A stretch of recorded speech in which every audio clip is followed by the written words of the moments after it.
The Ghosts are some of the most feared and lethal special forces you'll come across. Their ability to strike anywhere, anytime stokes fear in the hearts of even the most battle-hardened enemies. The Ghosts' preferred method of attacking at night in small groups and vanishing away like they were never there is a hallmark of their trade. Because of their incredibly top-secret missions, little is known about them. It's rumored that only the president and a few top generals even know of the group's existence. Any publication of the group's activities could compromise the Ghosts' operational security. Still, despite all the secrecy, the group's reputation has a shred of truth. The Ghosts, made famous by the series of Tom Clancy novels, are actually based on an actual U.S. Special Forces group.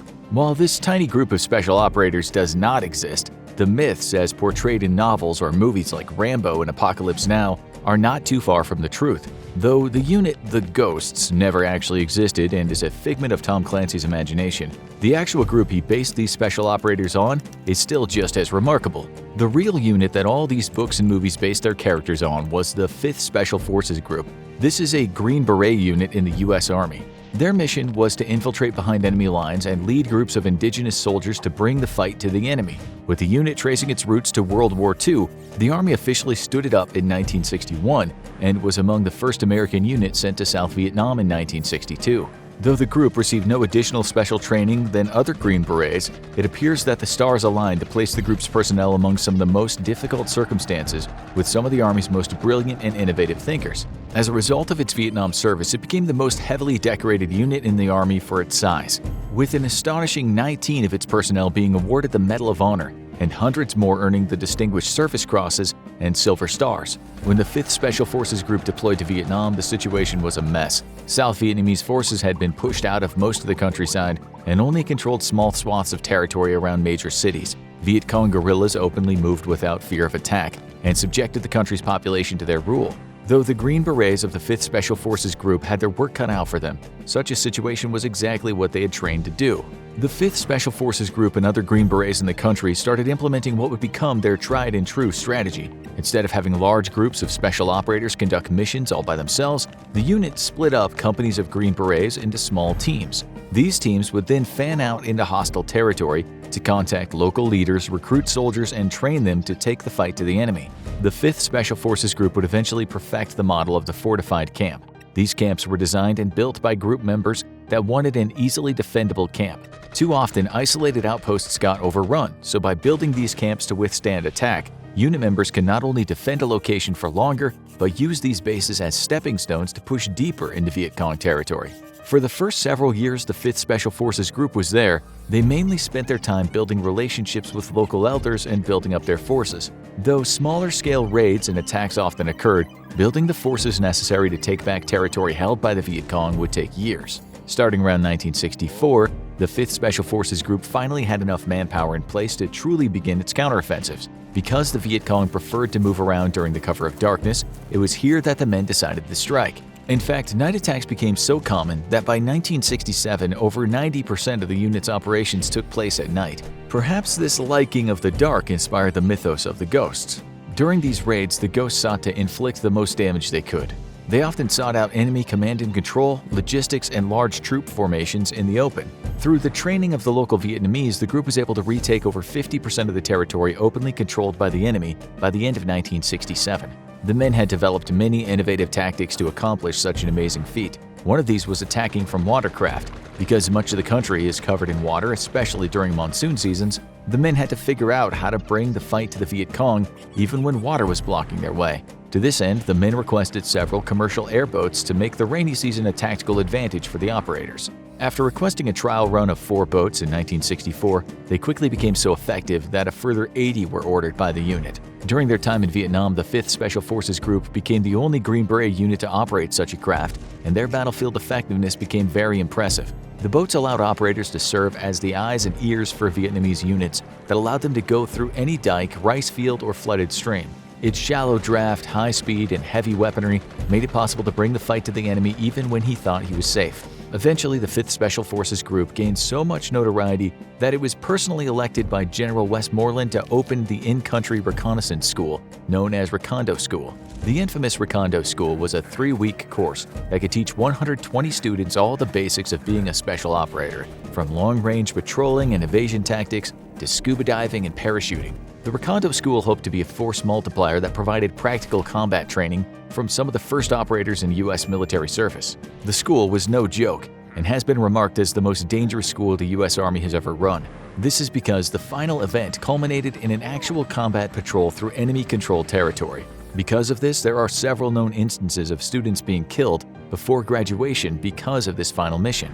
While the mythos of the Recondo School certainly added to the 5th Special Forces Group's legendary status, the individuals that served the unit did more than enough to create the myth around the invincibility of the men who served it. Such a sentiment is no better felt than the stories of two of the unit's most celebrated Medal of Honor awardees. The first man to gain international notoriety was Benny G. Adkins. After arriving in the country in 1965, he served as an intelligence analyst for the group in Da Nang when one of the men in a nearby team was wounded. He was sent to that camp to take his spot. Little did he know that it would be the most influential decision in his life. The camp Adkins was sent to was in a horrible spot in the middle of the Ashau Valley. Surrounded by mountains in an area that constantly flooded, the 17-man team, along with several companies of local troops, knew their position was untenable. It became even worse when several prisoners started warning of a major assault in the coming days when the weather was so bad that U.S. aircraft could not operate. In the early morning hours of March 9, 1966, it happened. An estimated force of 2,000 North Vietnamese regulars attacked the camp. As soon as it started, one of the locally recruited companies switched sides and joined in the attack. For the next 38 hours, Adkins led the defense of the camp. Using rifles, machine guns, mortars, and his knife, he killed between 135 to 175 NVA troops. After Marine helicopters were finally able to land to evacuate the wounded, when he returned to the landing zone to exfiltrate, he found that he and several other Green Berets had been left behind. Making their escape on foot, they evaded NVA patrols for 2 days. According to Adkins, they got help in their evasion from an unlikely source. A very rare Vietnamese tiger was stalking the group on the second day, and NVA soldiers apparently pulled back in the pursuit so as to not get attacked by the tiger. He then used his shotgun as a makeshift antenna on his radio because the original antenna had been shot off, and used it to call in for a helicopter extraction. When he returned to friendly lines, he was treated for 18 different gunshot, shrapnel, and stab wounds. Sergeant Roy Benavidez faced a similar scenario on May 2, 1968. Helicopters had inserted a 5th Special Forces Group team of 12 men and a 9-man Vietnamese team into hostile territory. However, soon after insertion, the group became surrounded by a 1,000-man strong Viet Cong battalion. Monitoring the situation by radio back at base, Benavidez volunteered to help extract the wounded when they radioed that every man was a casualty and no one could get to the landing zone. Armed with only a knife, Benavidez jumped from the moving helicopter into the kill zone. Shot 3 times before he even made it to the team, he quickly started helping the wounded escape. During this time, Viet Cong troops came in to finish the group off. At one point, an enemy soldier stabbed him in the back only for him to turn around and kill the soldier with his knife. He then made multiple trips to the landing zone to get the casualties out of the area. Once the battle was done, on the helo ride back to base, Army medics thought Benavidez was dead due to 37 separate bullet, shrapnel, and bayonet wounds he had suffered. It was not until an Army doctor opened the body bag he was in and spit in his face in anger that the medical staff realized the bloodied man was still alive. The 5th Special Forces Group would continue its storied Vietnam service by providing the bulk of the Army representation to the MACSOC unit. This super-secret unit, comprised of the nation's best Special Forces operators and CIA operatives, led the most covert missions in the war. Unfortunately for the public, most of their missions to this day remain classified, and this is a common theme throughout the 5th Special Forces Group's history from Vietnam until now. Though the group has been known to have served in several conflicts and operations since Vietnam, very little of this information has been declassified. The unit's involvement in the First Gulf War was a prime example of this. The unit received numerous honors and praise from American generals for its work in reconnaissance and direct action during the conflict. The men were the first Allied ground troops to enter Iraq and did so weeks before the official ground invasion kicked off. Though their official unit history lists the group conducting countless direct action raids on Iraqi command and control targets, all of these missions remain classified. Though a large portion of the unit's missions are still classified, one interesting mission worth noting, known to the public, was its role in helping General Schwarzkopf plan his epic left hook. Because General Schwarzkopf wanted the Iraq military to think his main thrust would come through Kuwait and not through the open deserts of southern Iraq, he needed to figure out if this was indeed possible. Most of his staff actually said the terrain was not suitable for the heavy main battle tanks he wanted to drive across the desert. To ensure his plan could work, a 5th Special Forces group team inserted over 200 miles into Iraqi territory and trekked back to the Saudi Arabian border to collect soil samples the whole way of the planned invasion. The soil samples these special operators collected proved to General Schwarzkopf that the terrain was suitable for heavy tanks, and because of this, the invasion kicked off as planned. Though the unit was tasked with highly sensitive operations during the 2003 invasion of Iraq, namely being part of the task force to capture Saddam Hussein, the unit's exploits during the War on Terror remain classified, with one notable exception. Within 2 days of the September 11 attacks, helicopters inserted a 12-man team alongside several CIA officers into northern Afghanistan. With the CIA officers carrying millions in cash to buy local support, the Green Berets from the 5th Special Forces Group started to work with the only viable local force in Afghanistan capable of taking on the Taliban, General Doorstep's Northern Alliance. After a harrowing 18-hour helicopter insertion in near blackout conditions that set a world record for longest heli-borne insertion in military history, the group quickly set about setting another army record. Because the terrain of northern Afghanistan was incredibly mountainous, dropping in vehicles was not an option. Walking was simply out of the question due to the speed needed, so the group opted for the next best option, horses. General Doorstep and his men frequently traveled on horseback to get around quickly. Though only one of the soldiers had ever ridden before, they all quickly became proficient. Soon the men were even better than their Afghan allies and set to work calling in airstrikes and advising General Doorstep on how to retake Afghanistan. After retaking the northern city of Kunduz, the army moved south to the major city of Mazar-e-Sharif. The city was one of the Taliban's main strongholds outside Kabul, and taking it out would break the back of the Taliban. After weeks of leading Afghan troops on horseback and calling in airstrikes that decimated Taliban formations, the Northern Alliance was victorious. Though several other Green Beret teams were inserted within weeks of the first and also traveled on horseback, with some of the world's finest saddles airdropped into the country, the first team is what directors made famous in the movie 12 Strong about this first group. Because they were the first, the team had the distinction of being the first army unit to ride horses into combat since the Battle for the Philippines in 1942.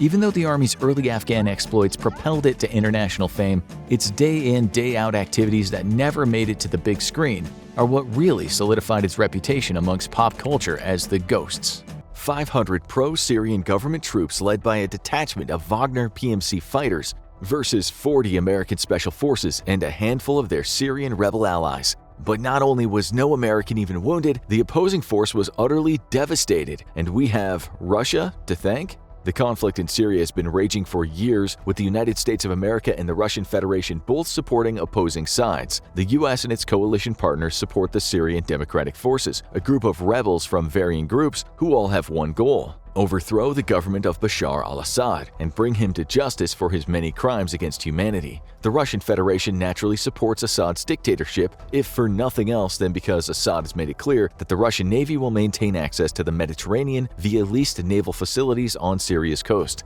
The opportunity to commit wanton war crimes is just a plus for Russian troops. Both sides have been careful to steer clear of each other's military forces. When Syrian Democratic Forces captured Raqqa from ISIL in 2017, the Euphrates River became a de facto border between US-backed rebels and the Russian-backed Syrian government. A deconfliction line was set up between US and Russia to ensure that neither side accidentally engaged each other's forces, especially vital due to heavy presence of air power on the US side and ground-based air defenses on the Russian side. While the Russian aerospace forces provide air support, Russia's main tool on the ground is the Wagner Group, the now infamous shadowy PMC, which acts like an extension of the Russian government, or at least it used to in the good old days before Prigozhin tried to march on Moscow before changing his mind. Back then at least, Wagner acted in unison with the Russian government's wishes, giving the Kremlin plausible deniability as its operatives inflicted mayhem across the Middle East and Africa. The Euphrates had served as a tentative border between pro-government and rebel forces, but the Syrian government had managed to secure a small salient across the river. The US and Russia both agreed that no more than 400 troops could be stationed in that salient at any one time, and while Syria nor Iranian-backed militias were party to this agreement, the Syrian government needed Russian support bad enough to agree to those terms by proxy.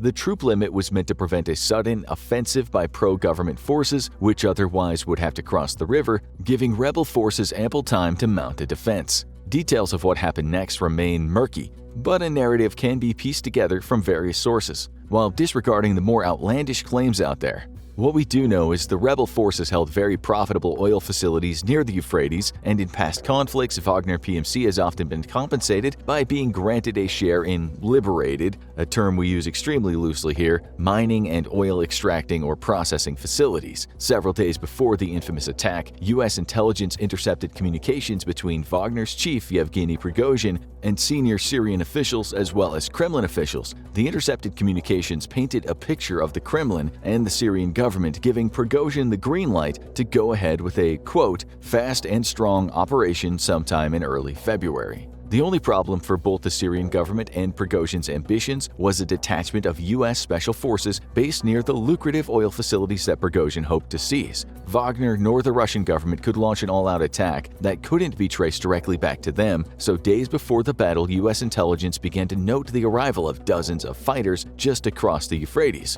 U.S. officials quickly notified their Russian counterparts about this massing of troops, but the Russians claimed they had no control over local fighters. This would fly in the face of intercepted radio communications in Russian coming from the massing troops. Officially, the Russians claimed that the gathering force were Syrian government soldiers and members of various militias fighting on their own initiative. However, U.S. intelligence was extremely confident that a significant number of the fighters assembling in the area were Wagner military contractors. As the force began to move out at around 3 p.m. local time, it was clear it was making its way to a Conoco gas plant near the city of Deir al-Zur. Right in the force's way was a headquarters manned by between 30 to 40 U.S. Delta Force soldiers and rangers, alongside a few Kurdish and Arab allies. If the Wagner-led force was going to capture the Conoco plant, it would have to go straight through the Americans. Watching via drone feeds, the tiny American-led force was not just outnumbered 10-1, but the Syrian force were advancing with 27 armored vehicles, including several tanks. U.S. forces on the ground had nothing that could stop a tank.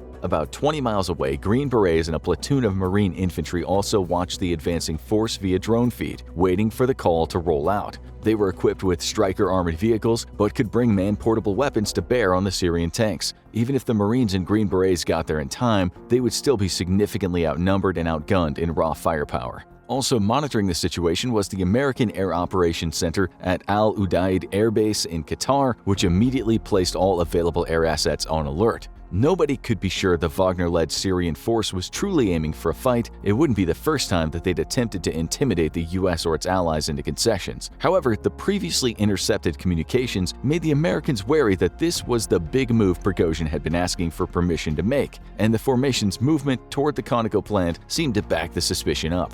As evening began to fall, it was clear that the Syrian formation was making its move. At the mission support site 20 miles away from the U.S. Delta Force and the Rangers, Marines scrambled into 4 Strykers to be ready to provide support if needed. They were still only 16 strong, but the Strykers could deliver a world of pain on their own with great precision. Their equipment was far superior to anything the Syrians or even Wagner forces had on hand, with extra Javelin anti-tank missiles tossed into the vehicles alongside thermal optics and extra food and water. Everyone involved expected a significant and protracted battle to come, but the order to move out hadn't been issued yet. At 8:30 p.m., the spearhead of the enemy formation had made it to a mile from the plant. Led by 3 T-72 tanks, the U.S. forces at the Conoco plant had nothing to match that level of firepower, but the tanks had stopped, and there was hope that the ensuing battle could be averted. Secretly, though, more tanks and vehicles gathered in nearby neighborhoods, using the buildings as cover to remain unseen. U.S. drones, though, watched their every move. Even so, the quick reaction force of Marines had not been dispatched, the Pentagon hoping that a conflict could be avoided. Then suddenly, all hell broke loose. Long-range artillery began to open up on the American position, supplemented by much closer mortars. The T-72s also opened up with their main guns, while armored vehicles strafed with their cannons and heavy machine guns. The fire was largely inaccurate, but dangerous in volume. U.S. forces and their partners ran for cover behind dirt berms, preparing to use their small store of anti-tank missiles on the advancing vehicles. However, the U.S. still attempted to avoid an all-out confrontation. Very confident Russian Wagner mercenaries were amongst enemy troops. The last thing the Trump administration wanted was an accidental war with Russia. For 15 minutes after the attack began, U.S. officials repeatedly called their Russian counterparts, asking them to recall the attacking force. However, Russian officials repeatedly denied knowledge of the attack, claiming that the gathered forces were Syrian volunteers and government troops that they had no control over. The quick reaction force was already on its way though, but driving on very rough roads and with their headlights off to avoid being targeted. Instead, they relied on night vision and thermal cameras, making an already slow drive even slower. With U.S. troops under fire and the Russians refusing to cease the attack, Secretary of Defense Jim Mathis turned to General Joseph F. Dunford Jr., chairman of the Joint Chiefs of Staff. Deep inside the belly of the Pentagon, they watched via live drone feeds the advancing forces who were now starting to become dangerously accurate with their fire as they drew closer. Secretary of Defense Mathis then gave a simple command: annihilate them. Within seconds, the Secretary of Defense's order had reached American commanders in the region. At the Conoco plant, the Rangers and Green Berets had already expended their small supply of anti-tank weapons. This had knocked several of the armored vehicles out of the fight, but just under 24 more continued to advance, albeit a hell of a lot more cautiously now. The Russians had gotten their first taste of the Javelin, before being served a 3-course meal in Ukraine years later. But U.S. forces were entirely outmanned, and enemy artillery was making it difficult to engage approaching troops. Within minutes of General Mattis's order, the U.S. Air Force began to bring the pain. First to strike were armed drones, the same ones currently overwatching the conflict, but these drones had very limited munitions and could do little to impact the fighting on the ground. Additional Reaper drones began to arrive, carrying out precision strikes against enemy artillery and mortar positions. Next came the waves of American fighters. F-22 Raptors had already been sent near the fighting. Russian air defenses extended well over this part of Syria, and the U.S. could not know how Russia would react once it began to launch a full-scale air operation. The Raptors therefore had been sent to ensure Russian fighters did not interfere, but with none on the horizon, they were turned loose on the ground forces below. F-15 Strike Eagles were hot on their heels, delivering punishing precision strikes against artillery and mortar positions. At around 11:30 p.m., the quick reaction force of Marines had reached the fighting, but forced to hang back due to the heavy artillery. Their own vehicles would be made mincemeat by the enemy tanks and the heavier infantry fighting vehicles, so the Marines were forced to sit back and wait, but they wouldn't have to wait long. Marine rocket artillery based dozens of miles away had been feeding precision rockets into the fight with the aid of drones, striking at enemy artillery. Not long after, a flight of Apache helicopters came screaming out of the horizon, delivering a withering barrage of missiles and rockets to the advancing tanks and armored vehicles. A Russian survivor would later describe the American Apaches as whirling carousels of heavy machine gun and cannon fire as the armored helicopters strafed across the advancing enemy at treetop height, wary of man-portable air defense weapons. High above them, though, the Air Force had finally brought out the big guns, the B-52 strategic bombers. These lumbering arsenal ships had taken longer to get to the fight than the much nimbler strike aircraft, but they disgorged earth-shattering amounts of firepower on the enemy below. The enemy artillery and mortar positions were of highest priority as they were preventing the QRF from reaching the beleaguered Rangers and Delta Force operatives. With the artillery destroyed, the QRF finally made it to the besieged American defenders, providing some much-needed relief, even if they were still woefully outnumbered. U.S. planes low on fuel or out of ordnance had by now been forced to turn back, opening up a brief window for the Wagner-led attack. Many of the enemy had abandoned their vehicles by now more a liability than a protection, and advanced on foot. The newly arrived Marines fed fresh ammo to the defenders who by now were nearly out of everything, down to just a few magazines of rifle ammunition. Machine guns and javelins opened up once more, unleashing hell on the advancing troops. From inside their striker vehicles, Marines operated the remote weapon stations, their thermal sensors making it impossible for the enemy to hide in the dark. An AC-130 gunship arrived in the sky overhead, opening up with its howitzer and cannons. Air Force combat controllers began to direct the next wave of American strike aircraft, which had been quickly refueled and rearmed, their weary pilots refusing to be replaced as long as U.S. troops were still under fire.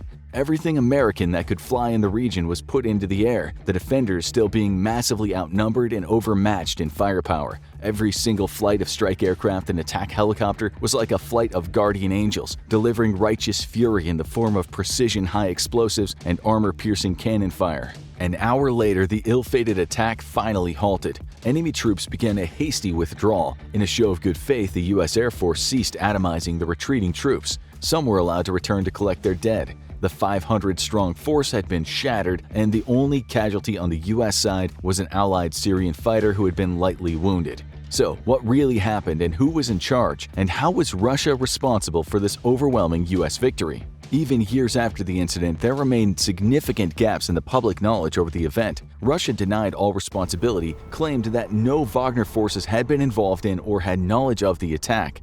This was in direct opposition to released U.S. surveillance footage which showed an airstrike on a Wagner artillery position directly supporting the attack. In the months to come, independent journalists inside Russia confirmed that an unusually high number of dead Wagner troops arrived in Russia after the battle. These journalists also confirmed a large number of Wagner mercenaries flown to Russian hospitals in the days after the battle. However, officially the Russian government stated that only 4 Russian volunteers had died in the attack, though later the Syrian and Russian government would say that it's possible dozens were killed or injured. German publication Der Spiegel would conduct an investigation and allege that no Russians were involved in the fighting. Other sources inside Russia made incredible claims of 200 Wagnerites being killed. A Russian investigative group, Conflict Intelligence Team, would do its own investigation and estimate that as many as 30 Russians died in the fighting.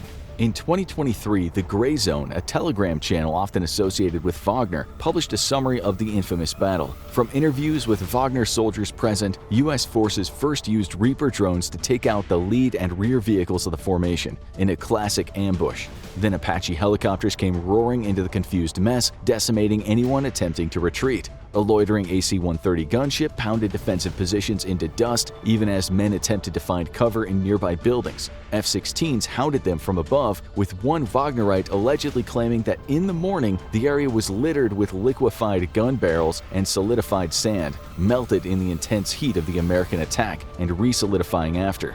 The Gray Zone would publish accounts from Wagnerites who rallied against the Russian Air Force, which had jets stationed nearby but did not move to aid them. Allegedly, some pilots asked for permission to respond but were refused. With loitering F-22s and F-15s, it was definitely the right call. The Gray Zone would also claim that Wagner casualties were very high, but far less than the 600 or 200 that other outlets were reporting.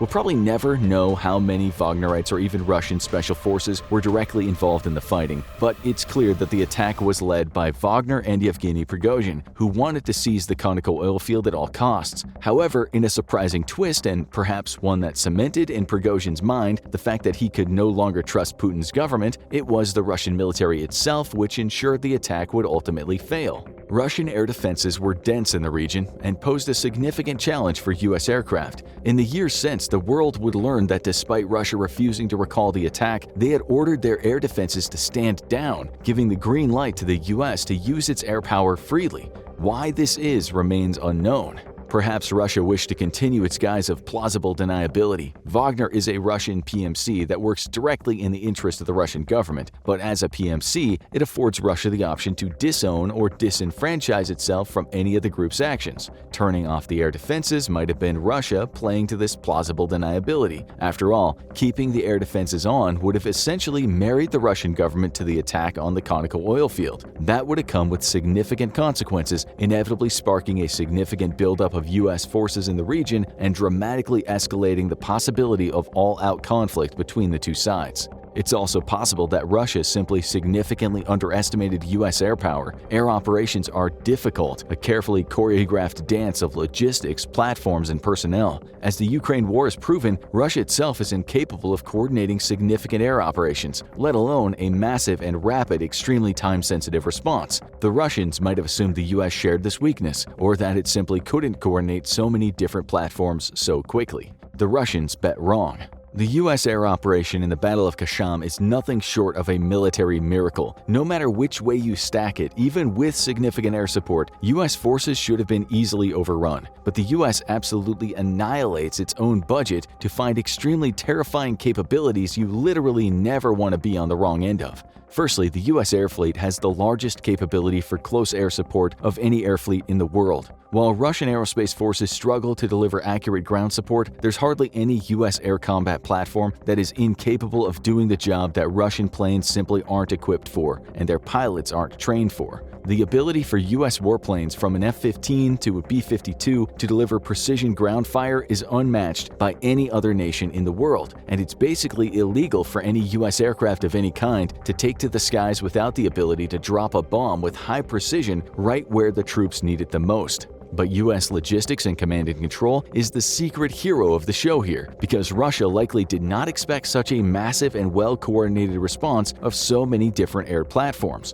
The U.S. threw literally everything, including the kitchen sink, into the sky that day, knowing that its ground forces were hopelessly outmatched. But such massive air operations require significant command and control expertise and resources, especially to deconflict targets, ensuring that one attack wave isn't simply hitting the exact same already destroyed targets that the last wave did. This is a significant problem for Russian aerospace forces in Ukraine. Russia's problems don't just end there, because the nation is incapable of deconflicting its airspace as well. Hilariously, Russian air defenses in Ukraine are in an intense race with Ukrainian air defenses for the highest number of downed Russian aircraft. That's because Russia lacks the expertise and systems to effectively manage large air operations alongside ground air defenses. It's unlikely then that Russia could have foreseen the expert ballet of command and control that saw U.S. air power hammer attacking forces nearly non-stop for 5 hours. The Battle of Kasham was, well, embarrassing for the Syrian government and for Wagner. But it was also a warning to the rest of the world. If you pick a fight with the US, you absolutely, positively, definitely cannot allow US air power to enter the picture.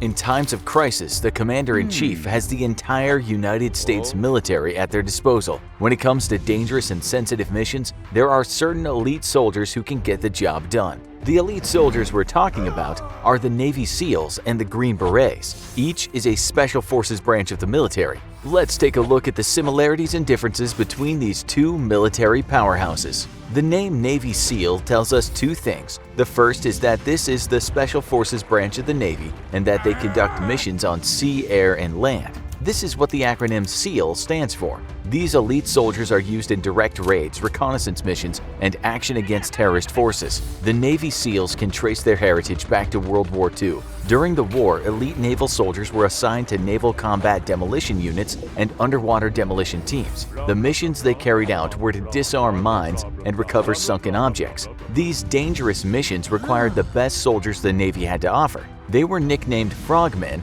after their green suits and amphibious nature. These frogmen eventually evolved into what's known today as the Navy SEALs. Due to Cold War tensions in 1961, President John F. Kennedy called for an increase in special forces. The following year, the U.S. Navy created the first two SEAL teams. The soldiers were recruited straight from the underwater demolition units. Navy SEALs continue to carry out important and top priority missions to this day.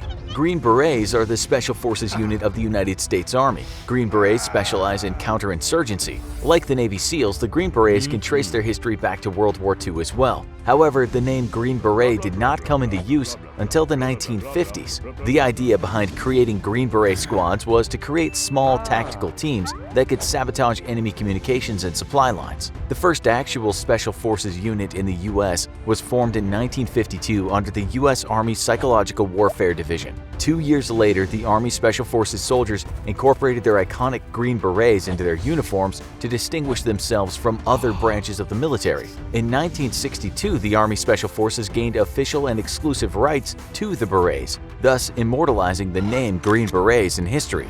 Navy SEALs and Green Berets both have their own requirements for candidacy. In order to become a Navy SEAL, you must have at least 20/40 vision in your best eye and 20/70 in your worst eye with no color blindness. This means that some people are disqualified just on eyesight alone. You must have a minimum Armed Services Vocational Aptitude Battery score of 220 and to be 28 years old or younger. The final requirement is that you need to be a U.S. citizen and eligible for security clearance. You must meet all these requirements before you will even be considered for the training regiment. In order to be considered for the Green Berets, an applicant must be a U.S. citizen and between 20 to 32 years of age by the day they're sent to Infantry 1 Station Unit training. You must also be an active duty member of the Army or National Guard and qualify for airborne training. To meet strength and endurance requirements for the Green Berets, an applicant must complete a minimum of 49 push-ups, 59 sit-ups, run 2 miles in under 15 minutes and 12 seconds, and do 6 pull-ups. How did the training regiment stack up between the Navy SEALs and Green Berets? Training for a Navy SEAL is consistently rated the most difficult training out of any branch of the military.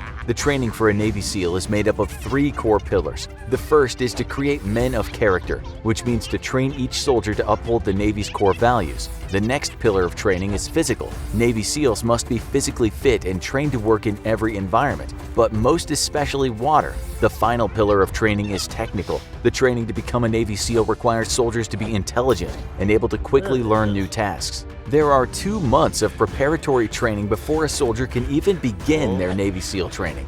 This preparatory period includes demanding physical and mental screening tests. Once the preliminary training is over, SEAL candidates enter a 6-month basic underwater demolition training program. This is the part of the training that is cited as being the most difficult training in all of the U.S. military. The candidates must undergo constant physical and mental tests. They're also trained in basic water competency skills, underwater combat, weapons and demolitions training, and navigation on dry land. Then there's Hell Week, and it lives up to its name. This part of SEAL training is 5 days or more of candidates being pushed to their breaking point through intense physical and mental exertion around the clock. They're only allowed about 4 hours of sleep the entire period. It's at this point about 75% of candidates fail or drop out. If a candidate makes it through Hell Week, then they're put through weeks of intermediate training, including small unit tactics, parachuting, and cold weather operations. But nothing is as difficult as Hell Week. If a soldier can make it through all of the rigorous training exercises, then they're awarded the Trident.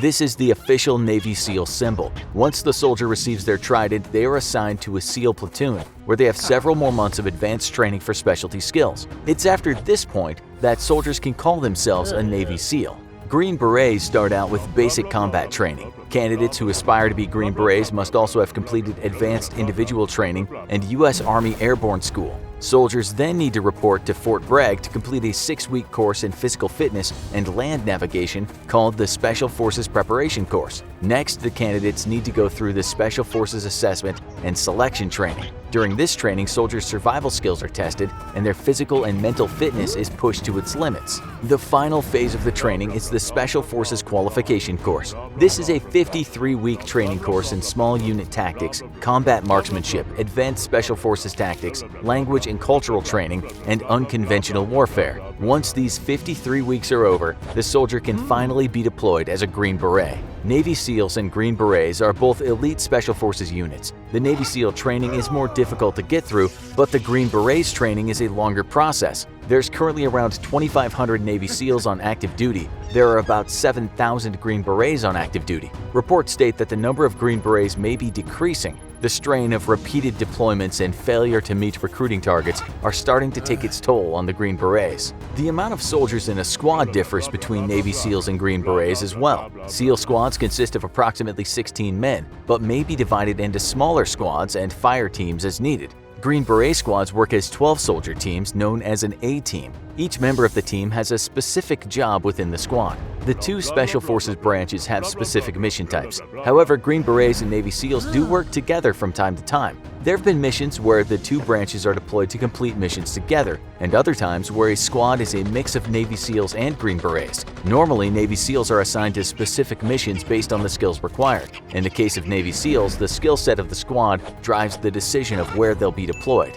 Green Berets are assigned to 9 different types of missions. These missions are unconventional warfare, foreign internal defense, direct action, counterinsurgency, special reconnaissance, counterterrorism, information operations, counter-proliferation of weapons of mass destruction, and security force assistance. The squad is deployed based on the geographic focus of the Green Beret platoon. If the squad has been trained in Middle Eastern cultures, they will most likely be deployed to that region of the world. But in extreme circumstances, Green Berets are sent wherever they're needed most. When it comes down to it, the training necessary to join each elite force is rigorous and difficult to get through. You can be sure that the soldiers from both branches of the military will be skilled and lethal. But what about their weapons? How do Navy SEAL weapons stack up against the weapons of the Green Berets? For handguns, the Navy SEALs use a 9mm Sig Sauer P226, which can have a 20-round clip. The other option Navy SEALs have is the Mk23 Mod 0 45 caliber offensive handgun, which has a standard 12-round clip.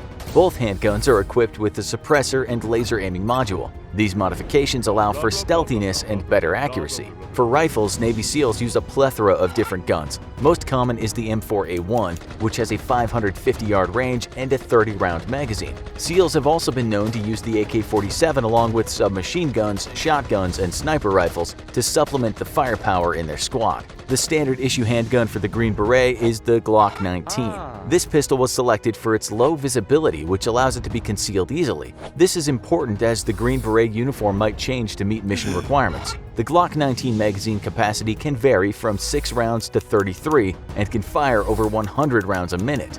The two most used rifles for the Green Berets are the MK17 Scar and the M4 Carbine. The Scar is designed for mid-range engagements and has a standard 20-round magazine. The M4 is used by soldiers who prefer the customizability of the gun and its light weight. Green Berets will choose the right gun for the specific mission they're assigned. Another difference between the Navy SEALs and the Green Berets are the crafts they use from mission to mission. Navy SEALs have a wide variety of vehicles at their disposal for deployment. They use aquatic crafts such as the SEAL Delivery Vehicle and the Combat Rubber Raiding Craft, a 15-foot heavily reinforced inflatable rubber boat. The Navy SEALs also have several other ships and larger craft for deployment and extraction. On the other hand, Green Berets tend to only use one vehicle, the Ground Mobility Vehicle. It's a lightweight, all-terrain truck that can be used in a variety of environments and missions. And it would seem that the Ground Mobility Vehicle is versatile enough to complete almost any Green Beret assignment. The fact that the Navy SEALs must work in the water and air as well as on land means they need a more diverse array of delivery vehicles. Deployment time varies within each Special Forces branch. SEALs typically operate on 18-month cycles and are deployed for 6 months at a time. However, some units with special assignments or skills have their own schedules. They may be deployed more frequently but for shorter amounts of time. Green Berets' deployment lengths can vary, but deployment time is normally between 90 days and 15 months. All in all, Navy SEALs and Green Berets are well-trained elite soldiers. They can get deployed anywhere around the world for a variety of missions. Both Navy SEALs and Green Berets have to go through hell and prove they have what it takes through months of training. These soldiers are the best of the best and are given the equipment they need to complete any mission. Sometimes SEALs and Green Berets work together, and I'd hate to be the mission target for that squad.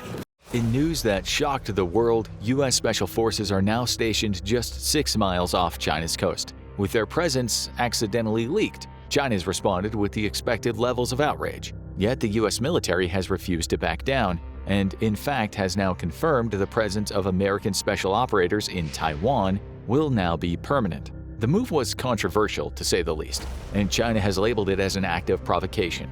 Yet it's not Taiwan that's threatening to invade China, but rather the other way around, and hence why members of the U.S. Army's Green Berets, along with other operators, will now be permanently stationed on at least 2 islands just off the Chinese coast. U.S. service members have visited Taiwan before, but this is the first time that America is putting boots on the ground permanently, and all under the invitation of Taiwan itself. Funding for a permanent presence was secured under the 2023 National Defense Authorization Act, and it's unknown just how many American soldiers now make Taiwan a part of their duty rotation. What we do know so far is that there are U.S. soldiers on at least 2 sites in Taiwan, the island of Penghu and the island of Kinmen, which is just 6 miles off China's coast.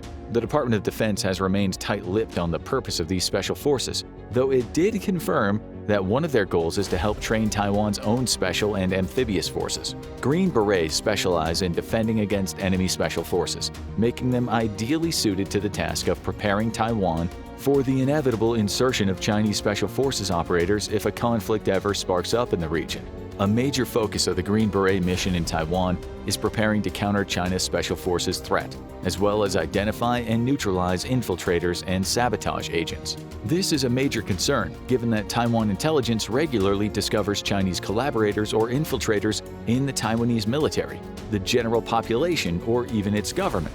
For its part, China has launched an aggressive campaign of gray zone warfare against Taiwan in an effort to sway public opinion or help set the stage for an invasion.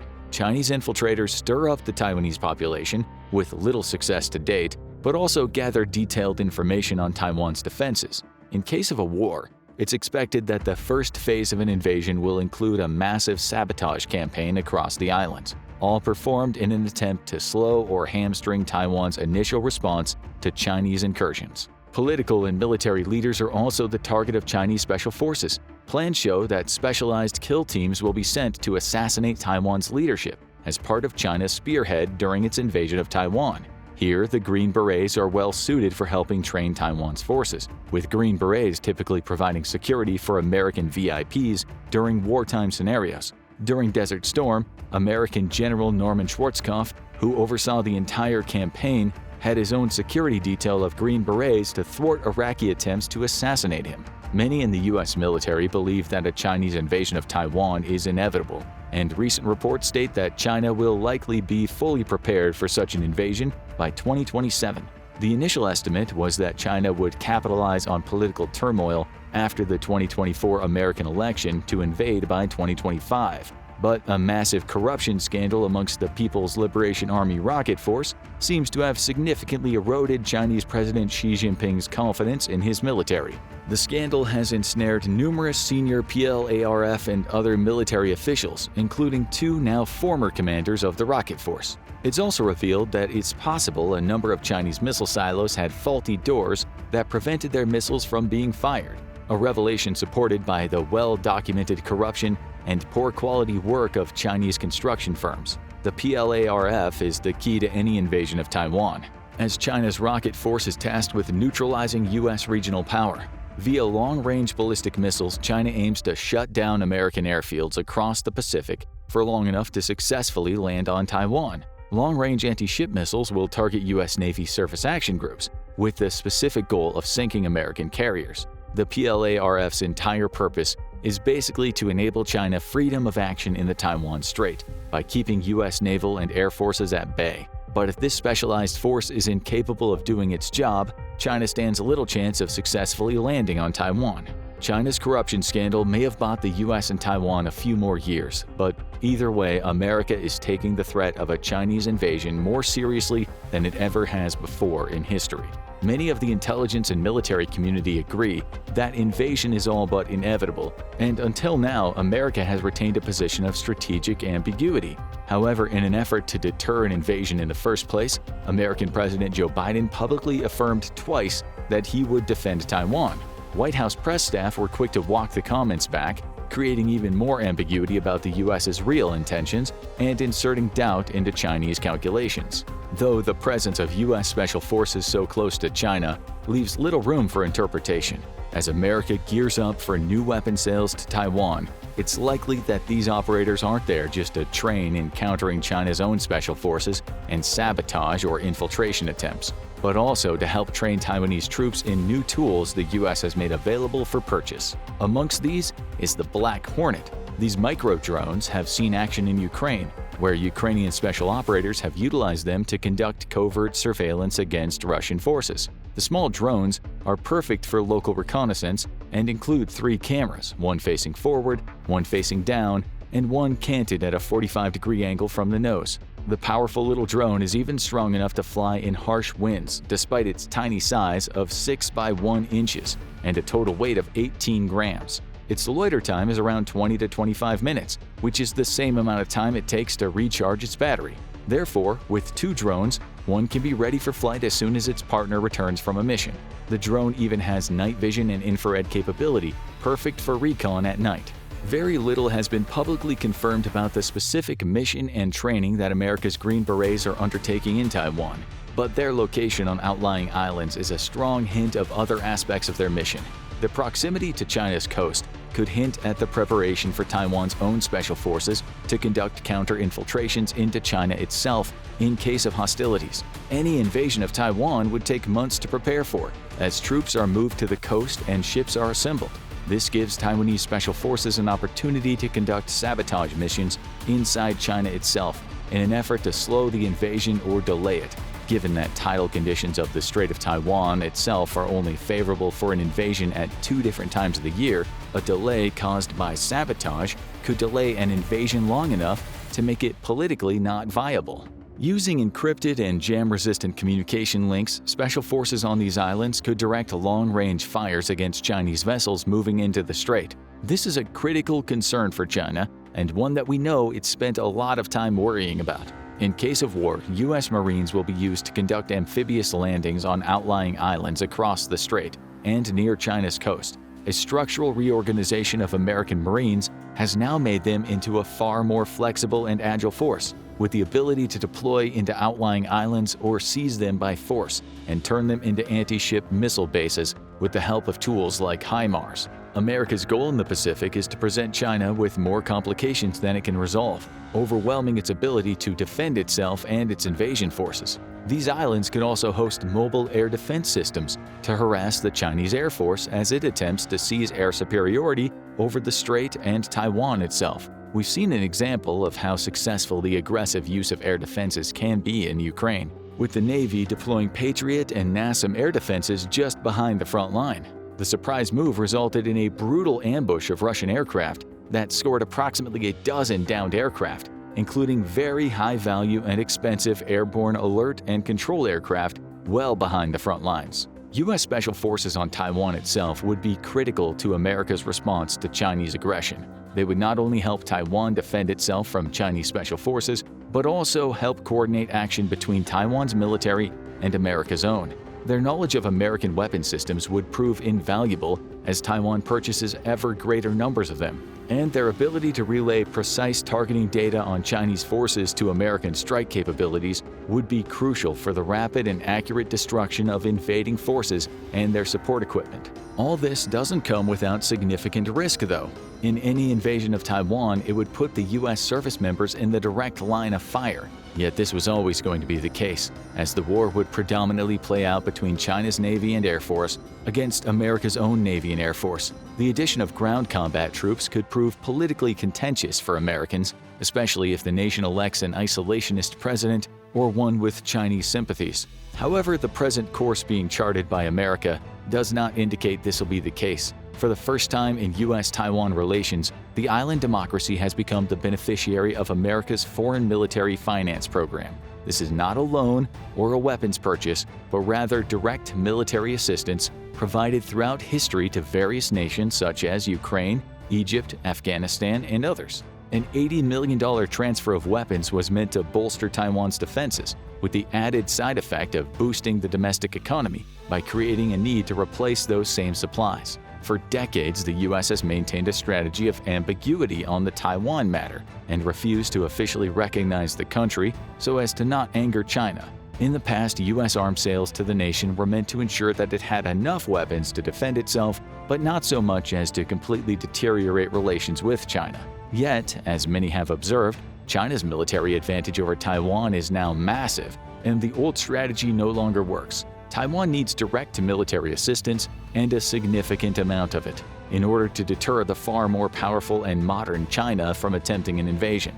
No one except senior U.S. and Taiwanese officials know exactly what weapons Taiwan is getting at the moment, but it's likely that it includes a healthy amount of Stinger short-range air defense missiles and Javelin anti-tank guided missiles, both of which have proven invaluable in Ukraine.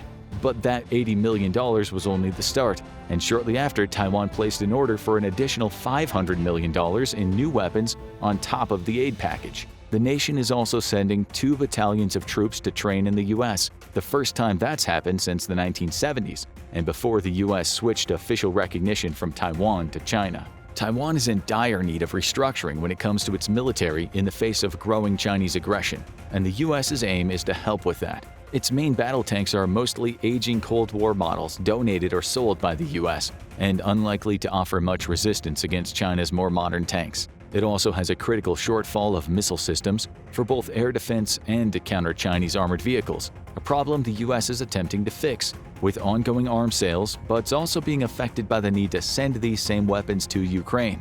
Taiwanese units are also hovering around 60% of their required manpower, thanks to the reduction of military service from 1 year to just 4 months in 2013.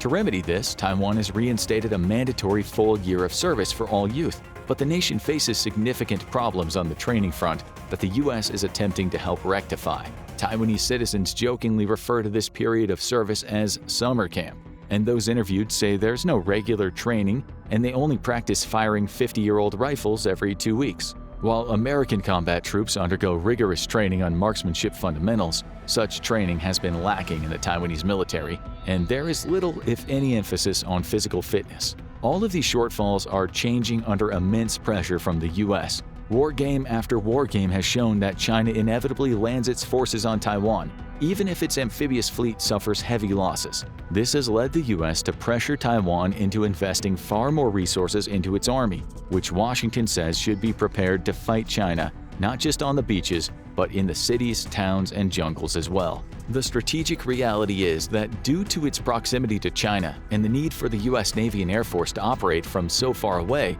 Taiwan needs to be fully prepared for the inevitable incursion of Chinese ground forces. Taiwan's army thus needs to be able to hold the island's political and economic centers long enough for the US and allied forces to destroy the Chinese Navy and Air Force. This would leave Chinese army forces on the island cut off from resupply and inevitably forced to surrender. Leading the way in helping retrain Taiwan's army are US Special Forces, and their permanent deployment hints that this is not their only mission. Marine Raiders versus Navy SEALs, two elite forces within the US military's amphibious forces. But what's the difference between the two, and who is really the best? The Raiders trace their controversial history back to World War II. In the opening days of the war, the United States found itself on the back foot in the Pacific, and President Roosevelt recognized the need to both raise the morale back home after the devastating attack on Pearl Harbor and strike back at the Japanese in anticipation of a greater Pacific offensive. However, it would take time for the Navy to rebuild its capacity, which put the Marine Corps out of the fight until they did. Impressed by the success of the British commandos in Europe and abroad, the President requested an American counterpart be established for combat in the Pacific. Given their duty as amphibious assault troops, the Marines were a natural fit for this request, though there was significant resistance to the idea. In the eyes of much of the Marine Corps leadership, all Marines were elite soldiers, and there was little need to differentiate a separate group within the Marines for commando duties. Thus, the term Marine Commandos was rejected, and instead the 1st Battalion 5th Marines would be redesignated to simply the 1st Separate Battalion, with the creation of a 2nd Separate Battalion to accompany it. Admiral Chester Nimitz soon stepped in and told the Marines to knock the semantics off, instructing the Corps to develop these two units into elite commando units, specifically to conduct raids against lightly defended Japanese islands. To avoid any further controversy, the name Raiders was chosen and adopted, allowing precious Marine egos to remain unruffled for the duration of the war. On February 16, 1942, the Raiders were officially formed and would soon see combat duty. The Raiders would be heavily influenced by Major Evans F. Carlson, a legend in his own right, who had been part of the expedition to capture Pancho Villa in Mexico and a veteran of World War I. He served as an intelligence officer in China, where he was exposed to the tactics and strategies of the Chinese Communist guerrillas, becoming deeply impressed with their effectiveness against Japanese occupying forces. It would be these experiences that would directly influence the Raiders' strategy and equipment. The men who would make up these elite units were handpicked from a group of volunteers. Carlson took command of one of the two Raider units, with Lieutenant Colonel Merritt A. Red Mike Edson taking command of the second. Carlson would eschew traditional American military doctrine, placing little emphasis on rank and instead focusing on skill and ability to mold natural leaders. He also introduced a process of indoctrination, instilling in each man the values that they were fighting for and why: the defense of the homeland and a Pacific liberated of the Japanese threat. He took deep inspiration from his time in China, describing to the men the horrors of Japanese occupation and the need to liberate the occupied territories once and for all. He also adopted the Chinese phrase gung ho as a motivational slogan, a term that would become widely adopted by the American military in the years to come. Rather than traditional troop structures, he also adopted his own method of organizing his forces, forming 6 rifle companies made up of 2 platoons each, with 3-man fire teams as the basic unit. The Raiders would be thrust into combat on August 7, 1942, as the 1st Raider Battalion landed on Tulagi in the Solomon Islands at the start of the Guadalcanal campaign. Serving as light infantry, highly mobile and adaptable, the Raiders proved a winning concept, and soon took to conducting raids from submarines. Unfortunately, on August 18th, 9 Raiders were accidentally left behind to be captured on a raid on Makin Island, with the men later beheaded by the Japanese. The Raider concept proved to be an apt one, but their success was their biggest enemy. Admiral Richmond K. Turner believed that Marines were ineffective at the Regiment Plus level. Their usefulness was better exploited when utilized as a smaller, more agile force. He pushed for the entire Marine Corps to be restructured in the style of the Raiders, which would lead to the rest of the Corps adopting a great distaste for those elite fighting units. Nonetheless, the number of Raiders grew with their successes, with 2 additional battalions created in the fall of 1942. Carlson's idea of forming men into 3-man fire teams and 10-man squads would become widely adopted by the rest of the Corps. However, the greater needs of the Marines would soon end the Raider program. By 1944, the Marines would have 4 divisions in active service, with 2 more being formed.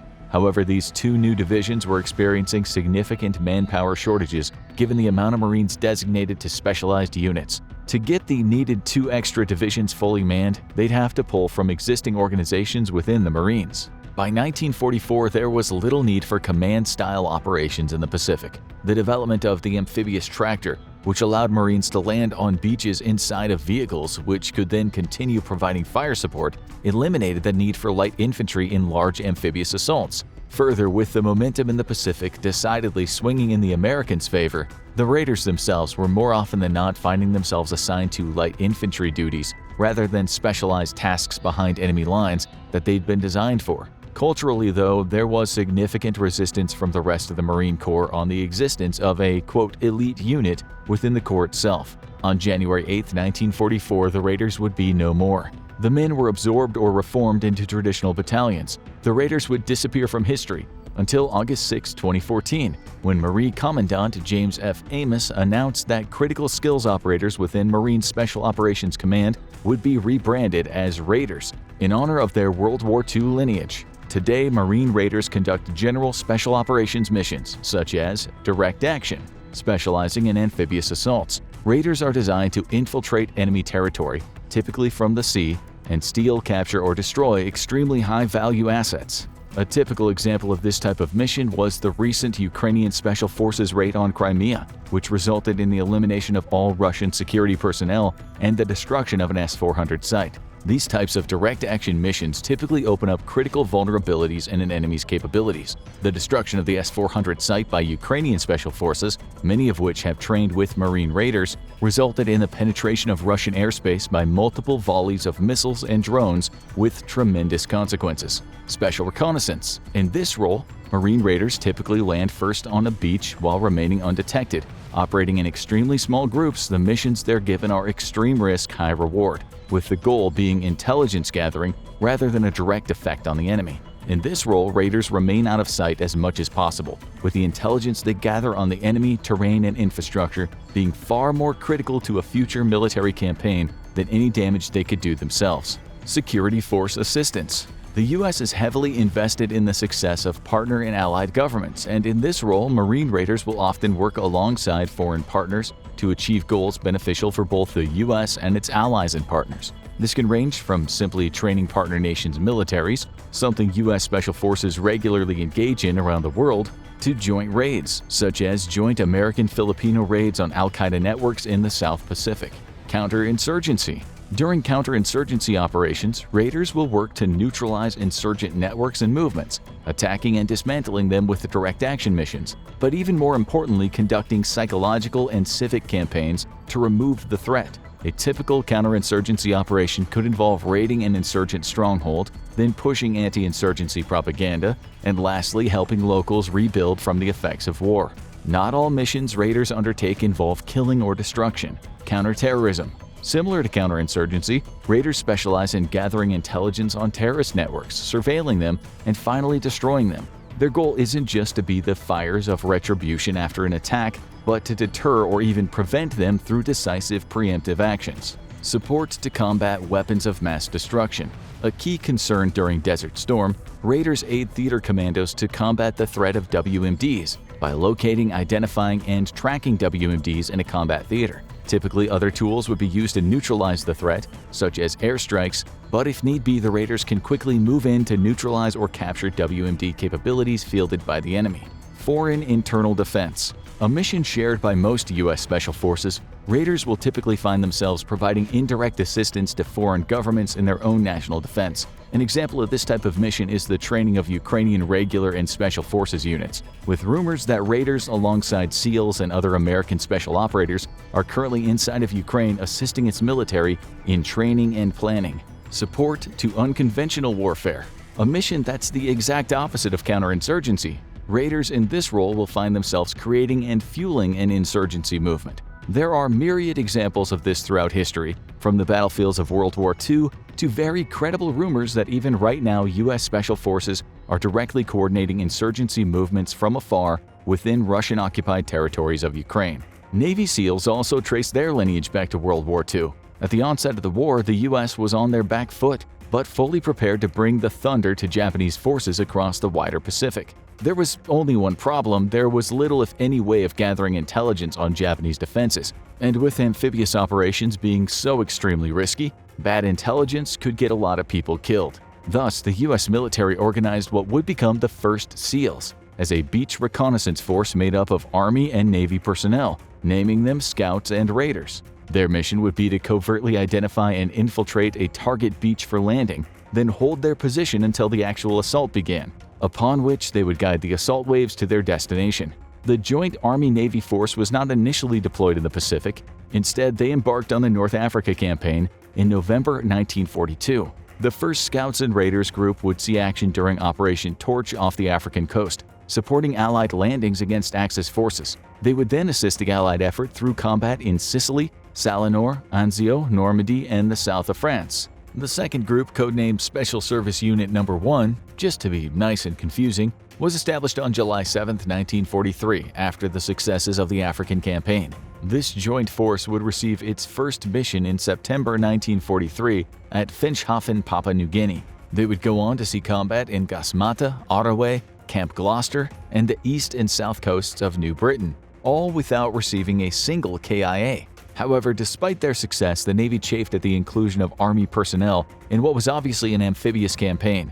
Thus, Army personnel were reassigned, and the Special Service Unit No. 1 would officially become an all-Navy force. Now renamed as the 7th Amphibious Scouts, these elite soldiers would be critical to the ongoing amphibious campaign against Japanese forces. Their duties would range from beach reconnaissance to taking soundings of maritime channels covertly, which would help plan submarine movements and amphibious assaults. They would also destroy beach obstacles and serve as a critical communications link during assault operations, ensuring clear communication between forces on shore and naval forces providing fire support offshore.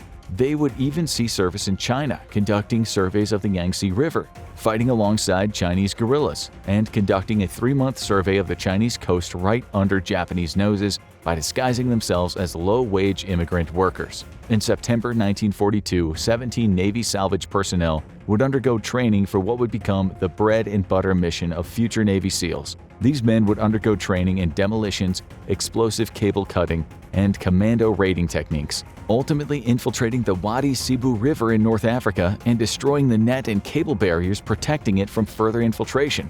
This paved the way for the USS Dallas to push into the river and deliver a force of US Rangers who captured the airfield at Port Leyte, catching Nazi forces completely by surprise. In May 1943, there was an urgent need to dramatically expand naval demolition capabilities, and the Operational Naval Demolition Unit No. 1 was established at Amphibious Training Base Solomons in Maryland. 6 officers and 18 enlisted men were repurposed from the CB Dynamiting and Demolition School to undergo exhausting training, after which they were sent to assist in the invasion of Sicily. The program was so successful that the original training site had to be greatly expanded to accommodate new recruits, primarily taken from volunteers out of the Navy's Seabees and Civil Engineers Corps.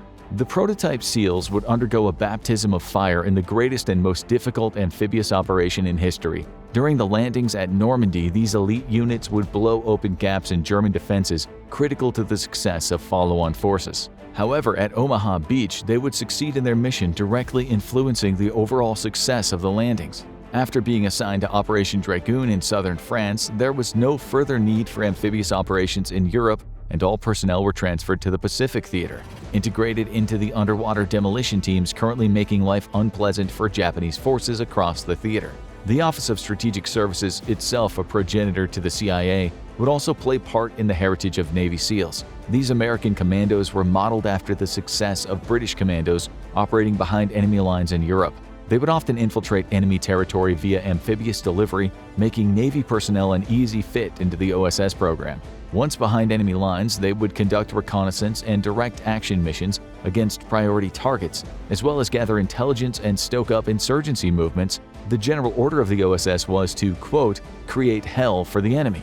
A decade before the official creation of the SEALs, the OSS would establish the first Special Operations Combat Diver units in the U.S. military. During the Korean War, underwater demolition teams put their World War II expertise to great use. With a force of only about 300 men, the UDTs would infiltrate the Korean coastline from the sea, and destroy bridges, tunnels, and all manner of coastal targets. It would be here that the SEALs would be able to trace back their deep partnership and camaraderie with South Korea's Navy Special Warfare Flotilla, which continues to this day. American and South Korean operators infiltrated deep into North Korea to destroy critical rail tunnels and infrastructure, while carrying out attacks on North Korean priority targets. However, Navy and other officials grew displeased with the use of UDTs in what was seen as a distinctively non-naval force role. Despite this, UDTs continued to operate across North Korea, with Americans showing up in places where their enemy didn't expect them to show up. They were critical to the success of Marine landings at Incheon and in mine-clearing operations across the Korean coast. On the 13th of October 1950, UDT operator William Giannotti conducted the first American combat operation with an early underwater breathing device, or an aqua lung. SEALs would officially come to being during the Vietnam War in January of 1962.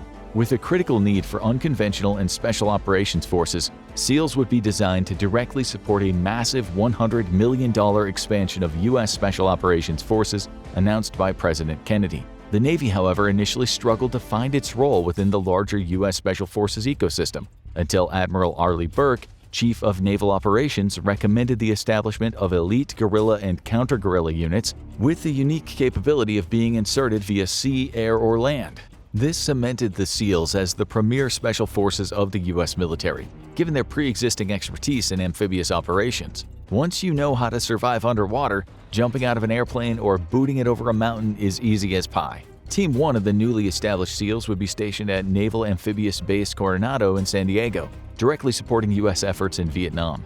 Team 2 would be established at Naval Amphibious Base Little Creek in Virginia Beach, Virginia, just in case the Soviets decided to do something monumentally stupid. The first SEALs would come entirely from personnel picked from the Navy's underwater demolition teams, many of whom were still veterans of the Korean War, making them some of the most experienced special operators in the world at the time. SEALs would be a significant cut above any other force the U.S. fielded, though, with extensive training in both underwater operations and high-altitude clandestine infiltration techniques, or the ability to fall out of the sky without the enemy noticing.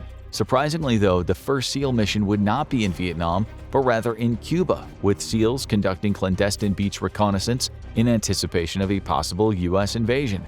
They also smuggled CIA agents onto Cuban beaches, including one mission to photograph Soviet nuclear missiles being unloaded dockside. The CIA would see the value in SEALs immediately and began to use them in covert operations starting in 1963. The CIA-SEAL partnership continues to this day, with the CIA recruiting directly from SEALs for its Special Operations Group, the most secretive and elite special forces you've never heard of. When you need to accomplish the impossible, you send in the SEALs. However, when you need a miracle, you send in the SOG. SEALs would go on to serve in conflicts around the world, with many of their operations remaining classified to this day. Their rivalry with Soviet Special Forces is well known, and it's rumored that two sides came into direct conflict multiple times throughout the Cold War. During the U.S.-led invasion of Iraq in 1991, the SEALs would be critical to the success of the U.S. assault on Kuwait, as a 7-man team single-handedly fooled the entire Iraqi military into thinking an invasion was coming from the sea by setting off explosives and setting up marking buoys just offshore. The deception moved large amounts of Iraqi forces to the east and away from the real axis of attack, creating massive vulnerabilities in Iraqi defenses quickly exploited by the coalition. During the global war on terror in the wake of 9/11, SEALs would prove true to their doctrine of infiltration via land, sea, and air, striking at terror networks across the entire world. From deep inside the heart of Africa to the Middle East and across the South Pacific, SEALs were instrumental in identifying and dismantling terror networks that spanned the globe. Marine Raiders are an elite force directly supporting U.S. special operations around the world, but SEALs are specifically designed to be a jack-of-all-trades force that excels at all of them. Which force is better than the other is summarized by the popular sentiment that when an international crisis rears its head, the first two questions the U.S. president asks are where is the closest carrier and where are the nearest SEALs. However, the question of which is better than the other is fundamentally flawed. Both play a critical role in U.S. operations that the other cannot fill easily, and both are part of a greater ecosystem that, together with allies and partners, safeguards the current liberal world order, fighting battles that conventional forces cannot. The United States and Russia are two global powers with a complicated history, Given the immense size of the two nations, as well as their power and influence over the rest of the world, they maintain one of the most critical and strategic foreign relationships of any two countries on the entire planet. But how do their armies stack up against each other? Specifically, why don't we take what are widely considered to be their top-tier troops from both countries and examine the key differences in their training, tactics, weaponry, and specialties? For the United States, while some might argue the case for the U.S. Army Rangers or the 1st Special Forces Operational Detachment, better known as Delta Force, it's perhaps more widely agreed that the best that America has to offer in terms of specialized fighters comes in the form of the United States' Navy SEALs. And in the other corner, Russia's most elite branch of its military would have to be none other than the infamous Spetsnaz. Now, it's important to note straight out of the gate, Spetsnaz as a term refers to a lot of different units within the Russian military. The word itself refers to units that are assembled by any special operations group of the Russian military to complete specific missions, whether that be their Navy, Army, Airborne Troop, or even the FSB, formerly known as the KGB. This means there is almost no such thing as a singular Spetsnaz unit. Furthermore, a Spetsnaz unit, assembled for a particular mission, might not consist entirely of active combatants. Some might have computer specialists or even rocket scientists working alongside or consulting directly with special operations troops. Members of both the SEALs and Spetsnaz groups are notoriously secretive, since their existence and operations are considered matters of national security to the United States and the Russian Federation, respectively. It's largely due to leaks or carefully curated information intentionally released from within these governments that the public has had any knowledge of these two special forces units. Navy SEALs and Spetsnaz are famous, or infamous, depending on your perspective, for conducting high-profile missions, with SEAL Team 6 gaining widespread notoriety and media attention after their involvement in the assassination of al-Qaeda leader and 9/11 terrorist attack architect Osama bin Laden. Comparatively, the primary difference between certain United States Special Forces groups like Delta Force or the Navy SEALs and Russia's Spetsnaz is that those examples are permanent military units that exist even when not on active duty. Spetsnaz are formed as and when they are needed. So for the purposes of this video, we'll be comparing the Navy SEALs to various different Russian specialized military units that could all qualify as Spetsnaz, such as Alpha Group, Spetsnaz GRU, and Russia's Special Operations Force. So let's begin where anyone hoping to join either the Navy SEALs or a Russian Spetsnaz group would start out: training. In order to join the SEALs, there is the prerequisite that the potential recruit has to already be a part of the United States Navy. This means that they'll have already had to have completed their basic training to join the Navy. From there, entering into training to become a Navy SEAL is entirely voluntary, although it comes with a few other caveats. Volunteers must be between the ages of 18 and 29 years old. They must also be a United States citizen with a high school education or equivalent, with a score of at least 220 on their Armed Services Vocational Aptitude Battery, a multiple-choice test that determines whether someone is suitable for enlisting in the U.S. Armed Forces. SEAL candidates also need to be proficient in all aspects of the English language, with at least 20/70 vision, no history of drug usage, and they need to pass a physical screening test too, as well as having no prior criminal convictions. And that's just the requirements to become considered. Even ticking all those boxes doesn't guarantee someone will become a Navy SEAL. What are the requirements to enter training to join a Spetsnaz unit? Well, surprisingly, it can be hard to come across accurate information on that. For a while, the exact nature of Spetsnaz training was kept a closely guarded secret, even within Russia itself. The exact regime for new recruits was known only to those directly involved with the special operations, such as the GRU. No, not that guy from Despicable Me who stole the moon. These are the main intelligence directorate, the Russian Federation's foreign military intelligence agency, serving under the general staff of their armed forces.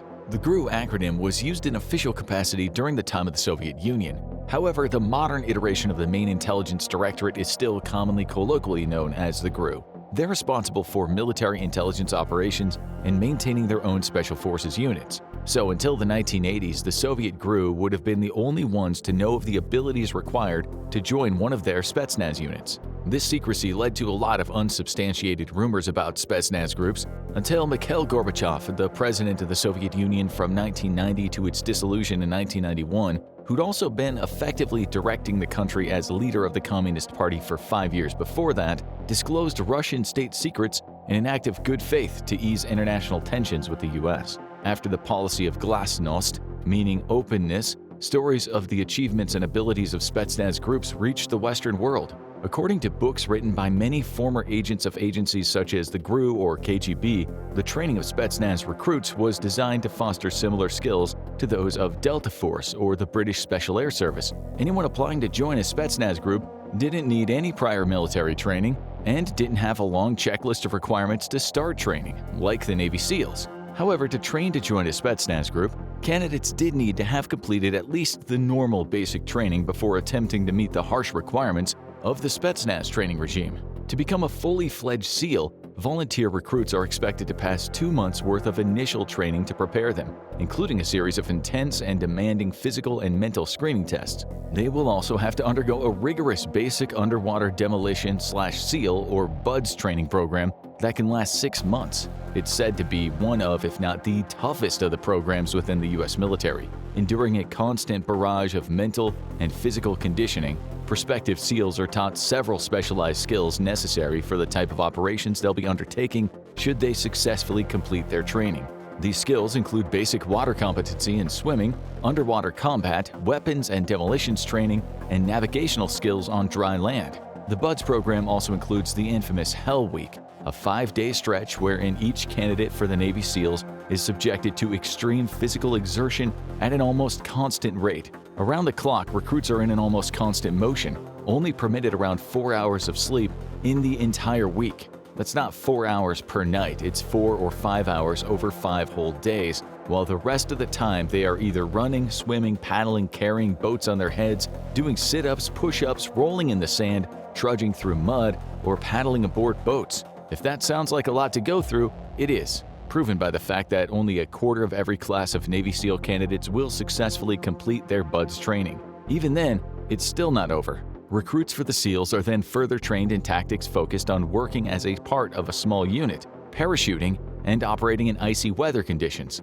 Making it through all that earns the recruit their trident, the official symbol of the U.S. Navy SEALs. After that point, they're assigned to a team of 16 fellow SEALs, wherein they will undergo several more months of advanced training. And training to join a Spetsnaz group is hardly a picnic either. Russian Special Forces training is as infamously brutal as that of the SEALs, if not more so. With these Spetsnaz training regimes, it's all about escalation. The pressure placed on each potential Spetsnaz candidate is set to exponentially increase, and as it does, so does the pain involved. Each soldier undergoing this regime is pushed to their maximum threshold, not just for physical pain, but mental and emotional anguish as well. Once they reach the absolute limit of their tolerance for all of these, the goal of the training is to push them even further beyond that limit. The exact activities employed in the training can vary slightly, depending on which branch of the Russian military or which of the intelligence agencies is training recruits for potential deployment into a future Spetsnaz group. Remember, Spetsnaz are formed as they are needed, so completing training activities doesn't mean a candidate just slots into the roster of an existing unit. Some examples of known parts of the training regime are assault courses.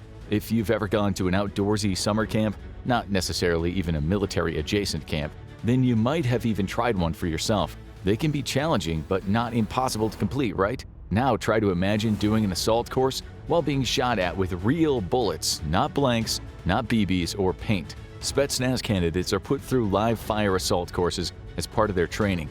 To be fair, the U.S. Special Operation potentials often face similar challenges. Other physically demanding activities they're put through include martial arts instruction with the use of real blades. This has often led to many recruits suffering permanent injuries from just their training alone, ranging from minor non-fatal stab wounds to full-on flesh wounds. Now, skills in hand-to-hand combat aren't much use when your opponent is wielding a firearm, a knife, or even just has a blunt object like a simple rock within reach. But the idea behind Spetsnaz candidates training in hand-to-hand isn't so much for them to implement these skills in battle. It's done more so to instill a sense of physical and mental discipline so that when an enemy opens fire, these future Spetsnaz operatives can ignore the flight part of their natural fight-or-flight response and head toward danger instead of running away from it. Much like their Navy SEAL counterparts beyond general combat training, these Spetsnaz hopefuls are also taught specific skills to the types of missions they engage in.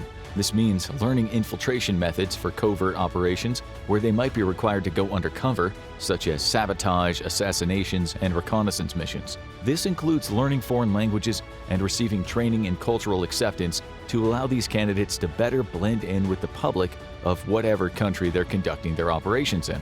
They're also taught how to bypass locks and utilize silent kill techniques, as well as parachuting and survival training for long durations in harsh environments. One of the core differences between the Navy SEALs and the various Spetsnaz groups is their purposes, which is reflected in their training. While there is some overlap, the SEALs are primarily deployed on small unit special operations missions in various environments. Given that they're a naval unit, this includes missions that require amphibious warfare, which is fighting in or near bodies of water. However, they also engage in direct raids or assault missions on enemy targets, capturing or killing high-value individuals, and gathering intelligence behind enemy lines, among other tasks like sabotage and demolition. This can occur in not just waterfront locations, but also in jungle, urban, Arctic, mountainous, and desert environments. Meanwhile, the primary purpose of Spetsnaz teams is to directly or indirectly support other parts of the Russian military, either by assisting them in combat missions or conducting special operations. Their training prepares them for covert operations, which often call for close-quarters combat and more unconventional forms of warfare, whereas the various SEAL teams report to a Navy commander who oversees the rotation and operations of the currently active SEAL platoons. Spetsnaz units are subject to a different chain of command structure. Since Spetsnaz is a part of whatever military or intelligence group formed it, they operate under the command of that specific arm of the Russian armed forces. A common misconception about Navy SEALs and Spetsnaz operators is that they're intended to be able to do everything and anything. The same can be said of almost all special forces across the world. Some believe they're expected to be capable of any and all specialized skills, every conceivable combat style, and are masters of utilizing any firearm imaginable. But these soldiers aren't superhuman, nor are they the kind of action heroes you might expect to see in the John Wick movies. Special forces are about specialization, not about being more than human. Both individual SEALs and Spetsnaz will have their own tasks and unique skill sets. Individual team members may be designated as medics, marksmen, or any number of other roles. Working together, though, the team becomes an elite fighting unit. While SEALs are generally trained to have broader capabilities ranging from reconnaissance to direct action and counterterrorism, Spetsnaz units are typically tailored for specific tasks and made up of personnel with that specific training. There are also various Spetsnaz groups specializing in missions on the front lines. Normally, they're tasked with destroying enemy strongholds and utilized in larger numbers as assault infantry. According to interviews with ex-Spetsnaz commandos, one of their tactics is to send a detached force to carry out an initial strike from the flank. These troops will deliver a quick blow, then move out, either on foot or by vehicle.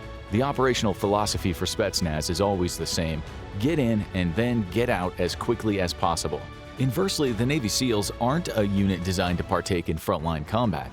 That's often reserved for larger conventional forces such as the infantry divisions of the U.S. Army. Special forces like the SEALs shouldn't be anywhere near the front lines during combat. Their role is to conduct operations behind enemy lines. In some cases where such forces exist, they will assist in training local militants to fight against an enemy, occasionally leading them in smaller assaults, but never fighting head-on with the conventional military.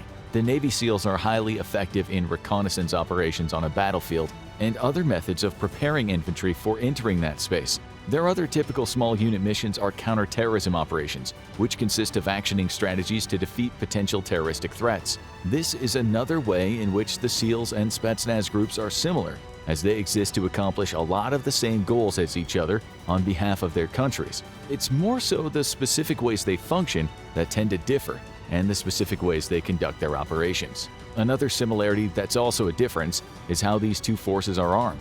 Both of them are provided with some of the most impressive and deadly weaponry available to them, but it's their specific choices of arsenal that are different. When it comes to outfitting special forces, their gear is all specially selected depending on the tactics required for an operation. Factors like whether or not a weapon needs to be silent, if an enemy target will be far away or in close quarters, and whether a mission is taking place during the day or night, to name a few. It's no secret that both the Navy SEALs and the Spetsnaz have first pick of some of the best weapons and equipment that the US and Russian military have to offer. Starting with the Spetsnaz groups, it's long been rumored that they've trained with and utilized a piece of equipment known as a ballistic knife, which could fire its blade directly into an enemy's chest. This has since been revealed to be propaganda on the part of the United States, intended to add to the Red Scare and fuel the American public's fear toward Russia. However, that propaganda might have inspired some various Spetsnaz units, as since 1986 some have been issued an NRS-2 survival knife which can not only cut through wire but can reportedly fire a 7.62mm pistol round up to 25 meters. Other notable Spetsnaz group weapons include the Dragunov sniper rifle and SV-98 bolt-action rifle.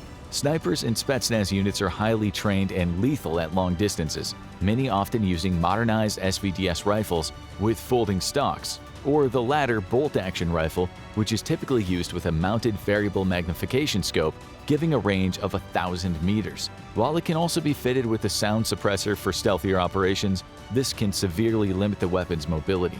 This is why the VSS Vintorez sniper rifle, a silent assault rifle, is a Spetsnaz favorite, especially during missions that require a great deal of stealth. Despite being initially developed in the 80s, this weapon still sees widespread use today among Spetsnaz operators. Additional weapons in the Spetsnaz arsenal are the AS-Val assault carbine, a silent 9mm assault rifle capable of firing subsonic rounds. Yes, that means each bullet travels slower than the speed of sound, making it perfect for silent missions. There's the AK-74, a standard-issue weapon for Russian soldiers used by Spetsnaz and regular troops. This is one of the many modernized versions of the classic AK-47 that exist, and these are typically lighter and more accurate than the original. The other variations found in the hands of Spetsnaz units also include the AK-103, the AK-12, and AK-15 rifles. Navy SEALs have plenty of expensive toys of their own too, given that they have an extremely large military budget, which is also exclusively allocated to their unit. They have access to top-of-the-line gear. Much like the Spetsnaz's own arsenal, the types of weapons used by Navy SEALs will vary depending on the type of mission they're conducting. Among some of the more commonly used in the hands of Navy SEALs is the M4A1 carbine, a shorter version of the M16 assault rifle, capable of semi-automatic and automatic firing. Its numerous Picatinny rails on the receiver and the handguards allow for various scopes, sights, grips, or other attachments, including underbarrel grenade launchers, to be fitted to the M4A1, giving it a great deal of versatility. SEALs are also known to be fond of the MK-17 SCAR-H, chosen to eventually replace a number of existing weapons used by not only them but other United States Special Forces units too. This is because the MK-17 comes in 3 different variations: a standard version with a 16-inch barrel, then a shorter 13-inch and a longer 21-inch. These different barrels are designed in such a way that they can be easily switched out, meaning the MK-17 can be altered to suit a desired role, either as a sniper rifle, an assault rifle, or a close-quarters weapon. Then, of course, it would be remiss of us to not mention the pig. And no, that's not a literal pig the Navy SEALs bring into battle, although one of those feral hogs could probably do some damage. The pig is the nickname given to the M60 machine gun, a weapon first developed following the Second World War that first saw a lot of action in the Vietnam War. The M60 and its various updated versions have long been a favorite light machine gun of the U.S. Navy SEALs, given that it could be accurately fired from the shoulder or mounted to gunner positions on vehicles. The SEALs have long favored the M60 since the Vietnam War, and although its use was phased out in favor of more modern weapons in other branches of the U.S. military, the most updated version, the M60E4, was still suited to the missions the SEALs conduct. Since they're often sent on raids and operations wherein traveling light is essential, and the Navy SEALs are specialists in amphibious warfare, moving from water to land quickly, the M60E4 weighing less than some newer machine guns and operating reliably in salt water meant it saw continued use up to the modern day. Overall, in terms of armaments, the case is pretty much the same for both. Their firearms are subject to change depending on what the objectives and requirements of the particular mission are. Navy SEALs and Spetsnaz operators alike can use a wide array of assault rifles, submachine guns, light machine guns, sniper rifles, and pistols. While both the U.S. Navy SEALs and various Russian Spetsnaz groups are both highly trained units, equipped with a wide range of weapons and skills that enable them to complete their operations, the primary focus and structure of both these Special Forces units are different. The Navy SEALs specialize in a variety of small unit operations, while the different Spetsnaz groups vary in their function depending on which branch of the Russian military organized them. But in terms of which of these groups would be able to take on the other in direct combat, well, it's hard to say with any degree of certainty. Neither one usually engages in pitched battles like regular infantry. Given the specific types of missions SEALs and Spetsnaz are trained for, both possess soldiers in near-peak physical condition and a skill level that would make them fairly evenly matched. After all, the United States and Russia spent a staggering amount of their already enormous military budgets to ensure these units receive the highest level of training possible. With the United States, generally speaking, considered to be the wealthier of the two countries, that might give the Navy SEALs a slight advantage in terms of the advanced weapons and the gear their troops would have access to. But given the similarities in skill sets and training received by them and the Russian Spetsnaz operatives, any slight differences in gear would almost be negated. Both have access to weaponry that's among the deadliest currently available. During a direct engagement, having something like an AK-74 or an AK-12 in your hands doesn't make you much more or less effective than someone wielding an M4A1 or an MK-17 SCAR-H. While it's true some firearms have advantages, like better accuracy or more stopping power, in the end, the efficiency and reliability of any weapon all comes down to the skills of the person using it, rather than its technical specifications. So, in a fight between the SEALs and Spetsnaz, that would likely be the determining factor, the skill of the individual soldiers. After all, different Spetsnaz units exist to serve different purposes. Even though they've trained to operate in a number of different environments and varying missions, the SEALs would very likely perform differently against every different Spetsnaz variation. Up against most of the Spetsnaz units formed internally within the Russian army, the Navy SEALs could have the upper hand, given their equipment and training differ from that of standard soldiers. But better equipped Spetsnaz operators like those working under the FSB or the GRU are some of the most ruthless and feared in the world, and they have the training and equipment to back up that reputation. However, given the performance of Russian special forces in Ukraine to date, there is serious questions about their basic competency and effectiveness. While you regularly hear about daring Ukrainian special forces raids, such as the one that destroyed an S-400 battery in Crimea and opened the skies up for devastating missile attacks in Sevastopol, no similar stories of Russian operations are making their way out of the country, even from pro-Russian sources. This likely means that even Russia's best aren't quite meeting the mark. When it comes down to it, there is at least one similarity that both share. Both the U.S. Navy SEALs and the Spetsnaz are special forces comprised of some very dangerous individuals who have been trained to make the world a cleaner place, at least from the perspective of their respective countries. 3 B-52s scream across the sky on a bombing mission to take out the North Vietnamese Army, or NVA, targets. For added protection from the NVA's electronically guided surface-to-air missiles, SAMs, the bombers are escorted by 2 Douglas EB-66s, call-out signs Bat-21 and Bat-22. One of the main duties of the EB-66s is to sweep for enemy radar and jam it. On Bat-21 is a crew of 6, a pilot, a navigator, and 4 electronic warfare officers, EWOs. Unusually, the navigator on this mission is a senior officer, 53-year-old Lieutenant Colonel Iseal Hambleton. Generally, he's responsible for scheduling navigators, but they were short-handed, so he took position of navigator for this flight. The NVA fires several missiles, and the B-52s, as well as the EB-66s, perform evasive maneuvers. On Bat-21, one of the EWOs calls out a warning as a SAM heads toward them. The pilot assumes the missile is going to go left and initiates a right turn for a SAM break, an evasive violent flying maneuver that can cause a homing missile to exceed its gimbal limits and destroy itself as it tries to follow the rotations of its target. But the missile flies right, so the plane turns straight into it. The crew yells at the pilot to go left, and he tries to reverse his turn, but it's too late. The missile explodes into a massive fireball as it collides with the belly of Bat-21. The pilot makes a hand signal to eject, having practiced it countless times before. Hambleton automatically fumbles for the firing mechanism on his ejection seat. As the compressed air cylinder under his seat fires and rockets him away from the falling aircraft, a second missile hits. Suddenly, Hambleton is 30,000 feet above Vietnam. He's spinning. Something's gone wrong during ejection. Worried that he's going to black out, he pulls his manual ripcord. His upper body snaps back as his parachute billows open and slows his fall. Hamilton looks around. There should be other parachutes in the sky, but there are none. His eyes sting. He's the only survivor. As he drifts lower, Hamilton realizes he's near a forward air control FAC-02 observation plane. He takes out his survival radio and tries calling using the call sign Bat-21. The pilot, First Lieutenant Bill Jankowski, confirms visual sight. He thinks about trying to snag Hamilton out of the air, but his co-pilot dismisses the idea as impractical. Hamilton hits the ground hard. He quickly disentangles himself from his parachute and looks around. He's in the middle of a dry rice paddy.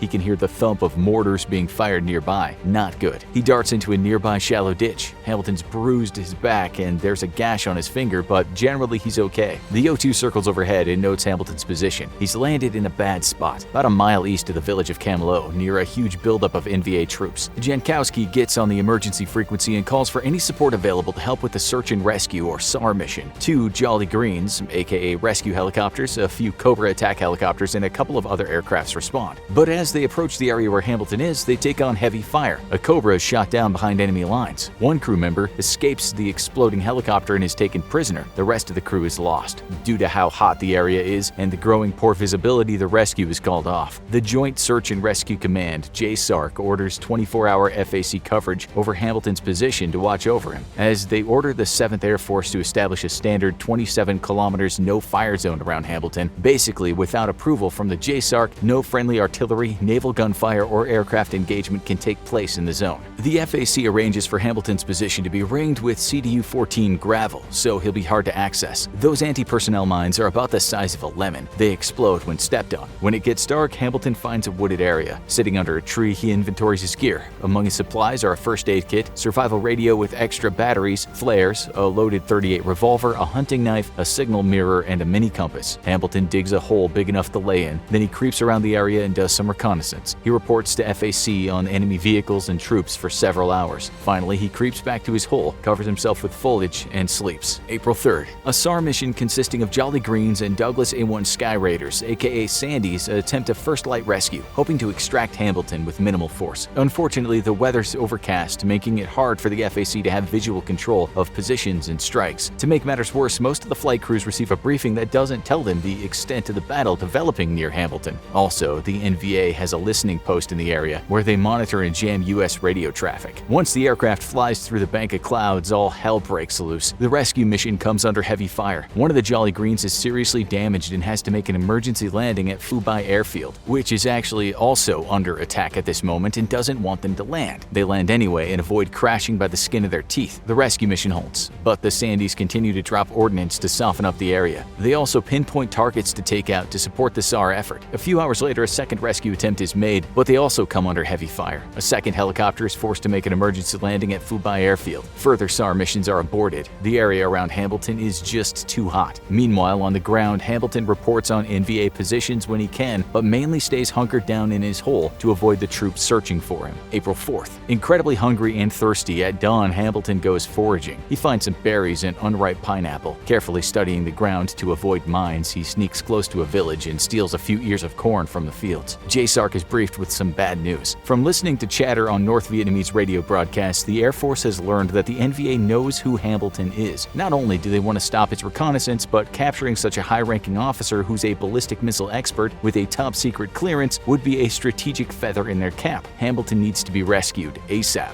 The day is overcast. Hamilton creeps to his observation spot to see how much damage the bombardment has done. A little Vietnamese boy playing in the woods with his dog spots him. The kid heads back to his village, carefully following the dog to avoid the mines. Hamilton watches as the kid tells some soldiers and points in his direction. Soldiers come to investigate, but they have to make their way through a minefield to reach Hamilton's area. As it's midday, there's no way he can get back to his hole without being seen. Hamilton radios FAC, who quickly agrees to create a diversion. They fly an O2 overhead and drop 2 white phosphorus-marking rockets, engulfing the soldiers in a cloud of choking white smoke. The soldiers panic, turn, and race back toward the village. A few of them step on mines and don't make it. Taking advantage of the diversion, Hamilton crouches low, races back to his hole, and frantically covers himself with leaves. He lay there panting until he falls asleep. Hamilton wakes thirsty and disoriented after his nap. It's afternoon. Visibility has improved. A SAR mission with Jolly Greens and Sandys once again has to turn back because of heavy artillery. F-4s, Sandys, and some other aircrafts continue their bombardment of various targets. Unfortunately, some of them end up severely damaged due to intense anti-aircraft gunfire. One of the FAC observation planes, call sign Nail 38, is shot down by a missile, and its pilots, Captain William J. Henderson and First Lieutenant Mark Clark, have to eject. Henderson lands very close to Hamilton, about 500 meters away. He hides in a bamboo patch, but that evening, NVA soldiers come to dig a pit for an anti-aircraft artillery gun in a nearby field. Henderson's forced to surrender when they begin cutting the bamboo down. He becomes a POW. Clark parachutes to the ground safely, manages to elude capture, and hides out. He's further away, on the other side of the Mew Gang River, but within 2 kilometers of Hamilton. Now there are 2 soldiers who need rescuing. April 5th. The weather weather is rainy. Hambleton catches some water and thirstily drinks it. He also saves water in a small jug. The Air Force performs some strikes and blows up several tanks and a few other targets a few miles from Hambleton. It's mostly quiet. The poor weather causes the SAR force to regroup and strategize. They spend much of the day repairing their aircraft. April 6th. The sun shines with minimal scattered clouds, great visibility.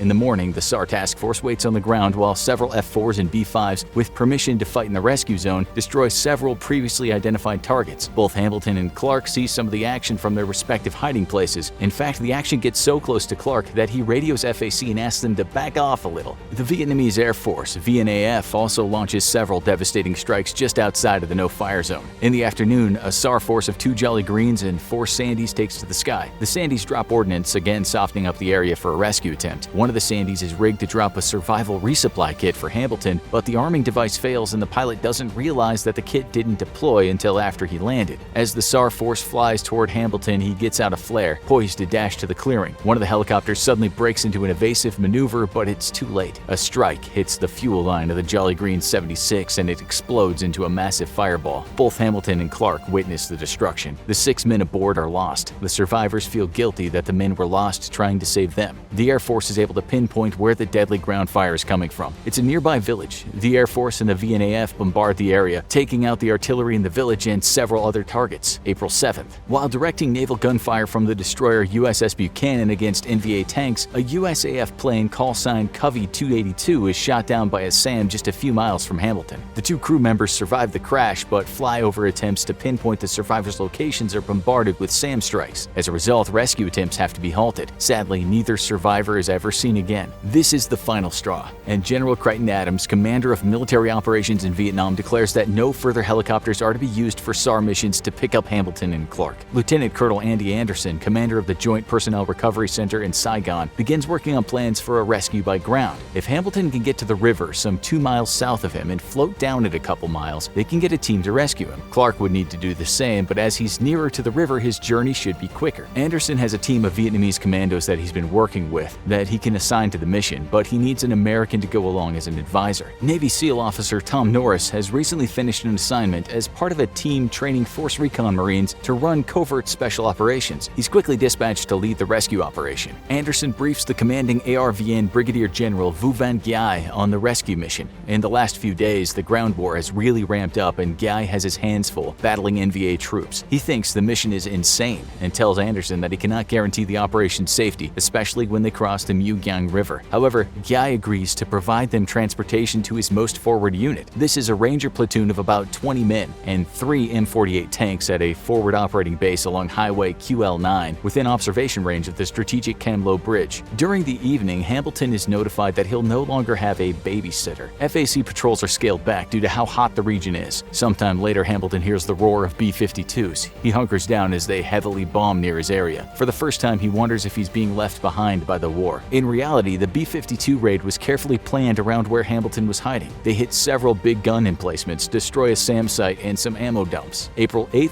to the 13th. It's known that English-speaking NVA are monitoring radio communications, so coded instructions for the survivors are prepared. In fact, SAR contacts the commanders of the survivors' parent units and asks them to create a message based on each survivor's background that would clearly tell him to move to a specific location in a way only they would understand. They discover that Hambleton's an avid golfer with a photo-like memory of golf courses. FAC radios Hambleton and tells him, "You're gonna play 18 holes, and you're gonna get in the Suwannee and make like Esther Williams and Charlie the Tuna." The round starts on number 1 at Tucson National. Hambleton is puzzled. They have to repeat the message a few times. It takes him about 30 minutes to break the code. The Suwannee is a river made famous by a song, Esther Williams is a competitive swimmer, and Charlie the Tuna is the cartoon mascot for Sunkist brand canned tuna. The number 1 hole at Tucson National is 408 yards running southeast, so the code meant that they're going to guide him to the Mugyang River using the courses of 18 specific golf holes. At the river, he would need to swim. His first task is to move southeast 400 yards. The other survivor, Clark, also receives a similar type-coded message. Hambleton quickly discards some items since he needs to travel lightly. He takes his knife, revolver, first aid kit, radio, and boots. Everything he leaves behind he buries, attempting to wipe away all traces that he'd been there. Hambleton checks his compass and makes his way through the foliage, trying to move quickly without making too much noise. Hundreds of yards away, he can see soldiers gearing up for another minesweep. He finds his way to a path and counts off the approximate number of yards. The first hole is right where there's a fork in the path. Hambleton rests in a clump of brush rush at the intersection and clicks on his radio. FAC tells him that his next play is hole number 5 at Davis-Monthan Air Force Base. The first 4 holes go well. Hamilton has a terrible fright when he stumbles over something in the dark that turns out to be a dead pig. The 4th hole takes him near an abandoned village that concealed the artillery guns that shot down Jolly Green 76. Around dawn, Hamilton hides under a pile of hay in the outskirts of the village to rest and wait for darkness. He falls asleep and wakes in the afternoon.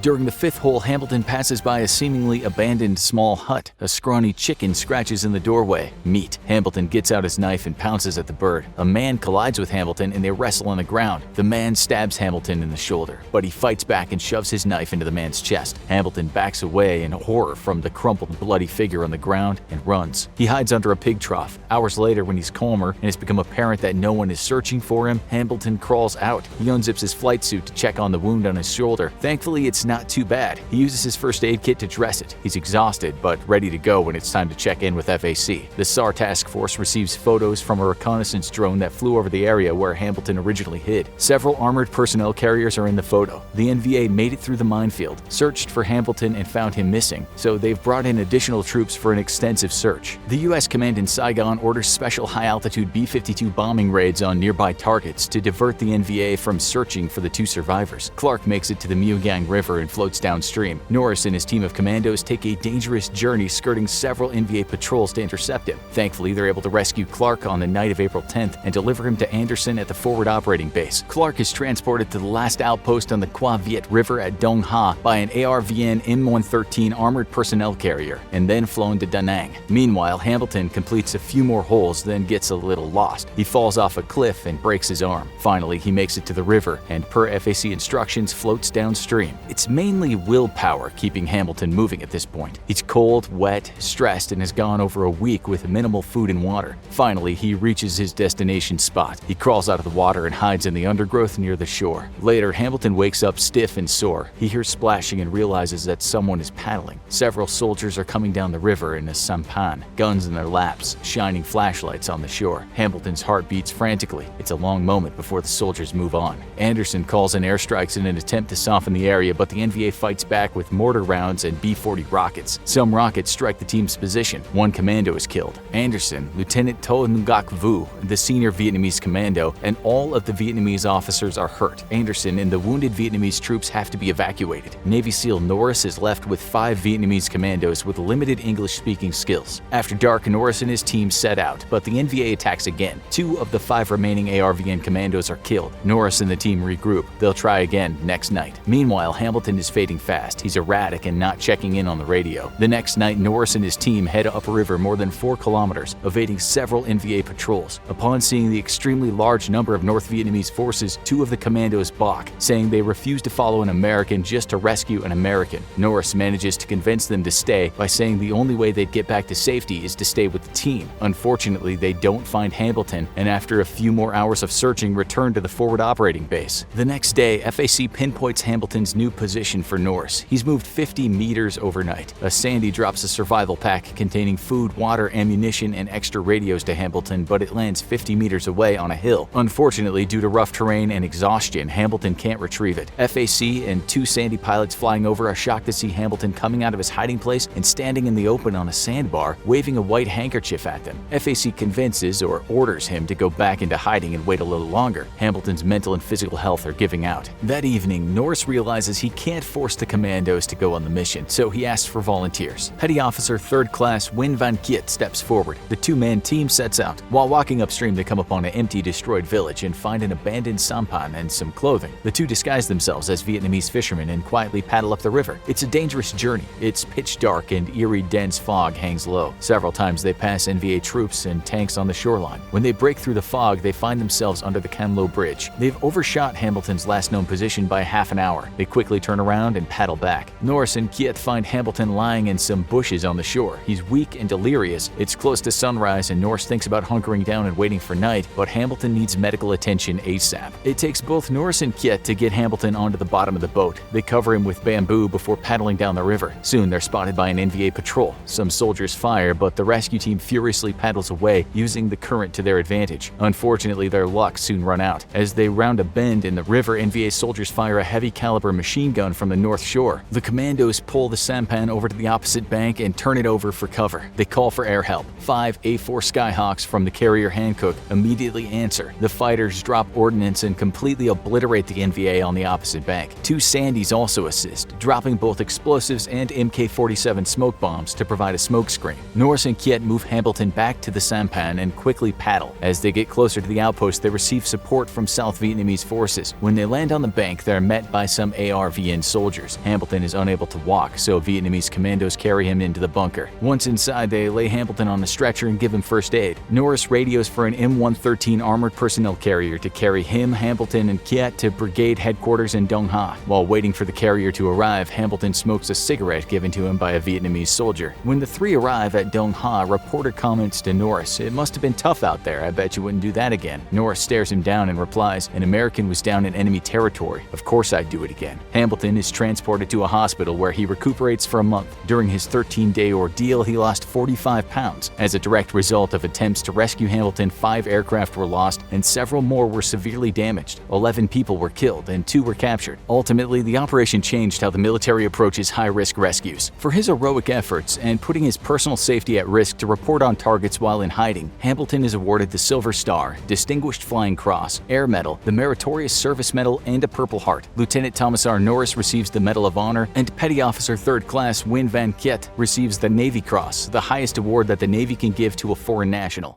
SEAL Team 6 and Delta Force are 2 of the world's most elite counterterrorism special forces units. Their highly trained operators undertake the most risky and dangerous missions for the U.S. military. And even though they operate under absolute secrecy, we do know that these units have been responsible for some of the highest profile successful counterterrorism missions in recent decades. From the dramatic sea rescue of a hijacked ship and crew to the takedown of America's #1 enemy, Osama bin Laden.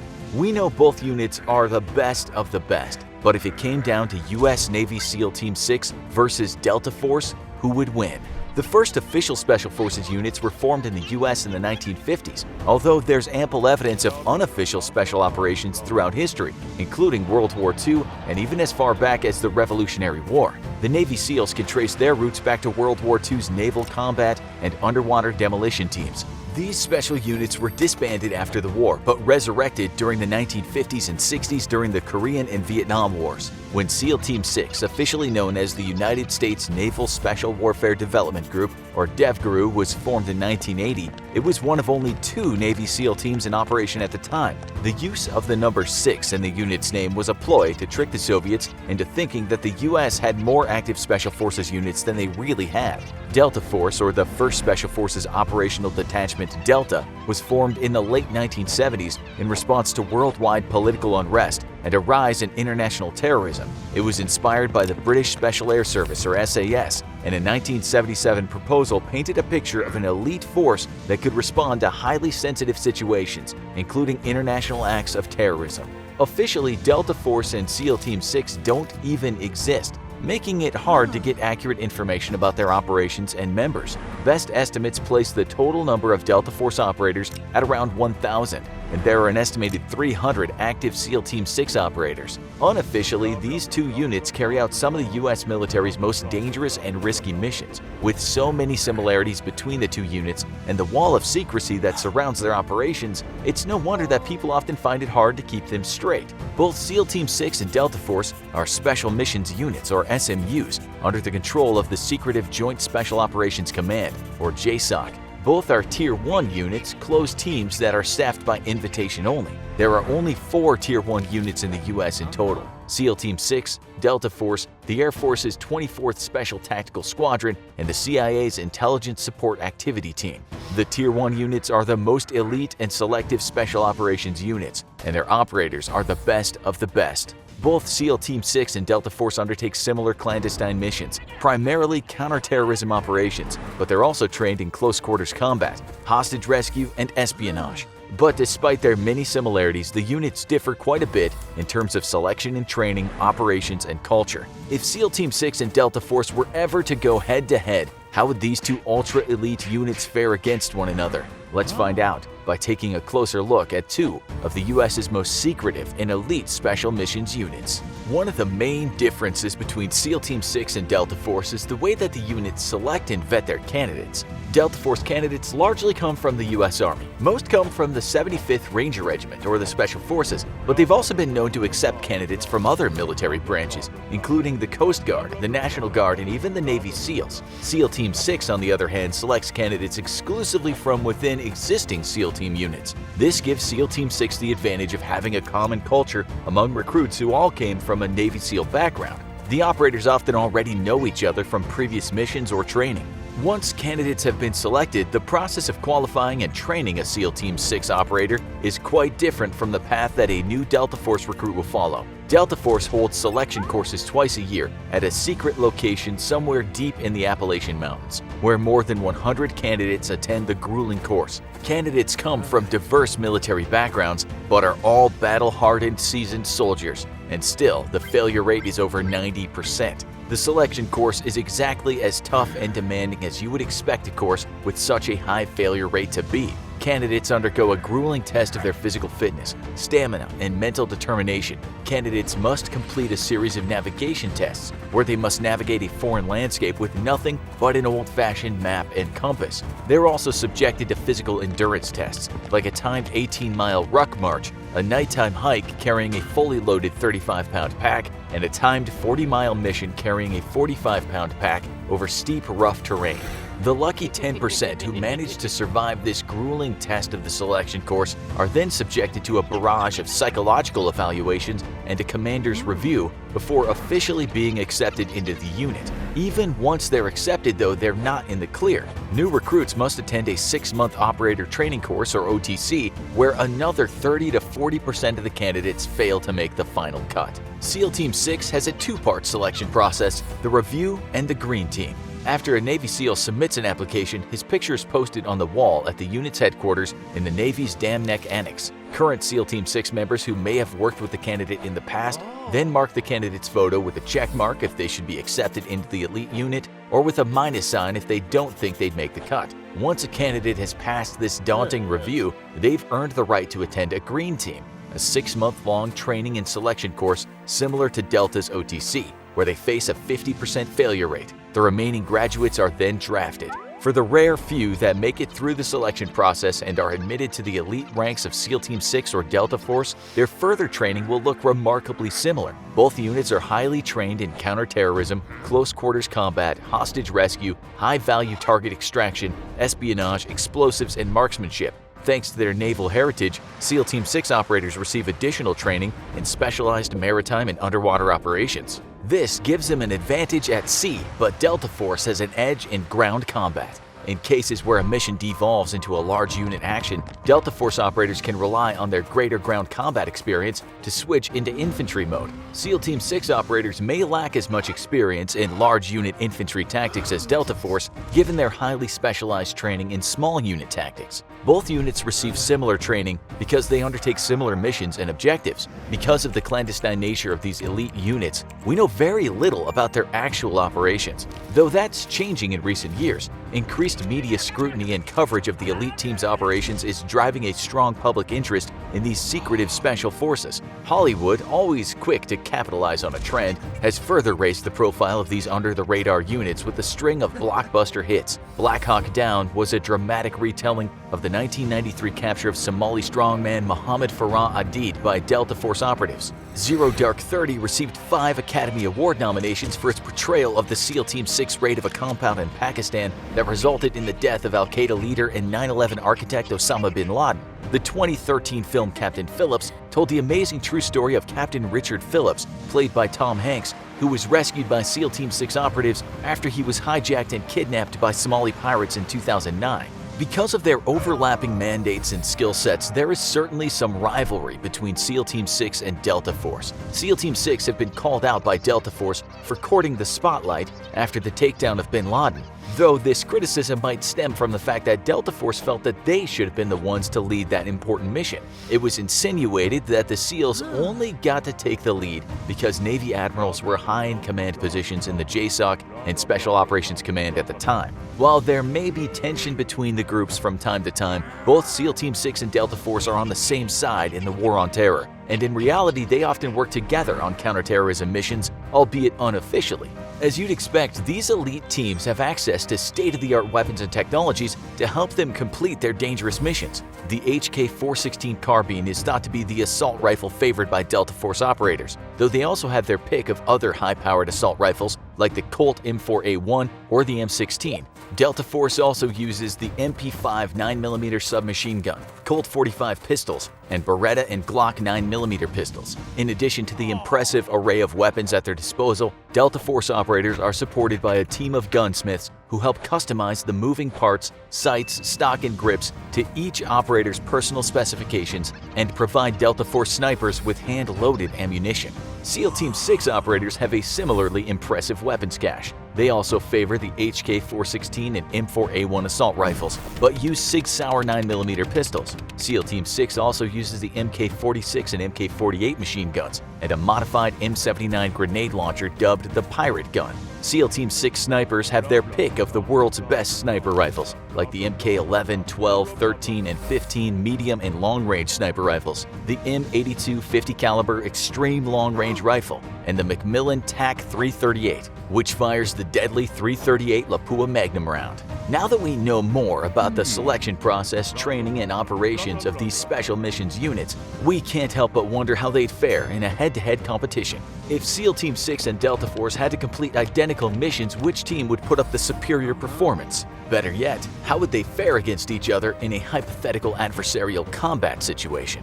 In a competition-style head-to-head, it would be a tight race to say the least. Both units are highly capable counterterrorism units, and their similar training allows both teams to effectively execute many of the same missions. SEAL Team 6 would have a clear advantage if the competition included a Marine element, and their homogeneous culture and the fact that the unit members often knew and worked with each other prior to joining the ultra-elite team might just be enough to give them a slight edge on land too. If, on the other hand, we were to pit SEAL Team 6 and Delta Force against each other in a brutal battle royale, the unit's similar training and overlapping mission objectives would mean that both teams would know how the other operates, and therefore their usual tactics would be useless. In an adversarial situation, they'd have to improvise and rely on combat instincts to survive, and this is where Delta Force has the edge. Unlike SEAL Team 6 operatives, the vast majority of Delta Force operatives have served in the infantry and have direct combat experience, making them more adaptable to changing battle conditions and more effective in an ambush. Whether you think SEAL Team 6 is the last word in Special Forces, or if you're a Delta Force fan through and through,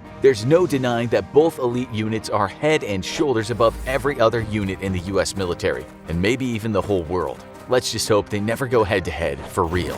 July 4th, 1776 is the greatest day in world history. Not only is it the day America was born, it's the day freedom was invented. But that precious freedom was hard-won and nearly lost in a bitter revolutionary war that would change the course of world history.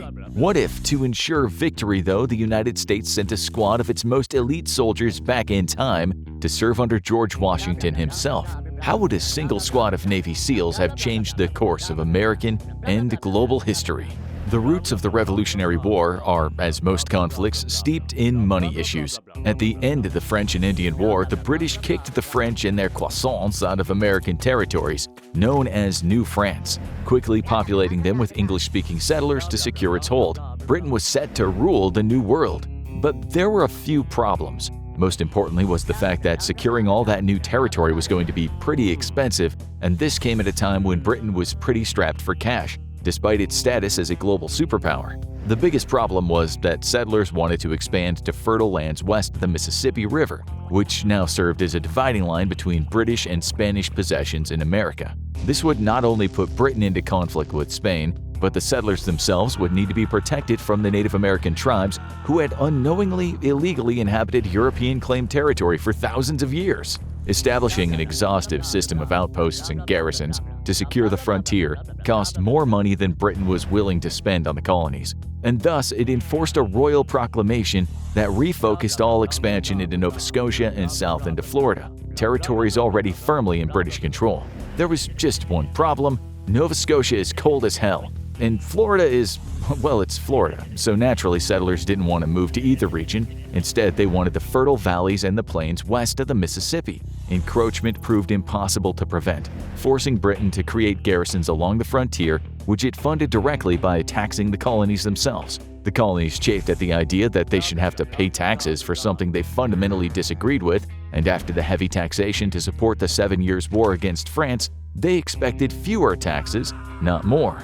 To make up for the heavy cost of the 7 Years' War, the British expected the colonies to fund their own defense, and to add a little on top for good old King George by enforcing custom duties in American ports. The Sugar Act, Molasses Act, and Stamp Act all proved wildly unpopular with the colonists, culminating in the Boston Tea Party, where $1.7 million worth of tea was dumped into the Boston Harbor. Ultimately, this open revolt would lead to a series of events culminating in the Declaration of Independence, when the colonies told the world they had a right to self-rule and to measure things with anything but the metric system. After inventing freedom and then telling King George where to stick his precious meters, the newly born American nation prepared for a war that had actually already been raging for about a year. The odds were firmly stacked against the new colonies, and King George was determined to turn all Americans into limp-wristed tea drinkers. Not only were the rebels facing 48,000 troops from the best military in the world at the time, but they also had to contend with an additional 25,000 loyalists who hated liberty. King George also brought in nearly 30,000 German mercenaries, and perhaps unsurprisingly, as many as 13,000 Native Americans were more than happy to take up arms against the colonists. When Britain promised them that totally, for sure, trust me bro, the Crown would totally respect their own claims to the land if they helped them win the war. The US fielded an army of 40,000 volunteers and would eventually receive support from an additional 10,800 French troops and 12,000 Spanish soldiers. Both France and Spain were more than eager to make Britain suffer, and the American Revolutionary War proved an exceptional opportunity to do just that.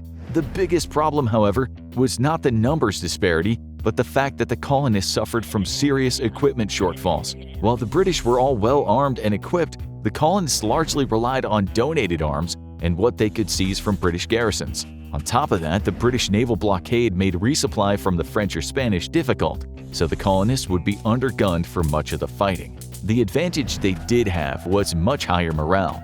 The Americans were fighting for the right to not call cookies biscuits and for good oral hygiene. But for the British, this was largely an administrative conflict. The truth is, the loss of the colonies was more about prestige than any actual harm to the British Empire. The Americans had proven themselves absolutely difficult and annoying to rule, arguably costing the Crown more than the value it got back in return. Thus, despite having the military advantage, Britain would inevitably decide the return on investment simply wasn't worth it. And if the colonists wanted to make firearms the leading cause of death amongst children 18 and younger, then so be it. But even with what was largely a token force in the American colonies, the British still nearly succeeded in crushing the revolution and ending liberty forever, everywhere around the world. What impact then would the current and sole global superpower have on its own Revolutionary War if it could send a single squad of the most elite soldiers back in time? U.S. Navy SEALs are widely regarded as the most capable and elite soldiers on the planet. For the duration of the Cold War and for decades after it, their only real competition was their bitter Soviet and Russian Spetsnaz rivals. But judging by their performance in the Ukraine war, the claims about the Spetsnaz seem outlandish at best. Estimates vary, but on average it costs about $36,000 to train the average U.S. soldier. A Navy SEAL, however, costs as much as $2 million to take from trainee to operator, and then an additional $1 million a year for upkeep for the duration of their service. This makes the SEALs perhaps the single most expensive soldiers on the earth. And to be fair, you're getting quite a bit of bang for your buck. SEALs have a staggering dropout rate between 70 and 85%, and serious injuries, even death, are not unheard of during training. Even after initial training, however, many would-be SEALs either drop out or are forced out by injuries or other factors before they get to their first operational units. And no SEAL can earn a trident and their place on a team without the approval of the rest of said team. The SEALs are so elite that even the CIA's Special Activities Center recruits almost exclusively from their ranks. When the US needs the impossible done, it calls on the SEALs. Taking their name from their ability to be delivered by sea, air, or land, SEALs specialize in infiltrating deep into enemy territory to carry out extremely sensitive missions against high-value targets. Their missions can range from capturing high-value enemy VIPs or rescuing friendly ones to sabotage and even the clearing or demolition of man-made or natural obstacles before an amphibious landing. Sometimes, though, the SEAL's strength is their ability to remain undetected, providing critical intelligence deep behind front lines, or reconnaissance that opens up pathways for other special operators to infiltrate the target area. To accomplish their missions, they make use of the absolute best and most highly classified American reverse-engineered UFO technology, hence the hefty price tag. So, what value would a single squad of SEALs have in the Revolutionary War? Despite the first true American Special Forces arising only in the Second World War, their forebears were already in action in the very first battles of the U.S.'s struggle for independence. U.S. Army Rangers, Delta Force, and other elite American Special Forces units all trace their lineage back to one specific company of light infantry in the Revolutionary War, known as Knolltown's Rangers. This group was primarily tasked with reconnaissance and used as a flexible, maneuverable force to attack enemy rear areas, often with great success. However, the colonists had a long history of asymmetrical warfare dating all the way back to King Philip's War of 1675, during which the Plymouth colony created a company of men who would train and operate like the natives to attack their war parties and raid their camps. The endeavor would prove so successful that it would influence the creation of the famous Rogers Rangers during the French and Indian War. Rogers Rangers would specialize in what might be known today as counter-special forces, attacking the irregular French and Indian forces that often ambushed British and American regulars. SEALs are normally formed into platoons of 16 men, further divided into smaller squads. On average, that would give the Continental Forces a squad of 4 highly skilled men along with all their modern gear.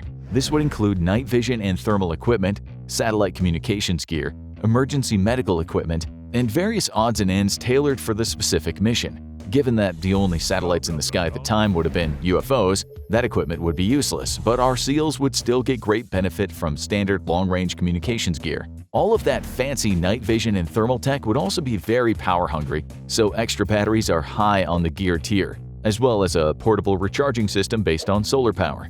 Given advances in portable solar power technology for special operations forces, our SEALs are set to keep their modern tech working for quite a while. The question is, how can our SEALs be employed for maximum impact? Or where can they provide the best value for the Continental Army? The bread and butter of SEALs is deep infiltration and direct action against high-value targets. But the advantage of sending a team of SEALs back in time is their flexibility. Mission priority will determine the specific SEALs sent back in time and their equipment. Despite specializing in deep reconnaissance, this is probably the least effective way to employ our SEALs. The colonial army had a large network of spies and sympathizers who fed them a steady diet of information, and warfare in the Revolutionary War was far less mobile than modern war. This makes using SEALs to report on enemy movements and troop composition an inefficient use of their capabilities. This work is best left to the real spies and scouts at the time, though of course their long-range communications gear would be extremely useful in this role. Instead, our SEALs are best suited for direct action missions against high-value enemy targets. The British proved themselves extremely vulnerable to irregular raids and attacks, as the territory of the colonies was largely unknown to most of them. At the time, America was still pretty wild, largely free of large urban settlements with a healthy population of Bigfoot and other wild animals. The British would often be forced to move their troops through thick wilderness to reach their destination. With almost zero regard for irregular warfare, this often made them extremely vulnerable to American Rangers and other forces who specialized in quick hit-and-run attacks. Even with just 4 SEALs, though, the impact they could have would far outstrip anything the colonists could hope for. Armed with weapons like the HK-416 carbine, with a 40mm grenade launcher slung underneath, and the MK-48 machine gun, our SEALs are packing as much firepower on their own as a significant portion of any British force they face, and they would be able to deliver that firepower from ranges that far exceed anything the British could hope to counter. Even brief ambushes by a pair of MK-48 gunners backed up by 40mm grenade fire from their 2 teammates would exact an extremely heavy toll on marching British forces. With our SEALs disappearing into the wilderness, before any sort of counterattack could be organized. Then there's the ability to simply delete high-value enemy personnel through the use of long guns. The Macmillan TAC-338 carried by a SEAL sniper can reach out and touch someone at a range of over 1,600 meters. If the US felt like trolling the British Redcoats, they could send a SEAL back in time with the M82 50 caliber anti-material rifle. Despite there being literally no target worth using a 50 caliber sniper rifle on, the sight of British officers having their chests imploded from over a mile away would be hugely demoralizing to enemy forces and destabilizing to the war effort at large by the elimination of highly trained British officers, something the Americans were already doing with their own far less effective snipers. But as much fun as it would be to see SEALs carrying out ambushes with fully automatic weapons and grenade launchers, even this is probably not the best use of their talents. Instead, our time-traveling SEALs can be put to far greater use by never firing a gun in the first place. One of the biggest hurdles to the revolutionary struggle was the British blockade of American ports. This had a strangling effect on the American economy, already struggling to finance a very costly war, and it kept badly needed European military aid out, or forced it to take far more circuitous and time-consuming routes that often left rebel forces undergunned. Like their animal kingdom counterparts, SEALs love the water, and destroying high-value targets in water is basically a wet dream for any SEAL. The first specialty of any Navy SEAL is underwater demolition, and it's why the service's ancestors existed in the first place during World War II. Armed with a variety of limpet mines and other explosives and personal underwater mobility devices, our SEALs could easily infiltrate out to British ships sitting at anchor completely undetected and attach demolition charges or mines to their hulls. Then it's as simple as returning to shore and watching the fireworks. Even more than eliminating enemy VIPs or mowing down rows of redcoats with modern machine guns, the sinking of very expensive warships would be a critical blow to the British war effort. With France joining the war in 1778, the British Royal Navy was in a crisis, and it could no longer afford to concentrate its naval forces on the conflict in America. The French had already begun to wreak havoc across vital British trading lanes in the Caribbean, and now there was a pressing need to secure home waters and other vital trade lanes abroad. The surrender of Lord Charles Cornwallis at Yorktown in October 1781 is largely seen as the nail in the coffin for the British effort to make Americans drive on the wrong side of the road. The truth, however, is that naval defeats at the hands of the French had already decided the outcome of the American Revolutionary struggle. Our SEALs could hasten that inevitable end by targeting British warships earlier in the war and systematically sinking them one by one. Even while far from shore, SEALs could reach their targets under the cover of darkness, using quick, agile sloops, and then diving from them a few miles away. Personal underwater mobility equipment would power them all the way to their target and back again for pickup. The only time British ships wouldn't be vulnerable was when at sea or on the move, but they could only stay away from ports and coastal waters for so long before needing resupply, making them vulnerable once again. The loss of multiple high-value warships would be a devastating military and economic blow to the maritime British Empire. It would also open up American ports to friendly shipping, but even more importantly, rather than win the war on its own, it would likely invite France to join the effort far sooner than they did, and with far greater effect. They have a 92% washout rate. Time and again, their training has been described as the most mentally and physically tough of any special forces outfit in the world. Those who don't choose to quit have a better than even chance of suffering a serious injury, with one of the highest training fatality rates among special forces units on Earth. Some will even die. And if you want to be a US Navy SEAL, then you too will have to pass through the dreaded Hell Week. It starts with a bang. A lot of bangs, actually. One minute you're comfortably asleep in your bunk, if maybe a little drafty seeing as you're sleeping inside a tent by the ocean. And the next, the world has exploded into a cacophony of gunfire and explosions. Hope you had some nice dreams there, Sweet Pea, because you just woken up to a world of hurt. Instructors prowl the tents, barking orders and ripping students out of their cots. All the while, other instructors move through the camp firing off rifles and machine guns loaded with blanks. Others toss smoke and concussion grenades everywhere they please. You better be able to find your swim buddy in the chaos as instructors shout orders through the chaos of gunfire and explosions, because you do not want to be caught without your swim buddy. Then it's time to get your ass in the water. Hell Week is going to be long, cold, and extremely sandy, and it all starts on minute 1 of night 1. You'll be running into the freezing cold Pacific surf and locking arms with the rest of the students, letting the pounding Pacific waves slam into you over and over again, rapidly dropping your internal body temperature. You may have grown up the biggest, baddest guy on your block. Maybe you can bench press 300 pounds. Maybe you're an MMA champ. Literally none of that matters to the United States Navy. Thugs are a dime a dozen and of no use to the professional United States military. What interests the U.S. Navy is men who are physically and mentally tough, and it all starts with the ice-cold Pacific Ocean washing over you at 2 in the morning. It's only been minutes since Hell Week began, and already students are calling it quits. The freezing waters of the Pacific leach body heat away, dropping core temperature to dangerously low levels. Some of the students can't help it. Each human body is different, and theirs simply can't handle the cold and begins to shut down. Others don't have the mental toughness to shrug off the effects of hypothermia. Good. The United States Navy doesn't want them anyway. Quitting is encouraged. You're reminded of that on a nearly minute-by-minute basis, as instructors with bullhorns give voice to your innermost thoughts. It's too cold. If you stay in this water, you might die. Wouldn't it feel better to be in a nice, warm bed right now, like the rest of the world? There's coffee and donuts, just over there, past a lonely silver bell. All you have to do is walk up to it and ring it once, signifying you're done. Then you get a nice, fat, juicy donut and some piping hot coffee to enjoy in front of your former classmates. People are doing it even now, and you can see the steaming fog of the coffee from your vantage point in the surf zone, right before another ice-cold wave slams into and over you, drowning you for just a moment. Now that you're good and soaked, with sand washed into every crevice of your body, it's time to get that body temperature up with some good old-fashioned PT. Hope you like push-ups, because you're going to be doing hundreds of them. But the United States Navy isn't heartless, and it doesn't want you to get bored. So they've even given you the privilege of alternating your hundreds of push-ups with hundreds of flutter kicks. It's the most exhausting workout of your life. But again, the Navy has you covered and gives you plenty of breaks. Just long enough for you to run, not jog down to the surf. Link arms and get smashed by the freezing cold waves all over again. If you had a watch, which you don't, you'd know that only 1 hour has passed since Hell Week has began, and already a tenth of your class has called it quits. All your push-ups and flutter kicks are boring the instructors, so it's time to switch it up. Now you're gonna low crawl 200 meters on hard pavement to get to the next evolution area, and your ass better not rise more than an inch off the ground as you move. In combat, you'll get killed. Here, it'll move you straight back to the starting area where you'll begin your low crawl all over again. By now, you've covered every square inch of your body in coarse sand, and you're dragging your worthless hide across hard pavement, digging that sand into your soft flesh.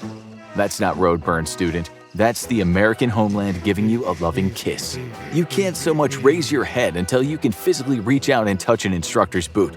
Then, well, did I mention that the instructors were bored? It's time to entertain them. You probably liked singing in the shower as a civilian. Well, the United States Navy would love to hear you sing, and they've provided the biggest shower in the world to be your stage, the Pacific Ocean. That's right, it's time to hit the surf zone again, lock arms, and start belting out tunes on request. The instructors love the classics. America, My Country 'Tis of Thee, and, of course, Anchors Aweigh, the Navy's own fight song. And they'll gladly accept some top 40 hits or even a few holiday jingles. So you better know more than a few songs by heart, because you'll be singing them for the next several hours. Alright, you made it to dawn. Congratulations. Other Special Forces programs around the world will starve their recruits in order to test their mental toughness. The United States Navy takes the opposite approach, and you'll not only eat often, but you'll eat a lot, and most of it will be piping hot. But only because the Navy has to feed you like this. You may be able to slog through other Special Forces training on one protein bar every 2 days, but Navy SEAL training will absolutely kill you if you don't eat hot food often. You're burning a whopping 8,000 calories a day, and the warm food will make sure that your core body temperature doesn't dip so low that you die from hypothermia. If you've made it to Hell Week, you've definitely done long PT before, but you've never quite done it like this. You and several of your fellow students will be doing log PT for hours. Give your log a name. Get close to your log. Get to know its likes and dislikes, its hopes and dreams for the future. Because you and your team are going to be doing log PT for days. You'll carry your log, you'll push your log, you'll pull your log. You'll jog with your log, and you'll take nice rest breaks holding your log close as the Pacific Ocean's freezing cold waves slam into you over and over again in the surf zone. But the US Navy doesn't tolerate jealousy and other pettiness in its ranks. And all that time you've spent with your log has kept you away from your inflatable rubber boat. So you'll be spending plenty of time with it too. You'll be carrying your boat over your head for hours on end, to the point that friction will actually cause you to lose hair in patches on your head. Hopefully it'll regrow. If not, well, you're not here to look pretty and win beauty contests. You're here to help the United States Navy enforce a free and open world order on the high seas. It doesn't really matter where you run under the boat. Go into the middle, and the 200 to 300 pound boat will be constantly pressing down on you. Go to the front or the back, and instead it'll be smacking you in the head as you run, possibly even giving you a concussion if someone on your team isn't pulling their weight. You get exactly 4 hours of guaranteed sleep during all of Hell Week. Because unfortunately, your mind is weak, and the United States Navy has not yet figured out how to operate sailors on an entire week with no sleep. But don't worry, it's a weakness they're working on. If you're smart though, you'll be catching a few blinks of shut-eye literally anywhere you can get it. Finish an evolution before the other teams, your reward is a few minutes of sleep.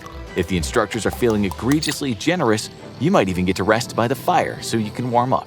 Even if you're not smart enough to catch sleep when you can, probably because you're from Arkansas, your brain will try and force it on you. It's your job not to let it do that, because the best way to repeat a training evolution is to fall asleep in the middle of one.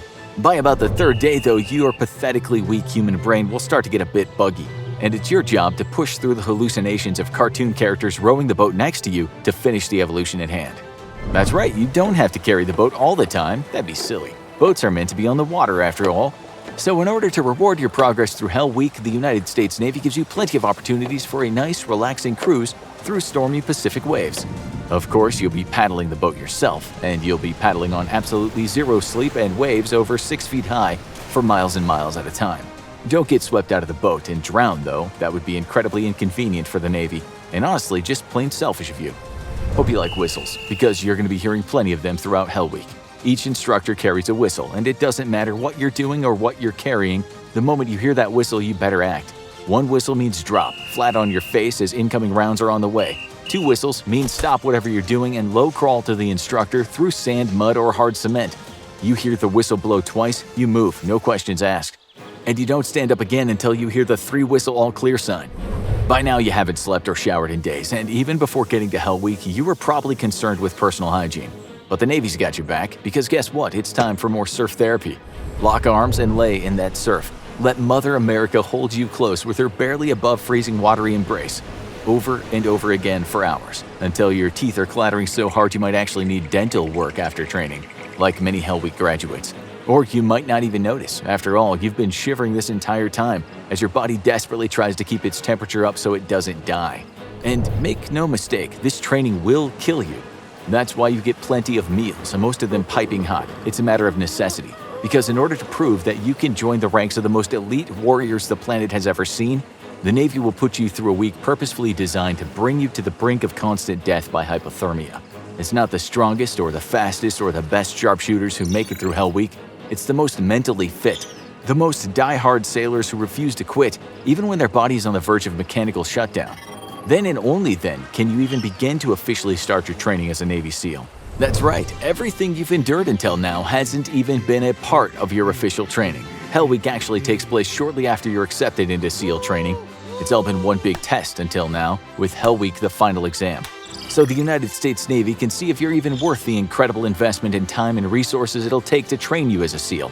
Even after this, there'll be plenty of opportunities for you to fail. You might have made it through Hell Week, and you should absolutely be proud of that, sailor. But that doesn't mean you're anywhere close to getting your coveted Trident pin. You still have months of training ahead of you, along with the dreaded pool competency test, and plenty of opportunities to get washed out of the program. Then, even if you successfully complete all of the training, your instructors may simply reject you at the end of training. The SEAL community is so small that the odds of a new recruit ending up on a real-world mission with one of their instructors are high. And no instructor will accept a candidate they wouldn't gladly fight alongside with, even if they make it all the way to their final day of training without washing out. A platoon of U.S. Navy SEALs gathers around the sparse cover at the base of a hill. The commanding officer receives a last-minute transmission and turns to his men with a grave look on his face. Despite being in almost constant action for the last 4 days and with only 4 hours of solid sleep to each man, the orders are in. The SEALs must take the hill. Leaving it in enemy hands would endanger friendly forces elsewhere. With grim determination, the SEALs check and double-check their equipment. They've got a job to do, but as the attack kicks off, the weary men are in for a shock for what awaits them. Machine gun rounds whiz over their heads as artillery drops just meters away. The ear-deafening explosions make them lose track of where they are or where they're going to. The smoke burns their eyes and blurs their vision, but that will not stop them from reaching the enemy position on the hill above. The only problem is getting there. To do so, they must crawl through hundreds of yards of mud and barbed wire, sometimes sinking all the way up to their neck in dirty water or mud. And if that was not enough, they must crawl through over 100 feet of piping filled with muddy water and possible snakes to get through to the other side. But even if they survive the hundreds of yards of fire-swept barbed wire fields and muddy ditches they must crawl through, the final obstacle is a rope bridge they must cross under fire and ensure that no man is left behind. Despite all these challenges, the men persevere and take the hill with no casualties, the unseen enemy retreating before they could engage in the close combat the SEALs desperately wanted. While this scenario might come straight out of a war movie, it's actually based upon the culminating event of Basic Underwater Demolition School, or BUD/S, Hell Week. It's a testament of their combat training so far and incorporates lessons learned from the entire week, while teaching the aspiring SEALs that even when they're the most tired, exhausted, hungry, and weak, the most will be expected out of them. Combat is unforgiving and does not care what they've already gone through. Even though the scenario sounds intense, it actually is just a very small piece of what actually goes on at BUD/S. Throughout the 7 months, the trainees, affectionately known as tadpoles by their instructors, attend one of the most difficult training programs on the planet.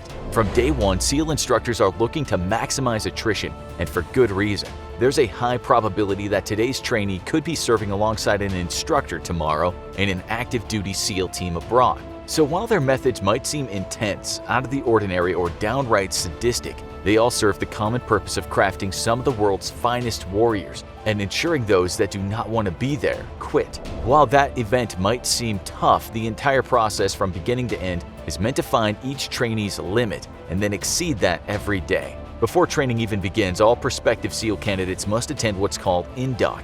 INDOC is a 5-week precursor to BUD/S that each person must pass just to begin training. It's here that candidates receive their first taste of the SEAL community. Their days are long and regimented, usually starting at 5 o'clock in the morning and ending 12 hours later. During those 12 hours, they're constantly being pushed physically. Whether it's group runs on the beach wearing boots and oots, also known as camel pants, doing group exercises, swimming for hours in the pool, basic diving, or tackling in the obstacle course, the instructors unleash a full barrage of training to get the most out of their students. While those might sound easy at first, the instructors have a way of making even the simplest of tasks impossibly difficult. For instance, as a part of their swimming qualification, students must learn the practice of downproofing. The purpose of this is to expose students to a variety of controlled in extremis, Latin for the point of death, situations to see how they react. Students must also be able to get to the surface safely if any of their gear fails while on a mission in the water. There are a couple of ways to do this, and one of the most common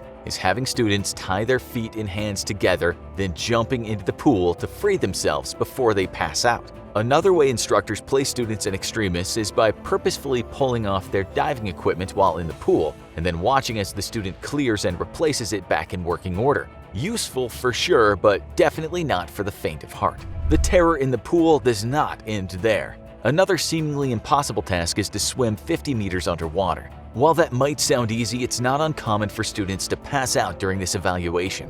The obstacle course is another not-so-easy task. There's a wide range of high and low obstacles that require agility, speed, and endurance to conquer, including an almost 60-foot rope tower to climb. Making matters worse is that in BUD/S it pays to be a winner, and the weakest students are often punished severely with more exercises and mind games, with the slowest runner of the obstacle course usually being buried up to his neck in the sand by his classmates. While the instructors in INDOC might seem like they're trying to humiliate and beat down the students for no reason, in reality they're beating them down only to build them back up. The best way they do this is by assigning each student a partner known as a swim buddy, which is to remain with him at all times. Each swim buddy cannot be more than several feet away at a time, and if they do, each person risks fear of expulsion from training. This selfless devotion to another is the beginning of creating a coherent team. By indoctrinating students now that at the end of the day all that matters, no matter how tired, stressed, or in pain they are, is the person beside them, only then can they truly begin to grasp what it means to work in a team. Those that cannot grasp the concept or who psych themselves out now leave the program.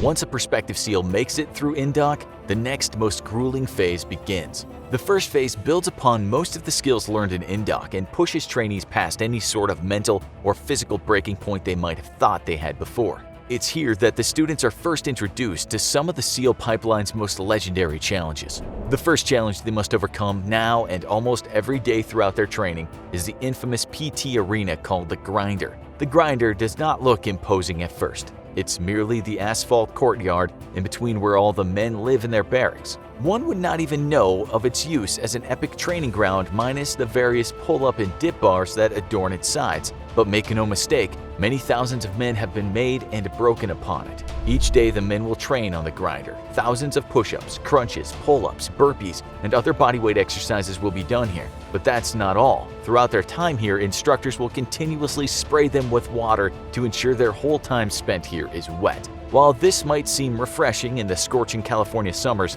at night and in the winter it just adds another layer of misery. Speaking of being wet, this is one constant that trainees can count on their entire time at BUD/S. In fact, the instructors give it an affectionate name, wet and sandy. Whenever a trainee fails to perform or even at an instructor's whim, the men can be forced to run into the surf and roll around to make sure their entire bodies are covered in sand and water. The added discomfort of the gritty sand and the chafing to follow serves as a constant stressor to the environment. The punishment of the first phase goes beyond just expanding the physical torment of indoc, but the teamwork aspect as well. Now SEALs are broken up into roughly 6-man boat crews to an inflatable small boat, or IBS. The IBS is one of the foundational platforms SEALs must conquer, since this small, silent craft is what they use to creep up on enemy shorelines across the world. The IBS weighs several hundred pounds, and once seawater and sand are factored in, it feels like it weighs a ton since it's required to be carried over their heads wherever they go. The boat team is expected to work together to accomplish tasks. Those that perform well are usually rewarded with extra rest or warmth, while those that fall behind will face a variety of punishments from before, as well as a new one, rock portage. The beaches of Coronado are adorned with hundreds of rocks that jut out menacingly into the shoreline. Often as a punishment or at the direction of the instructors, boat crews are forced to row into the waves by these rocks and get smashed into them as the undertow flips their boats in the air. The punishments here go far beyond just physical though. For those that fall behind or fail to complete the events on time, they're assigned to what's called the Goon Squad. The Goon Squad is the slowest and lowest performing group of candidates in a class. These men are singled out for their extra remediation and punishment workouts that slowly suck their resolve. Here, men are usually forced into a downward spiral since the extra time it takes to complete these workouts puts them further behind everyone else still working toward the events of that day. Ultimately, very few men sent to the Goon Squad will ever regain their place amongst the rest of the class. Further compounding the mental torture is the ever-present bell. The bell sits in the center of the grinder and is a constant reminder that getting out is only 3 rings of the bell away. Any trainee at any time can walk up to the bell to quit. Doing so ends their misery but closes the door to the SEAL community forever. For those that manage to make it to the end of the first phase, there's one last event remaining that sends a chill down the spine of all who know its name: Hell Week. Hell Week is the culminating event of the first phase. It's a brutal event encompassing a continuous week-long beatdown that tests the mind and body of all those who dare partake in it. The week starts with the men eating a large meal for dinner and then going down to their cots in the tents on the beach. The instructors give them a few frightful hours of sleep until sometime, usually around midnight, an instructor busts into the tent with an M60 machine gun firing blanks and throwing a flashbang grenade, telling the trainee to start running. This event, known as the Breakout, signals the start of Hell Week. Throughout the entire week, the men will complete many of the events they've done before, only now they'll have no rest. The men are allowed 2 2-hour naps twice throughout the whole evolution. The chronic sleep deprivation makes them feel disoriented and hopefully lose focus on the pain and only on the next event. By the end of the week, those who did not quit or get dropped for medical reasons face their last challenge of a simulated combat scenario known only as Not So Sorry. Once this is complete, Hell Week is over and the next phases of their training can resume. While the next 2 phases are no less grueling than the previous 2, they're challenging in their own ways. Most of each class will drop out by the end of the first phase and very few leave during the next 2. Why that is can probably be explained that those who survive the first 2 are mentally and physically some of the toughest warriors on the planet. Almost all of those who complete Hell Week will go on to graduate from BUD/S. Just exactly why that is probably because learning the actual skills of advanced diving and small unit tactics are things that can be taught, while the mental and physical toughness of being a SEAL is something students either have or do not. America's most elite soldiers versus the premier shock and awe troops of the ancient world. special operators capable of infiltrating their targets via land, air, and sea, versus horse-born masters of steppe warfare that spread the Mongol Empire from Asia to Europe to create the second largest empire in history. Modern firepower and elite training versus the Great Khan's most feared warriors. Who would win a showdown between a team of Navy SEALs and a Mongol horde? Navy SEALs come packing a whole lot of modern firepower, with each team punching well above its weight, even against conventional infantry units. But today they're going up against a group of warriors for whom war was a way of life. If you were born a Mongol during the early Middle Ages, then there wasn't much to do but kick ass and chew bubblegum, and since bubblegum hadn't been invented yet, that left only one option. War was just a tradition for the Mongols. It was the only way a Mongol leader proved his legitimacy to his followers. It was also how the Mongols fueled their economy, seizing spoils of war from their enemies to enrich themselves. When Genghis Khan entered the chat, though, he kicked things up to 11 and began to organize the desperate Mongol tribes into a unified horde that had one purpose: invade literally everything. Genghis would organize the tribes into tribal units expected to provide him with 1,000 soldiers each when called upon. With 98 of these Ming Han under his service, the Great Khan could rally a massive army when the need called for it. Later, the empire would raise troops from among the locals they conquered, creating the largest professional army in the ancient world. But just because they were a horde doesn't mean they were savages. Genghis initiated some pretty progressive reforms in the territories he took over, including establishing a meritocracy, where people were promoted according to their ability and skill, rather than tribal seniority as had been the case. To keep morale high, all sea spoils of war were shared equally, with a dedicated group known as the Jarku overseeing the distribution of everything from horses to slaves and food. Commanders would receive booty, land, and/or tribute from conquered nations, while ordinary soldiers received a direct compensation for their enlistment, with any Mongol from age 14 to 60 being able to enlist and fight. Genghis instilled great discipline amongst his troops, making any comparison to barbarian hordes wholly disingenuous. However, where Genghis was far ahead of his time was in one specific leadership doctrine shared by modern Navy SEALs and the rest of the U.S. military: personal initiative. At the time, it was the norm for armies to operate with a heavy top-down command structure, with orders being rigidly enforced and subordinates compelled to follow them without compromising, at least if they didn't want to risk their job or even their lives. However, Genghis recognized something that even the modern Russian army has yet to. The battlefield is fluid, and to best respond to it, lower echelon commanders needed the flexibility to adjust to changing conditions. Thus, he instilled a great sense of personal initiative in his horde, empowering lower-ranking leaders to take the initiative and be proactive with their commands. Modern SEALs, like the rest of the U.S. military, also have a deep sense of personal initiative instilled in them during training. This is because of the same realization the Mongols came to nearly 1,000 years ago. Lower-ranking leaders could better and faster respond to an evolving situation than senior command, which could take anywhere from minutes to hours to realize battlefield conditions had changed. But that level of initiative isn't easy to achieve, as it requires great trust in the quality of your training and military education delivered to both soldiers and leaders up and down the chain of command. It requires a very specific culture, and the difficulty in attaining it is best summarized in the remarks of a Chinese general to his American counterpart when observing a recent U.S. exercise, with the Chinese general impressed at the personal initiative of junior leadership in combat conditions and stating that Chinese military culture is, quote, at least 5 generations behind. SEALs need to have personal initiative and the ability to adapt for an additional reason, though. Where they go, they often go alone.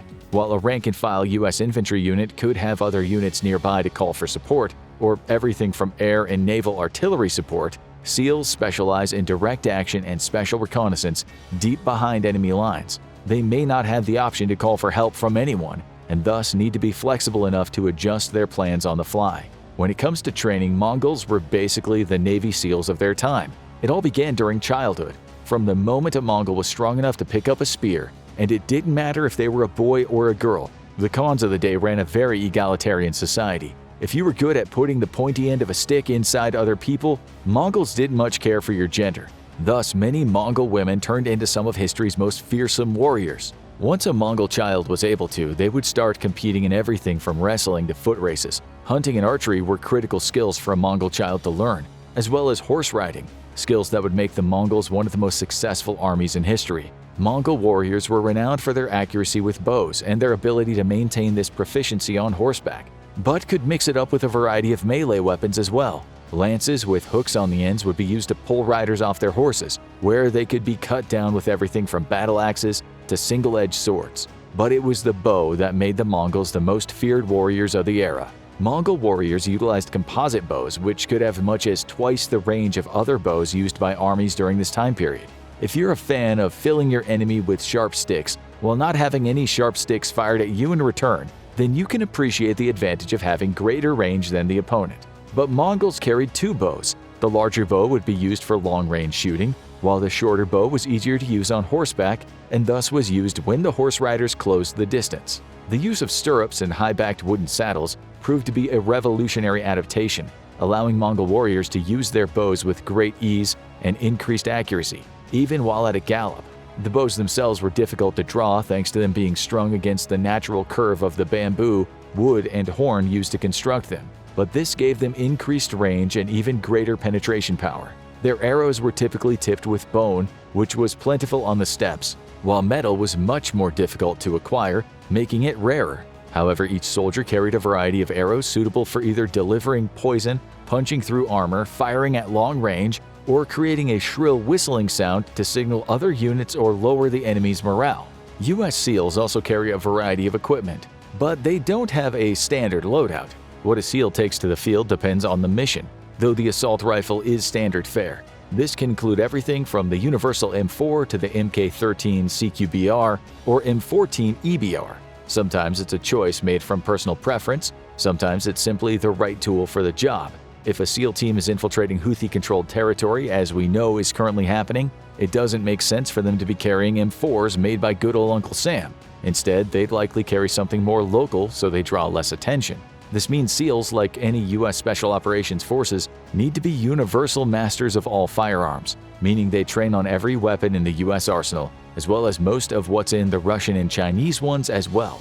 However, a SEAL team sent out to deliver the righteous wrath of Uncle Sam can be loaded to bear with everything from a vehicle-mounted M2 50 caliber machine gun to the machine gun of choice of 9 out of 10 home defense experts, the M240. Because sometimes you need to kill the bad guy in your house and the one in your neighbor's house simultaneously. SEAL marksmen will utilize a variety of sniper rifles to reach out and bring democracy at all ranges of 1,500 plus yards. An Mk12 Mod 1, essentially a modified M16, might be perfect for accurately supporting your buddies in a firefight, while the M82 50 caliber anti-material rifle is the weapon of choice for making unarmored and even moderately armored targets disappear. Underbarrel grenade launchers let SEALs bring the party to multiple opponents in a 15-meter radius all at once, or activate the extended warranty of any lightly armored vehicle. But when SEALs want to send a strongly worded letter of disagreement to the enemy, they do so with either the Javelin anti-tank guided missile or the M136 AT-4 rocket launcher.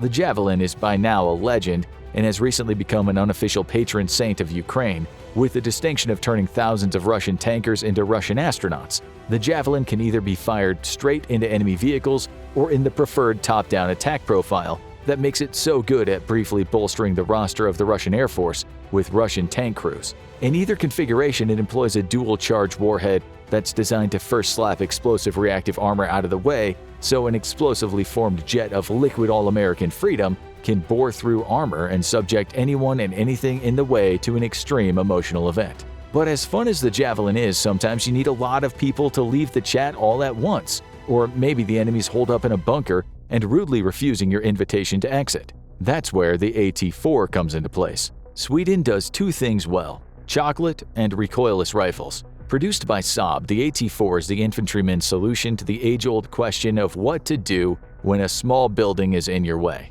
The answer is, of course, make it disappear. And this is where the AT-4's high-explosive dual-purpose 502 round comes into play. The round can be set to detonate either on impact or after a brief delay. The former setting makes it suitable for taking out lightly armored vehicles, while the latter makes it a wizard at leveling buildings. The round will typically punch through the outer wall of the building to say hello to everyone inside shortly before turning them into atoms and collapsing the entire structure down on them. Because sometimes the quickest path past an obstacle is not to go around or over it, but through it. The AT-4's variety of rounds allows it to take on a wide variety of targets, adding to the flexibility of a SEAL team, which is likely going to have to be completely self-reliant when deep behind enemy lines. When it comes to mobility, Mongol warriors were unrivaled in their day. Each soldier could have as many as 16 horses at their disposal and would rotate horses so as to not exhaust any of them. This allowed them to move with incredible speed, allowing Mongol armies to travel as much as 75 miles in a single day. With such high mobility, the Mongols often enjoyed the benefit of surprise, and they would ensure that they kept that surprise all the way up to the battlefield. While during battle, orders could be relayed via whistling arrows, drums, or gongs, the first attack would always be carried out in complete silence. This could have caused some confusion amongst the defenders, who might have mistaken a charge for simply repositioning.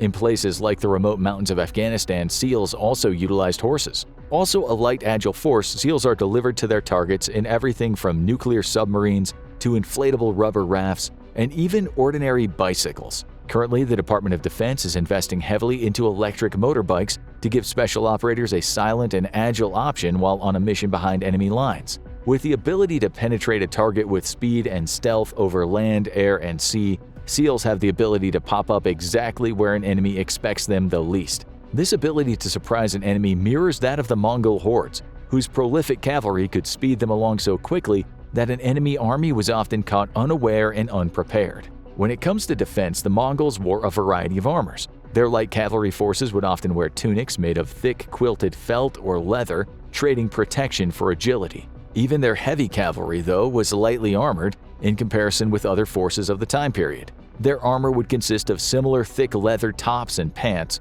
but interwoven with either strips of metal or even animal bones. Hardened or lacquered leather was also common and could provide excellent protection against slashing weapons, though it wasn't as strong against a thrusting one.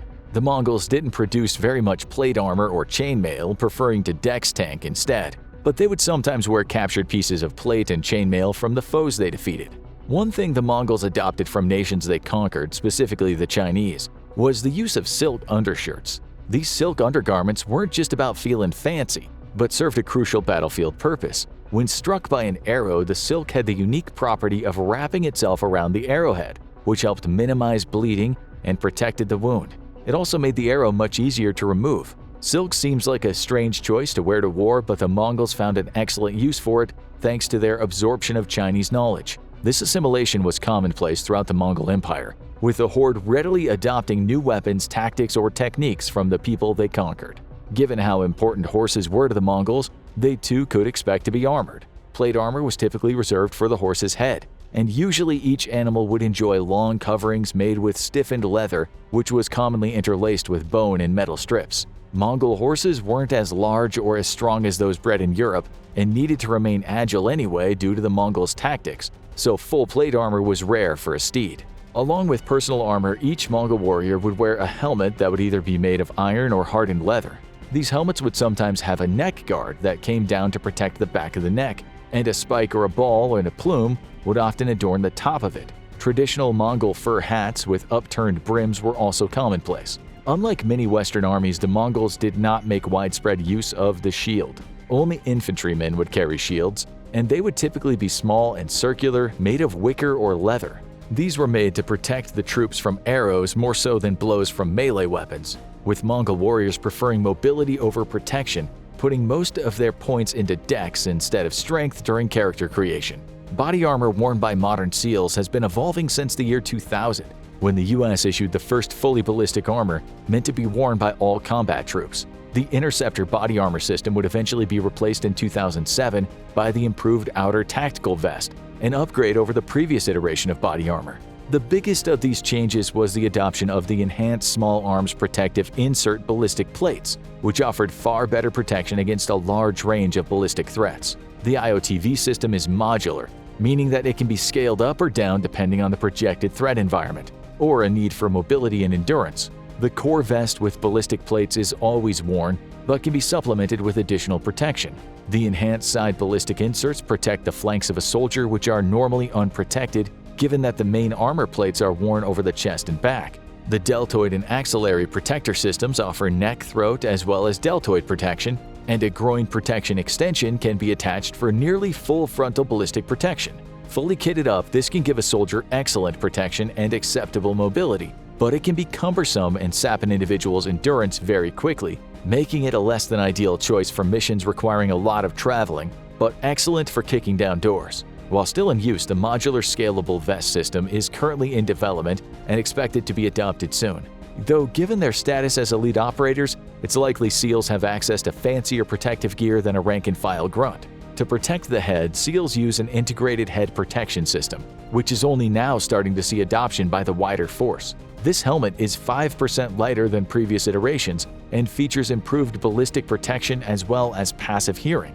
It also has the benefit of adding an additional 2-pound armor plate for soldiers with the habit of trying to headbutt bullets. Unlike previous helmets, the chin strap is boltless, meaning that there is no bolt hole through which the chin strap is attached to the helmet. This eliminates the traditional ballistic weak spot around the bolt hole area, improving protection on both sides of the helmet. The IHPS also features side rails for mounting everything from communication headsets to flashlights or cameras, and the traditional night vision sight that's standard for US soldiers. When it came to actual fighting, Mongol armies were divided into cavalry units of about 1,000 soldiers, which were further subdivided into smaller units of 100 and then down to units of 10. This created a multi-stepped chain of command, which enhanced their encouragement of personal initiative and made the Mongols very flexible and able to adapt to battlefield conditions. Surprisingly, Mongols made up only a small part of their own army. The bulk of their army would be made up of units from territories they had conquered, which would fight according to their own style. But the pure Mongol force, which spearheaded much of the empire's conquests, were normally made up of around 10,000 Mongols, and surprisingly, this often left them outnumbered by their enemy. However, with superior mobility and speed, they overcame the numbers disadvantage with stunning results, and rather than slaughter the defeated, they were often simply absorbed into the horde. On the attack, Mongols preferred to use deception when possible. A smaller force would go out and engage the enemy, only to feign a withdrawal. Pursuing enemy troops would then be surprised by the main body of the force, who would take advantage of their disarray to overwhelm them. However, when an enemy did not fall for the ruse, the Mongols would utilize a maneuver known as the Talukma, which consisted of an attack by heavy cavalry with light cavalry immediately behind it. The heavy cavalry would smash into the enemy's lines and create holes through which the light cavalry would move and attack at the core of the formation, creating disarray and throwing the enemy's defense off kilter. More cavalry on the wings of the formation would then envelop the enemy on the flanks, sometimes going for a full envelopment, which could be risky but effective. A reserve force would then reinforce any weak points or go after retreating enemies, with pursuit sometimes lasting for days. The Mongols were as clever as they were formidable in battle, and often made use of decoys to confuse or demoralize the enemy. In order to make it seem like their force was larger than it was, they would often lash straw dummies onto the backs of spare horses, giving the illusion that there were far more of their numbers than there really was. These dummies would be carried along even on actual charges, the demoralizing impact of an overwhelming force, sometimes causing enemy lines to break. Masters of deception, they would also light bushfires to create thick smoke screens. These smoke screens would allow them to move their forces around without being seen, confusing the enemy as to where and when the attack might come, or simply as to the total number of forces they were facing. Once, they even tied leaflets to a kite and flew them over the Jin city of Kaifeng, with the leaflets falling down into the city and promising a cash reward for anyone who defected. However, a key tactic in the Mongol conquest was the use of terror as a weapon. In order to avoid prolonged and costly campaigns, the Mongols would sometimes execute the entire population of a city, even including its animals, and then leave a handful of survivors. These survivors would flee across the land, spreading news of the atrocities they witnessed. This caused other cities to surrender on sight of an approaching horde, hoping for mercy, which was often given, and sparing the Mongols the cost in lives and treasure in taking individual cities one by one. Another clever tactic employed in their fight against the Jin Jurchen dynasty of northern China was to repeatedly sack the same city over and over again, but withdraw each time. This forced the Jin to send fresh troops and supplies to deal with the chaos, exhausting them financially. It was their incredible adaptability and ingenuity that made the Mongols so successful, and that same adaptability and ingenuity is baked into the playbook of modern SEALs. Often working as a small force deep behind enemy lines, SEALs need to outsmart and outmaneuver their enemies, and out-of-the-box thinking is strongly encouraged within the framework of the law of armed conflict. This means modern SEALs won't be marching prisoners out ahead of them to absorb enemy arrows the way the Mongols did. So, who would win in a showdown between a horde of Mongol warriors and modern SEALs? Our SEALs would be facing a Minghan of warriors, over 1,000 of the horde's best cavalrymen. Opposing them would be a full team of U.S. Navy SEALs, and the word team is a bit misleading here. Each team is actually made up of a headquarters element and 8 16-man SEAL platoons, with a total combat force of 128 of the world's most skilled and best-equipped soldiers. Equipped for the fight at hand, each platoon would be split into 2-man squads, with each squad bringing at least one machine gunner to the fight. Each SEAL could also be equipped with the AT-4 recoilless rifle, utilizing high explosive rounds for use against mass targets. Riflemen equipped with underbarrel grenade launchers can supplement the explosive firepower with up to 18 rounds of 40mm grenades. Things look grim for the Mongols, and indeed they are. 128 men armed with firearms capable of killing at ranges of hundreds of meters, while the Mongols can't begin to launch arrows from their composite bows until reaching 350 meters, and even then with dubious accuracy and penetration power against a fully protected SEAL. Yet the Mongols proved to be incredibly adaptable, and realizing the power of modern weapons employed against them, would immediately disperse their forces so as to limit how many could be killed by a single rocket, grenade, or machine gun strafe. With their incredible speed, the Mongols would pay a heavy price, but could easily get several hundred soldiers into melee range, even if suffering catastrophic casualties in the attempt. Once in melee, many of the SEALs' modern advantages are nullified, and the fight swings firmly in favor of the Mongols. In the end, given their superior numbers and more importantly ability to get in close fast, the Mongols would win the day simply because they were better equipped and trained for hand-to-hand combat. It would be one of the costliest victories the Horde had ever scored, but SEALs are simply not structured to take on large threats. With a lack of heavy weapon elements, a SEAL team would underperform in this scenario in comparison to an equivalent normal US Army or Marine Corps infantry force. In that case, the Mongols would face heavy weapon squads with attached mortar elements and significantly more firepower given the larger size of standard infantry platoons. SEALs are hit-and-run forces, not designed to engage in stand-up fights. For this reason, we're declaring the Mongols the victors today. Though it's likely that being so impressed by their capabilities, the Mongols would simply offer the SEALs the opportunity to join their horde. Note, the following is based on testimony provided over a series of interviews and written correspondence, edited and cut together in an attempt to create a cohesive timeline of the events as described. It was 1968, if I remember correctly, and somewhere around the Cambodian border. We were getting the lay of the land on an LRRP, tracking supply routes into South Vietnam along Cambodia and mapping them out for future raids, and for the B-52 bombing campaign the following year that smashed the whole place to hell. The object sort of appeared overhead all of a sudden, a bright red-orange glow, and it looked like it was sort of melting. I don't know why, only some of us looked up in time, and we only got a brief glimpse through the tree cover. It was over our heads and then gone in a flash. I couldn't tell you how high it was or how fast it was moving, but maybe 4-5 seconds later there was a loud crash and then a dull thump that you could feel through the ground. That let us know that it had fallen somewhere nearby. We figured it was a US plane, though for the life of me I couldn't tell you what the original shape of it was when it plummeted overhead. It was just too fast. All I remember was the orange glow and thinking of molten metal. I even ducked, expecting some of it to fall on me. We were close enough to the northern border that we knew better than to use our long-range radios openly. The Soviets had sent their own Special Forces advisors armed with pretty good electronic snooping gear, and if they were nearby, they could pinpoint your location pretty accurately. We were now on a rescue mission, as far as everyone was concerned, and figured we'd hold off on the radios until we got to the crash site and asked for extraction. Turns out the damn thing was further than we thought, good 3 to 4 miles through awful terrain. When we got there, though, it was immediately obvious this was not a US plane, or at least nothing like any of us ever knew about. Our captain, obviously we're going to withhold names, had been in the black world for a while and knew there was some stuff flying over Vietnam made in the US that the public still didn't know about, but nothing like this. It reminded me of a giant metal egg that had just cracked wide open when it crashed. The entire scene was incredibly warm, and at first I thought this was just some crashed space capsule, maybe Soviet, since we were in their neck of the woods, but it was a dull gray and it looked like it had been made from a single piece of metal. There were no seams or bolts or screws. I've seen the way 3D printers work nowadays, and it looked like they'd been made that same way. I never got a good look in the inside, so I couldn't tell you much about it. The brush around it was on fire, and it was hard to see inside through the broken side of the craft. I couldn't tell you if there were any occupants. I didn't see any myself. We called in the crash and reported ourselves on scene, but were surprised to learn that there were already some birds en route. We got told to secure the site, so we did just that while hoping the whole damn jungle wouldn't go up in flames. The first aircraft overhead was a pair of F-4s,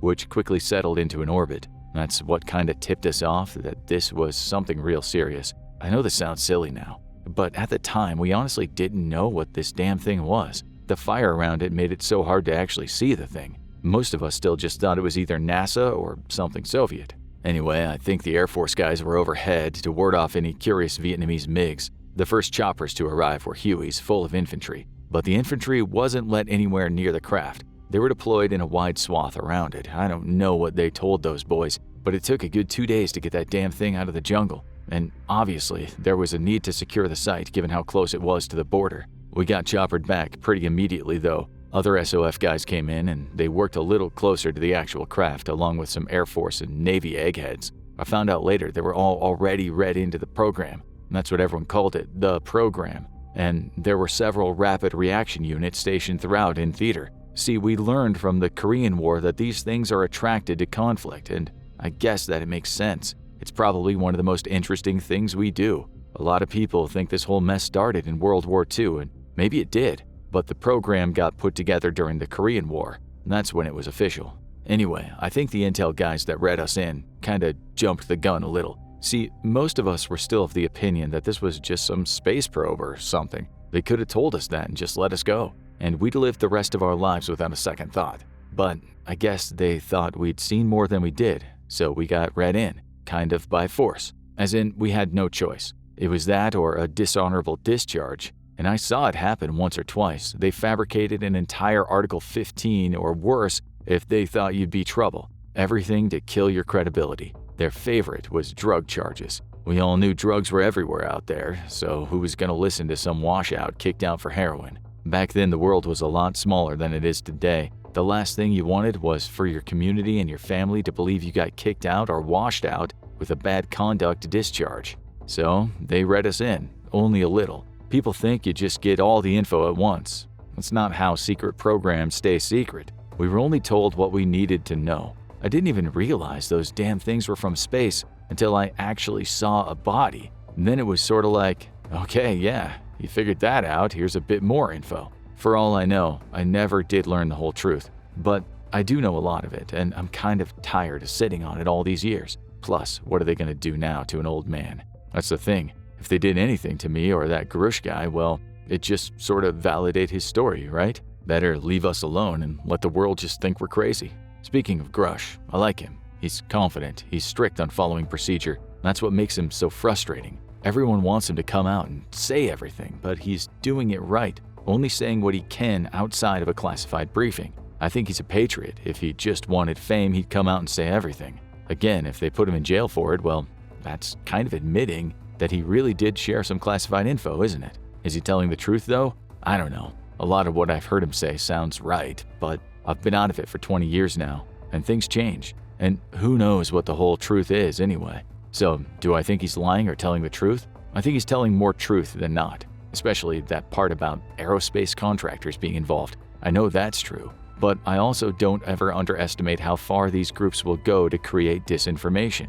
And it's not just about deceiving the American public. Let me tell you, I spent about 30 years with the program, and the group is full of true blue-blooded patriots. He sort of had to be handling the most dangerous technology in the world. Imagine if we had another Manhattan Project and somebody ran off with a piece of that tech to the Soviets. Nobody liked lying to the public. But the thing people forget is we're not the only ones aware or at least suspecting that something is going on. The Soviets, well, the Russians now, the Chinese, hell, the Israelis too. Everyone's looking for any scrap of information they can get. Disinformation is real, but it's not directed at the American public. Well, mostly not. The fact is, I can tell you right now, the government does not want you thinking about UFOs. It makes recovery hard. It makes keeping it all a secret even harder. I don't think anyone was ever scared of mass panic or anything like that. Maybe now they are, I don't know. But not back then. It's all about keeping material out of the hands of the adversaries. Anyway, so after I got read in, You'd think there was some sort of special club you joined or something. Not really. Not for at least a year after that first crash, at least. We got put back on regular duty, only our unit got broken up. And that's bad. You don't do that to a team. But it happened.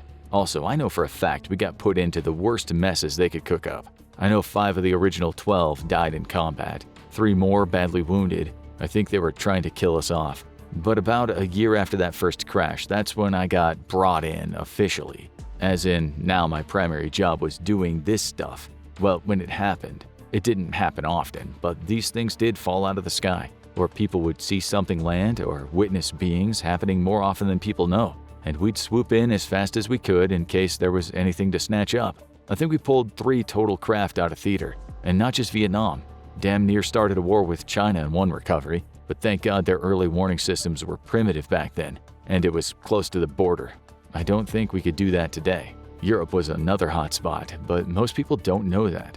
I'm not sure if anything ever crashed into the ocean. If it did, we definitely couldn't pull it out, I don't think. But Europe was always sort of ready for war at any moment. You had bombers with live nukes on constant patrol, electronic intelligence aircraft, military exercises all the time. All this on both sides of the border. A lot of activity. So they were probably curious. I think they did a better job keeping things quiet in Europe than in the US. But I think our media was a bit freer at the time, so you'd get UFO reports in major newspapers within a day of an event. Also, the Europeans kinda turned their nose up at the whole UFO thing. A lot more Americans were believers than Europeans, which made it easier to keep it a secret. The crafts themselves were extraordinary. That's the only way to describe them. I wasn't there for every single recovery, obviously, but they kept collections of them in different places and I got to see 2 of the collections. Everyone always looks at Wright-Patterson and the Foreign Technologies Division. How stupid do you think we are? That'd be the dumbest place to take this stuff because it'd be the first place Soviet spies would come looking. They wanted to know what we knew about them already. I can tell you what though, we faked some stuff going into Wright-Patterson, enough to stir up rumors because that's where we wanted the Soviets looking. It was fun, it was like a big game, and you had to play right into it. So a few enlisted guys spotted something strange and then they just let the rumor mill do its work. The real stuff didn't go to Wright-Patterson. There were a few government sites, sorry I don't want to tell you where because a lot of important work is still being done there, but there were these co-op sites run by the government and the big defense contractors, people like Raytheon, Boeing, everyone knows their names, but also people like Texas Instruments. It was a whole umbrella, but the little guys only got a tiny piece of the puzzle. Some guys from TI would get a piece of something and then be asked to figure out how it works, never being told where it came from. And on its own, I'm sure these eggheads had their suspicions, but it's hard to tell if something's actually alien. Alright, so that Grush guy is right about defense contractors being involved. You can't get their records, they're private companies, but you better believe that they don't pull the strings.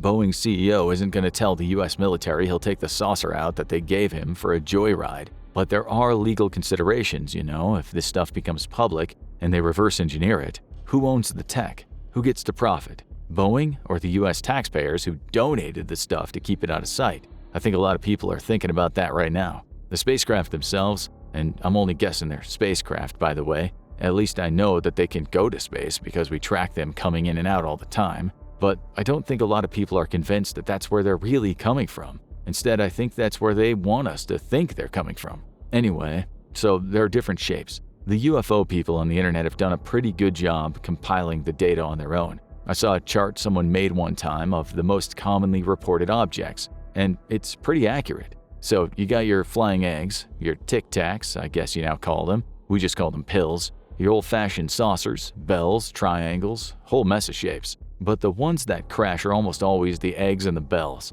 And they're smaller too. I think they're the drones that are remotely operated. And when they crash, you have to get really lucky because they have a habit of just disintegrating. Maybe it's a self-destruct mechanism, I don't know. The saucers, they were the crown jewels. I heard of several crashes, but I was only ever on a recovery of 2 saucers. I don't know what they're made of, but these things are tough. Once we recovered one in South America. I won't say where, because last I heard stuff was still ongoing there, and it wouldn't be very popular with the citizens if they found out their government was secretly collaborating with the US. Anyway, the saucer we recovered had hit the side of a rocky outcropping on its way down. It smashed the rock to pieces, then took out a 1/4 mile of trees. If it had happened on the outskirts of civilization, the whole UFO mystery would have been public knowledge by now. That's how much destruction that thing caused. But the craft itself was relatively unharmed. Later, once I was more senior and I moved into the administrative side of things, I learned the craft was either formed out of a single piece of material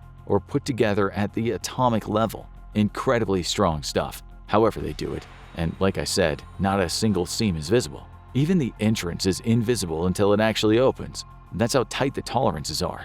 By the way, that one took us a while to open. It took us a long time to figure out how to actually open these things without resorting to destructive means. And that's the good news. We could cut or melt or blast our way in if we wanted to, so these things can be destroyed. It means we have a fighting chance if they ever turn bad on us. Though, I don't think it'd matter. They'd probably just drop some rocks on our heads and wait for the Ice Age to end. We're like schoolyard kids armed with pebbles against these things. We can cut them open and we can shoot them down occasionally. It took a while to pull that thing out of the jungle and get it on a ship back to the States. By the time we opened it, well, have you ever opened a fridge full of food after the power's been out for a few days? The discs are manned. I don't know if these things died on impact or after, but there was nothing alive when we cracked it open. I guess everyone wants to know about these things. I call them things on purpose, not out of disrespect or anything like that. I just don't think any of us were ever convinced they were actually living creatures. Well, not in the sense that you and I are. For one, they don't have much of a digestive system, just enough to process the food they get from the ship itself, kind of like an IV. There was no actual stomach to hold large amounts of food like normal animals. So that kind of made us suspicious that these weren't really what was behind this whole thing. I don't know how many live ones were ever found, but I know that we found 2 alive in one crash. Well, it was less a crash and more of a hard landing. What I mean is this thing was intact with barely any damage and had clearly avoided smashing into the surrounding countryside. But witnesses said there'd been a big flash of light and a loud sound over the mountains. This was in the UK. People had reported seeing something fiery go across the sky all across the UK, but it turns out it was an honest-to-God coincidence. A big meteor had hit a nearby area at the same time that this thing came down. Obviously, the British were in on it along with us and a few other major NATO partners, so we concentrated on getting these things before the Soviets. It was a default agreement that all recovered materials went back to the US, which made the Europeans a bit sore, but that's the price you pay to have a superpower watching your back, I guess. Anyway, we were pretty sure at least on a few occasions they snagged a few bits for themselves. Back to these things. The second disc, which actually was my first ever, sorry I should have kept them in chronological order for you, had a crew of 5. Only 2 were alive. The strange thing is, we had no idea what killed the other 3. There was only some bruising on their bodies from what we assume was the hard landing, but nothing serious. By the way, the typical gray alien description that people give is pretty close to on the money. Not quite, but very close. They're a little taller than people think, and the eyes aren't quite as big as people draw, but they are big, which tells us they grew up in a low-light environment. All their ships were dimly lit on the inside. I don't know why people who claim to be abducted talk about brightly lit rooms. We never saw any of that. It was dim enough inside these ships to see, but it wasn't comfortable. Maybe these people who say they were abducted are just remembering things wrong. One thing we figured out quickly is they can mess with your head, mess with the way you perceive things. Anyway, the 2 live ones. They weren't injured or anything, just kind of stared at us once the ship opened. The program has strict protocols because we're always expecting to make contact with non-human intelligence, and there are very strict protocols on what to do and what not to do. People think we go after these craft gun blazing in full military gear. I mean, yeah, when I did security for the program, we were heavily armed. We never knew what we were up against or if a foreign team would show up. That happened once or twice. But the security people are on the outside, well away from the craft. Think about it. These things are smart enough to cross the galaxy or come from wherever they come from. Do you really want to show up and send soldiers first? No. We first take readings to ensure there's nothing toxic or hazardous. Then we send in medical personnel. The lead doc we call the ambassador. He had special training for contact protocols in case we ran into something living and talking. The ambassador always spoke at least English, Russian, Chinese, and Spanish, the most prevalent human languages, and I think also things like American Sign Language, though just to be aware of how to speak with body gestures. Not that we expected them to know ASL. So we kept the guys with the guns well back, out of sight if we could. It was a risk. Maybe these things would shoot up the medical team, or maybe there's a space monster in there. But it was a better risk than starting an interstellar war or scaring the hell out of them with armed grunts. That night, the 2 live ones apparently just kind of stood there as the team entered the craft. It had opened on its own. Maybe they opened the door. I don't know if it was open when we got there. They stood there and they didn't answer the ambassador at all. Basically, they just barely reacted to anything. Just basic stimuli like turning their heads away from bright lights. They didn't even object when the medical team started looking them over for injuries, or so I was told. I saw them when they were led out of the craft, and I do mean they were led out like children. The medical guys grabbed them by the hand and just let them out like a kid. They just sort of stood where you left them. I was on Overwatch Squad. We'd spread out along the entrance in a U formation and kept in the tree line, again to provide security if they did anything, but not be visible and intimidating. It was a rule that you never leveled your rifle at these things, even if they were corpses or looked like corpses. Just because they appear dead doesn't mean they are. We don't know much about their physiology, you know, so the last thing you want is for them to feel threatened. I never once leveled my rifle at them or their bodies in all my years on the security side. You always kept the weapon at low ready, muzzle pointed to the ground. People got the wrong idea, and they think we're out there snatching these things up and whisking them away for dissection. Let me tell you, we did everything possible to be helpful. We tried to provide medical treatment, but these things always died. Always. They'd live at most another few days, never said a word or reacting to anything, and then they just slump over. Eventually we figured out that they can take in water based on what we found in the ship, and apparently the food, or whatever you call it, was pretty basic protein and other stuff, I don't know, but nothing fancy. So when we figured it out, we started hooking the live ones up to IVs when we could. They have a circulatory system like us. We figured that out from the corpses, but no matter how hard we tried to keep them alive, they always just keeled over eventually. Back to that night though, the things just stood around wherever we guided them. You led one to stand over there and it'd stand there. You move it somewhere else and it stands there. Their limbs are a little long and their knees aren't in the right places, but they would sit on chairs if one was available. Otherwise, they just stand there until they fell over, exhausted. That and the way their organs worked led us to believe that these things are, well, they're basically just drones, like biological computers. Whatever's making these things just creates a biological crew when it needs one, and they do their job and nothing else. At least that was our theory, because their bodies didn't seem built to last, and the eggheads found it suspicious that they were able to breathe our atmosphere so easily. What are the odds that space aliens would also be able to breathe our exact atmosphere? Plus, we never found anything we'd call personal items on the interiors, ever. There were no drawers full of spare clothing, nothing that looked like it was for entertainment, not even a sleeping area. I don't know if they had to go to the bathroom. Again, a lot of information was compartmentalized, but when I moved to the administrative side of things, you can't stop people from talking. And in truth, the program wanted us to talk, at least those of us who were seniors, because it provided an outlet. You sit on something like this, and you have no one to talk to about it or ponder what this whole thing is, and it eats you up inside. They found that out the hard way in the early days, so they relaxed about how compartmentalized everything was once you'd achieved senior status. Plus, I think they wanted us to share ideas. It's a giant mystery, and people need to share ideas to figure it out. So these things, the aliens, I guess, are probably just biological computers, basically. That's what we thought. But who knows, maybe they're so alien we just don't understand anything about them. But everything seemed to point to that conclusion. And that was suspicious too, because we recovered craft with no crew. So why did the saucers and 1 or 2 other types need a crew? We had a theory. Again, I've been out of it for over 20 years, so maybe they know stuff now we didn't back then. But we had a theory in my time that this was all being fabricated for us. We actually tasked NASA to look for where something like a big 3D printer could be in the solar system. Some facility or computer just making these crafts and these things and sending them to Earth. And sometimes they crashed or they just landed and didn't take off. Like whatever was doing this wanted us to recover the craft. I don't know if they ever found anything, though there was some excitement for a while. It's hard to hide heat in space, and obviously making these crafts on such a large scale would give off a lot of heat. Or maybe not. Maybe they use physics we don't even understand. I never felt that these things were a threat. The security teams were really more to keep other people out for whatever was in the craft, but I know that sometimes they defended themselves. The Iranians tried to shoot one down, and it didn't go well for them. We tried too, but it didn't go well for us either. I think we got a little better at it, and I know we did down 1 or 2 in the 90s, but only because there was a legitimate concern over what they were doing. They hurt people sometimes. I don't know if it was on purpose or not. I think it was just a side effect of their presence. but there was a lot of good intelligence that you really don't want to be near one when its power systems are fully online.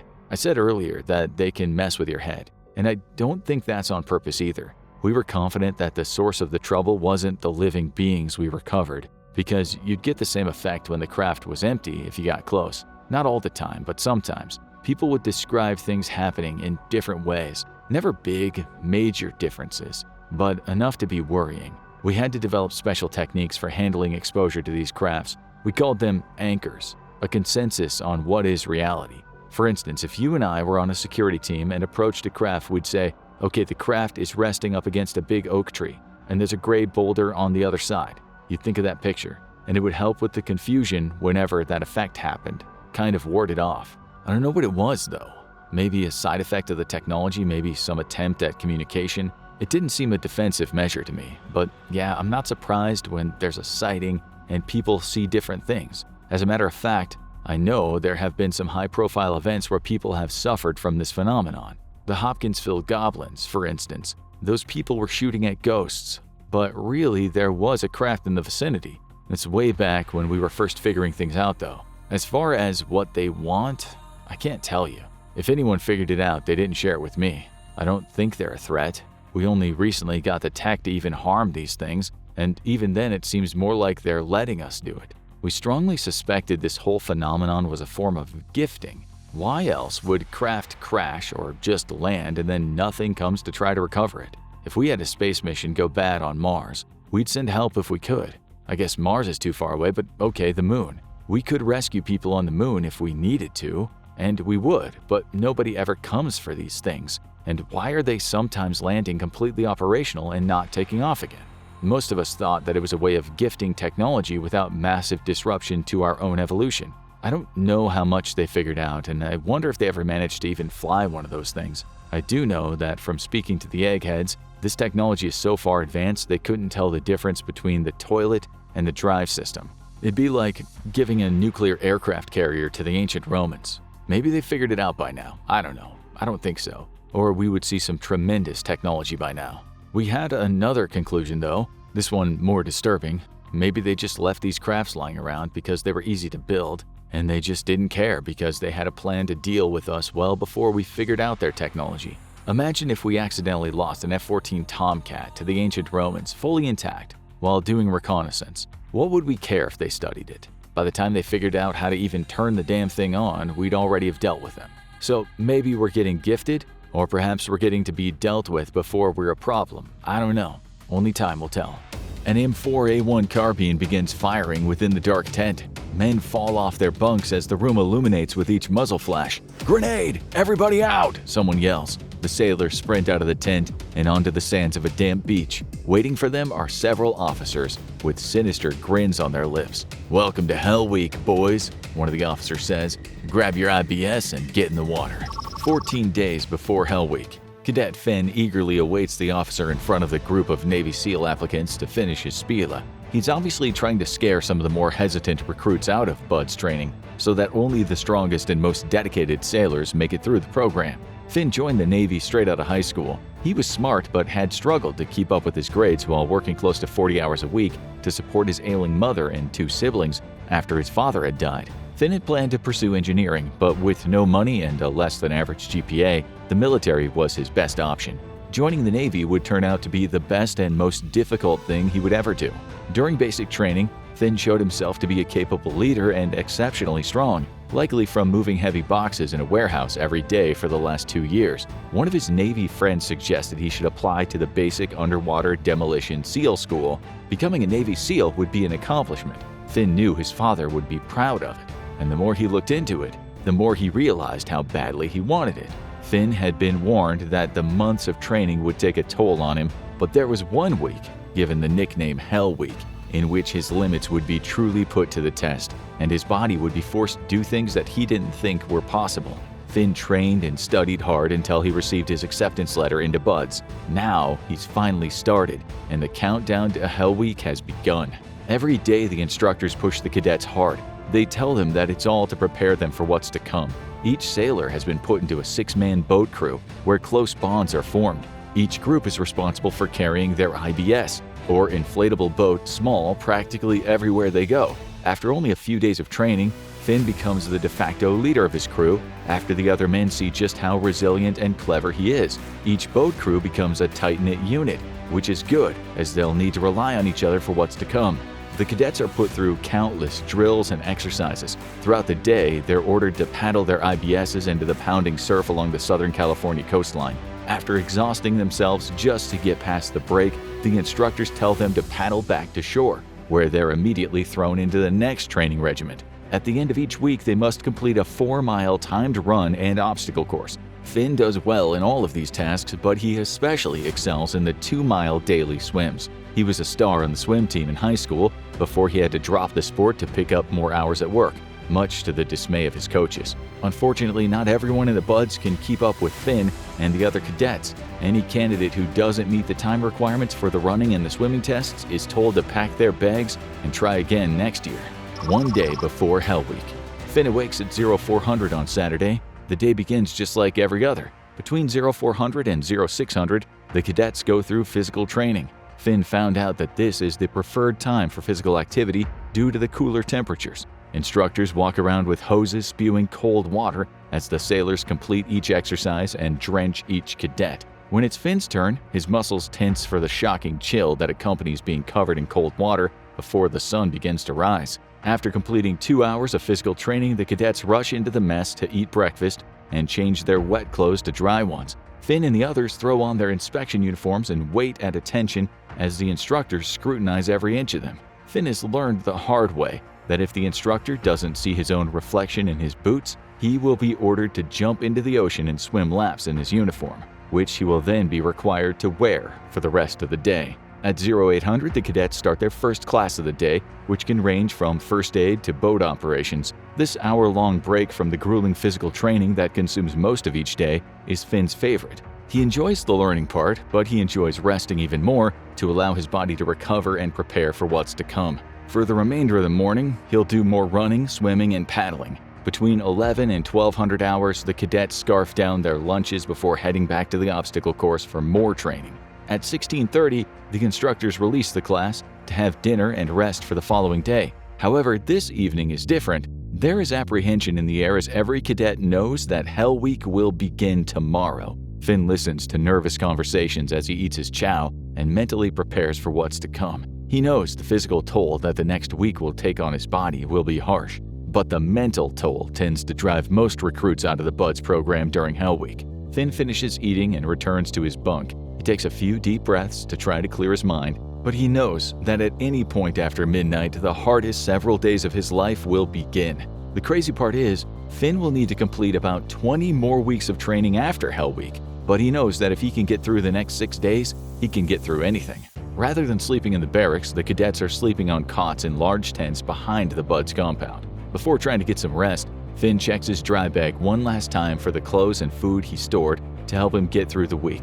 Each cadet was allowed to pack their sea bag with dry clothes and a few other things to use during Hell Week. Finn had hidden a few packages of Reese's peanut butter cups in his pockets for a pick-me-up during the next several days. Having outside food was prohibited, but Finn had been told by other sailors that sometimes you have to cheat a little to get through Hell Week. However, he was warned not to get caught, or there would be consequences. Having his favorite candy to look forward to during the hardest parts of the training was worth the risk for his mental sanity. Finn knew he would be eating well during Hell Week, as the sailors were fed 3 solid meals daily to ensure they could replenish their strength. That being said, what they received for nourishment during Hell Week, they would willingly give up for a decent night's sleep. It's well known among the men in the tent that tonight will be the last sleep some of them will get for the next week. Eventually, Finn drifts off to the sounds of whispered conversations between his classmates on what they expect the following day. He hears someone in a cot across the row praying. All he can do is try to squeeze as much rest from the remaining hours before all hell breaks loose.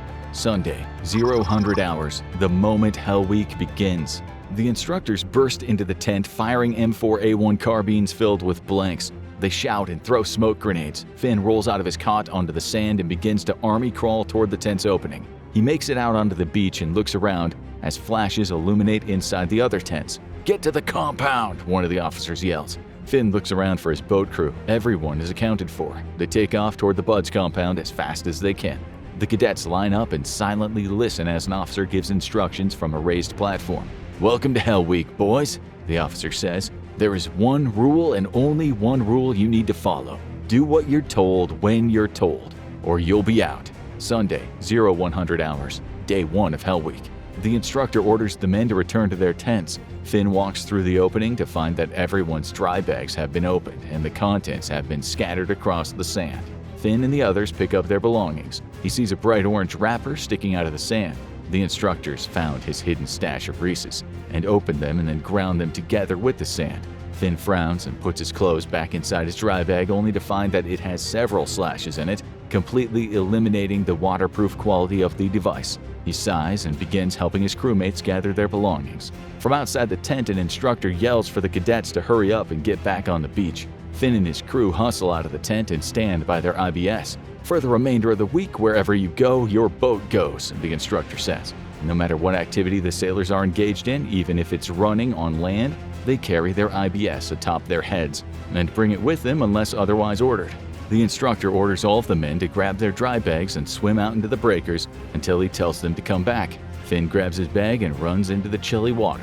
It's around 58 degrees Fahrenheit, which means that hypothermia can set in anytime between 1 and 6 hours if the sailors can't keep their body temperatures up. The instructors stand on the shoreline in completely dry, warm, waterproof clothing, complaining about how cold it is. After an hour in the water, the instructors order the cadets to return to the beach. Finn steps out onto the sand and looks into his dry bag. As expected, everything is soaked. The reality of being wet, cold, and miserable for the next week settles in. Finn frowns, but he wants this bad. He jogs up the beach and stands by his IBS, waiting for the rest of his crew to arrive. Sunday, 0300 hours. The instructors tell the cadets to put their soaked-through dry bags on their cots and get back to their IBS. They're informed that they're about to do a landing on the rocky shoreline in the darkness of night. The instructor muses that most of them will likely get thrown against the rocks by a big wave and break at least one bone in the process. "Anyone want to quit before you're all battered on the jagged shoreline?" the instructor asks. Finn keeps his eyes straight ahead, but he can't help but notice that a few men move out of the corner of his eye. Sailors are already starting to drop out, and they're only 3 hours into Hell Week. Finn and his crew paddle out into the surf zone. His arms burn, but they make it past the break. He looks back and sees that several IBSs have been washed all the way back to shore. Others are capsized in the water, with their crews desperately trying to flip them. On the shoreline, 2 bright flashing lights appear, indicating that the first group of IBSs should attempt the landing. Finn watches as the 2 boats ahead of him make their way back toward the coast. The boats disappear behind a small rocky island. More and more time passes without another signal for Finn's group to proceed. They wait just beyond the surf, filled with anticipation. Suddenly, a red flare shoots up into the sky. This is the signal to abort the landing. Apparently, the first group didn't do so well, and the activity is deemed too dangerous even for Hell Week. The remaining IBSs pull onto the shore to the right of the original landing zone. Flashing lights can be seen above the dunes. Several cadets are being loaded into ambulances. Their time in Buds is over. Sunday, 0500 hours. The instructors order those who remain to carry their IBSs across the beach to a set of piers a couple miles away. Once there, Finn and the other sailors are ordered to start treading water, while the instructors sip on warm coffee and watch. The sun begins to peek over the land to the east. "All right, men, remove your pants and inflate them," one of the instructors yells. Everyone takes off their pants in the water, fills them with air, and ties them off as trained in boot camp. After struggling to inflate his pants, Finn lays back and floats. He doesn't know how long he is in the water, but by the time the instructors call the men back in, the sun is above the horizon, and he is shaking uncontrollably. Sunday, 0645. Breakfast is served along with hot coffee. The sailors are too tired to talk. All they can do is eat and warm their hands against the mugs. Finn looks around the mess hall and notices that the number of men there has been noticeably reduced since Hell Week began just 6 hours ago. Once breakfast is over, the instructors order everyone back onto the beach. Finn and his crewmates grab their IBS and carry it to an obstacle course. They're told to keep running through the course until someone tells them to stop. It is a very long time before this happens. The men are drenched in sweat, yet somehow still shivering. They're ordered back into the ocean to tread more water before being told to come back on land and start running with their IBS on their heads. It's a grueling day. As the sun begins to set on day 1 of Hell Week, the cadets are brought to the Buds compound where doctors are waiting to examine each sailor. Finn sits on a cot as the doctor takes his pulse and temperature. He examines Finn from head to toe. There's a slight fear that the doctor will tell him he is unfit to continue, and his dream of becoming a Navy SEAL will be over right then. Instead, the doctor checks off several boxes and looks at Finn. "You're all clear. I'll see you tomorrow for another checkup. Oh, and good luck with the rest of your week, sailor." Finn walks back to his crew. They all pass their physicals and head to dinner. Sunday, 2000 hours. The cadets rush to their tents and lay on their cots. Less than an hour later, the instructors burst into the tent. "Everyone out!" they shout. There will be no rest tonight. The men are told to grab their IBSs and paddle out past the break. Finn grits his teeth. The top of his head is already starting to chafe. His crew makes it to the rendezvous spot and waits. Finn looks back at the beach. He sees several shadows walking away from the shoreline. More men have quit. Monday, 05:30. For the entire night, the sailors were in the water doing different maneuvers. They landed several times and were ordered back out into the ocean to do it all again. Sunrise comes and the cadets are instructed to land on the beach once again. Throughout the night, they drifted away from their tents and the compound. Now they have to carry their IBS all the way back, jogging on the sand with zero sleep. By the time they reach the compound, Finn is too tired to eat. He forces himself to get some food into his body and drinks as much water as possible without puking. The day feels very similar to the one before it. The cadets are put through brutal drills without any breaks. All the while, the instructors tried to demoralize the sailors. This is a battle of wills at this point. The officers are trying to break the cadets both physically and mentally. Finn keeps his head down and pushes on. All he and his crewmates can do is follow orders and count down the seconds until their next meal. Monday, 1900 hours. The sun started setting around 1630, and it was dark before 1800 hours. After dinner, the cadets are ordered back into the ocean to swim long distances along the shoreline. With the sun gone and the cold Pacific waters battering his body, Finn begins to shiver even while swimming. The men all around him slow their pace as their muscles both burn and ache from the cold at the same time. One of the instructors orders the men out of the water and to line up side by side along the beach. Everyone shakes as the officer walks back and forth in a warm coat, examining the men. Another instructor strolls up to the line of shivering men with a smile. He drops a box onto the sand, reaches in, and pulls out a thick blanket. "Any takers?" he asks. For a moment, no one moves. Then, cadet after cadet steps out of line and takes a blanket. The instructors hand each quitter a warm cup of coffee and some donuts. They then order them to sit in front of the men still standing at attention while they eat and drink, covered by their warm blankets. After this brutal mind game is over, the instructor orders the remaining men back into the water. The demoralized sailors make their way to the bay and dive in. The cold water immediately causes Finn's body to seize up and convulse. The shaking is incredibly painful. He watches as one by one more men swim back to shore to take a blanket and end their time in Hell Week. A tear rolls down Finn's cheek. He could have sworn that on its way down, his cold skin turned it to ice. Within minutes of being back in the water, 12 other cadets quit. The instructors decide that's good enough and tell the remaining men they can come back to shore. Finn and his crewmates are not allowed to rest the entire night, but at least they do not have to go back into the water. Tuesday, 0800 hours. After breakfast, Finn and his crewmates make their way back to the beach. They look like zombies, as none of them have gotten more than an hour's sleep in the past 3 days. When they reach their IBSs, they notice that the instructors have changed out of their usual combat boots for rubber waders. Whatever comes next will be messy.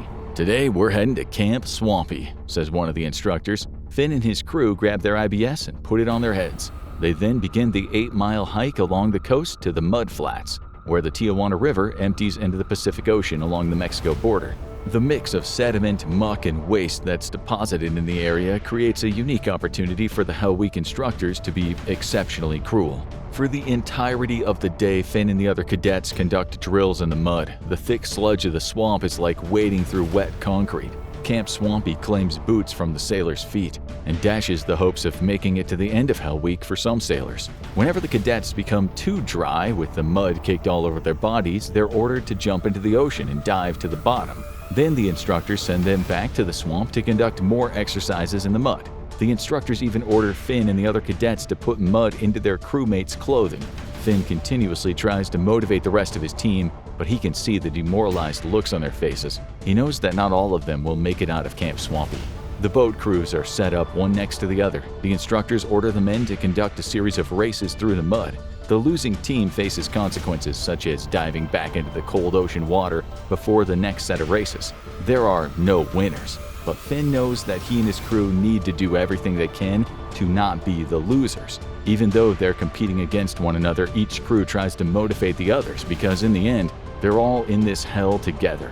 Tuesday, 1700 hours. As night begins to take hold on Camp Swampy, the temperature drops. Once again, the men begin shaking uncontrollably. With each shiver, pain shoots through their bodies. Finn looks at his crewmates as they each eat their boxed dinner: a sandwich, a bag of chips, fruits, carrots, and a drink. The problem is they have to eat while sitting waist deep in the muck. Finn can only see the eyes of his crewmates as the rest of their bodies, including their faces, are covered in mud. One of the men isn't eating, he's just staring straight ahead. He puts his boxed dinner down in the mud. "I'm sorry," he says without looking at anyone in particular. The sailor stands up, walks toward the instructors, and quits. After dinner, the cadets are put through a series of stealth movement games in the mud. They're ordered to crawl from one side of the swamp to the other, making sure to stay behind cover or to crawl into small ditches so their bodies are out of view. After hours of crawling through the mud, the instructors tell the cadet to make a fire. This excites the sailors as they'll finally be able to warm up. The men gather anything they can find that isn't soaking wet to start the fire. Eventually they get it ablaze. Finn stands shoulder to shoulder with his crewmates as they warm their bodies by the fire. He dares to think that this is even pleasant. Finn looks around and sees steam emanating from the other cadets as their wet clothing warms. Suddenly, one of the instructors yells, "Fire! That student is on fire!" Finn looks around in a panic, but he quickly realizes that the instructor is just talking about the steam coming off of one of his crewmates. "Everyone, back in the water! You're all on fire!" To the cadets' horror, this is just another mind game. They slowly trudge through the mud back into the ocean and dive in. The few minutes of warm respite was just another trick. Finn's teeth begin to chatter. He helps some of his crew get into the water and up to their necks, where they wait for their next set of orders. All that remains above the water are the heads of the cadets. From the shore, every instructor yells out that they want to see every head disappear for 5 seconds. Everyone goes under and counts for 5 long seconds. It's clear that all the cadets followed the order, but when they re-emerge, the instructor calls out, "Finn, you messed the whole thing up. Everyone, do it again." The rest of the cadets know that Finn stayed under for longer than 5 seconds. This is just more mind games. Tuesday, 2300 hours. The cadets are given warm soup that's been cooked over the fire. The instructors tell the stories of past cadets who quit and were happier because of it. They talked about warm weather and vacations while saying that they don't understand why anyone would ever try to complete BUD/S training. Finn sips his soup. After the majority of the men are finished, the instructors look at the worn-out cadets and then at one another. "Well, looks like it's time for another fire drill," one of the instructors says to the other. "Everybody back in the water." Finn puts his bowl down and slowly makes his way to the shoreline. He looks behind him to see several cadets remain by the fire as they tap out and quit. Wednesday, 0200 hours. Finn's crew is down to 4 members. Many of the other crews fared much worse. Some only have 2 sailors remaining. The instructors give the order for the cadets to get some shut-eye, but they must sleep under their IBSs. This means that they have to sleep in the cold, wet mud. Finn and his crewmates huddle together to create body heat. They're all shivering and no one's able to get more than a few minutes of sleep before being jolted awake by the shakes. Rain batters the top of the IBS as water drips down the sides, creating a stream that runs under the boat where the cadets are lying. Afraid the cadets are getting too much rest, the instructors create a little game. They require each crew to have one member run around the camp at all times. This means that every couple of minutes, one person must leave the IBS and begin running. Since most crews are down to a man or two, no one can relax for more than 10 minutes. And if the instructors notice that one of the boat crews isn't running, everyone goes back in the ocean. Wednesday, 0545. The sun rises on Camp Swampy. The cadets come out from under their IBSs and look at the frost-covered swamp. "What a beautiful morning," one of the instructors says. "Looks like a perfect day for an early morning swim." Finn squeezes his eyes shut and prays to a god that he doesn't believe exists to give him strength. The sailors are ordered into the frigid water of the Pacific. For the entire morning, the cadets swap between doing more exercises in the mud and spending time in the water. Wednesday, 1200 hours. Finn and his crewmates sit on their IBS and eat lunch. They look around and notice that there are now some boats with only one crew member left. The instructors allow the sailors to finish eating and then remake the IBS crew so that each one has at least 6 members. The cadets are ordered to load the empty IBSs onto a truck before grabbing theirs to begin the journey back to Bud's compound. The trip takes up much of the afternoon as the exhausted crews move through the shifting sands. By the time they reach the compound, there is just enough time for another dip in the ocean before dinner. Wednesday, 1700 hours. After their final meal of the day, the instructors inform the remaining sailors that they will be spending most of the night on the water. The men carry their IBSs to the shoreline and paddle out past the break. For hours, they paddle from point to point without stopping. Finn knows that the end of Hell Week is in sight. He reminds the crew that they only had to endure 2 more nights of this torture. Even still, men continue to drop out. Even those who try to push through don't always make it. The lack of sleep and pure exhaustion takes hold as they continuously paddle. Some of the cadets begin to hallucinate. Others begin talking nonsense to themselves. A few cadets seem to be just fine, and then all of a sudden they pass out and keel over into the water. Some of these men wake up as soon as the cold water hits their bodies. Others have to be fished out by their crewmates and returned to shore. More races are conducted throughout the night to ensure that no cadets get any real amount of rest. Finn's eyes burn from the salt, sand, and lack of sleep. For a moment, he thinks about calling it and returning to his nice, warm bunk at the compound. Sure, he wouldn't become a Navy SEAL, but he would be spared from this hell. Finn looks at his crewmates. Each one is struggling to do what is asked of him. He can't give up now. Finn feels a second wind coming on. He is overtired, cold beyond belief, and in so much pain. But he will complete Hell Week even if it kills him. Thursday, 1300 hours. The morning had been much more the same. The cadets spent time conducting drills both in and out of the water. After lunch, the officers tell the cadets they have something special planned for them. Finn thinks this can't be good. The cadets are brought to a different part of the beach where several huge logs weighing over 200 pounds lie in the sand. The instructors inform the crews that they must carry the log up the sand dunes and across several bodies of water. They remind each team that they definitely don't want to come in last. A whistle is blown. The crews are off to the races. Finn directs his crewmates to lift all at once. The weight of the log is unbelievable. They make their way up the first sand dune. Slipping and losing their footing, the log falls on one of the sailor's legs and shatters his fibula. The injured man is taken away by medics, which means Finn's team is now down a member. They continue to push on. The race lasts for hours. Each team has members quit. The number of remaining sailors in the Navy SEAL cohort is becoming dangerously low. After battling with moving the logs while the afternoon sun blasted their skin with UV rays, the race is finally over. The men are brought into the mess hall for dinner. Thursday, 2200 hours. Only a third of the original class remains after the daily physical. But tonight's exercise is something of a tradition and much less horrible than what the men have endured thus far. The cadets are brought to the Naval Amphibious Base. Finn looks around and sees other sailors standing around as if ready to watch an Olympic event. Then one of the officers orders all of the cadets to strip naked.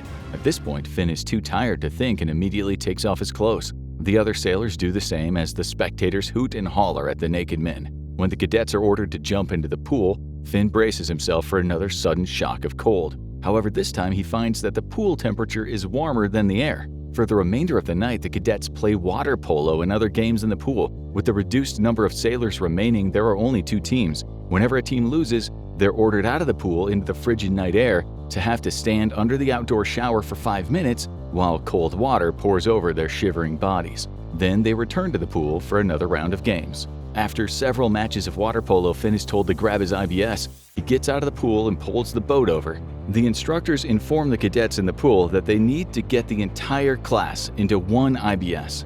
The men begin to pile into the inflatable boat. Finn finds himself at the bottom during this exercise. As more and more men stack on, the weight begins to push the IBS down, causing the water to pour in. Finn struggles for air as water fills the boat. He takes a deep breath just before he becomes submerged. For what seems like an eternity, Finn is underwater. As the remainder of the sailors climb into the IBS, suddenly the boat tips, sending everyone into the water. Finn struggles to the surface and gasps for breath. As his senses return, he can hear the instructors laughing and saying, "Not quite. Try again." This time, Finn does not get in first. Friday, 0645. Breakfast is especially quiet today. This is the last day of Hell Week. Finn, like the others, is afraid to believe it, as if their knowing that Hell Week is almost over will somehow jinx it. The instructors continue to drill the remaining men for the rest of the morning and into the afternoon. Friday, 1400 hours. The officers tell the cadets to line up. Finn can barely stand straight, but all the sailors help one another remain steady. They have come so far, and failure is no longer an option. The instructors walk up and down the line, looking at each sailor. One stops in front of Finn and snorts. "You're pathetic," he says to the entire group. "Never, in my 15 years of doing this, have I seen such a disgraceful group of recruits." The instructor looks at the other officers standing nearby. "I say we continue Hell Week training into Saturday afternoon and reassess then. What do you think?" The other instructors nod their approval. Finn hears what can only be a sob come from somewhere down the line. "I say we even keep the option open of continuing into Sunday afternoon if their attitudes don't change," another instructor says. The sun beats down on top of the cadets' heads, which have been worn bald from carrying the IBS all week. Dead skin flakes off anytime someone touches their scalp, and now the instructors are about to tell Finn and his classmates they have to endure another day or two of this excruciating pain. Finn is afraid that he's about to pass out. He feels the sailor next to him give him a nudge and knows that if they have to continue Hell Week, they will all do it together. Finn straightens himself. The cadets wait for their next orders, prepared to do whatever it takes to become a Navy SEAL. The officer walks to the middle of the line and looks back and forth. He takes a deep breath and shouts, "Congratulations, sailors! You've all survived and are secured from Hell Week." A collective sigh of relief goes through the class. Finn and the other cadets have done it. They hug one another and grab their IBSs one last time to return them to the Buds compound. 2 days after Hell Week, Finn and the rest of the cadets who made it through Hell Week continue their Buds training after some well-deserved R&R. They still have a long way to go, but the worst is behind them. They now have 7 weeks of combat diving, which incorporates more physical training and a lot of time spent in the water, this time with wetsuits, thankfully. The SEALs in training need to become competent in dive physics, underwater skills, and combat scuba. A lot of emphasis is placed on long underwater dives, with sailors needing to compete a timed 2-mile swim with fins in around an hour and 20 minutes. After combat diving, the recruits have 7 weeks of land and warfare training, focusing on weapons, demolitions, land navigation, marksmanship, and infantry tactics. This will be the final phase of Buds, but the sailors will also need to attend parachute jump school and other training to prepare them to be one of the most elite fighting forces in the world.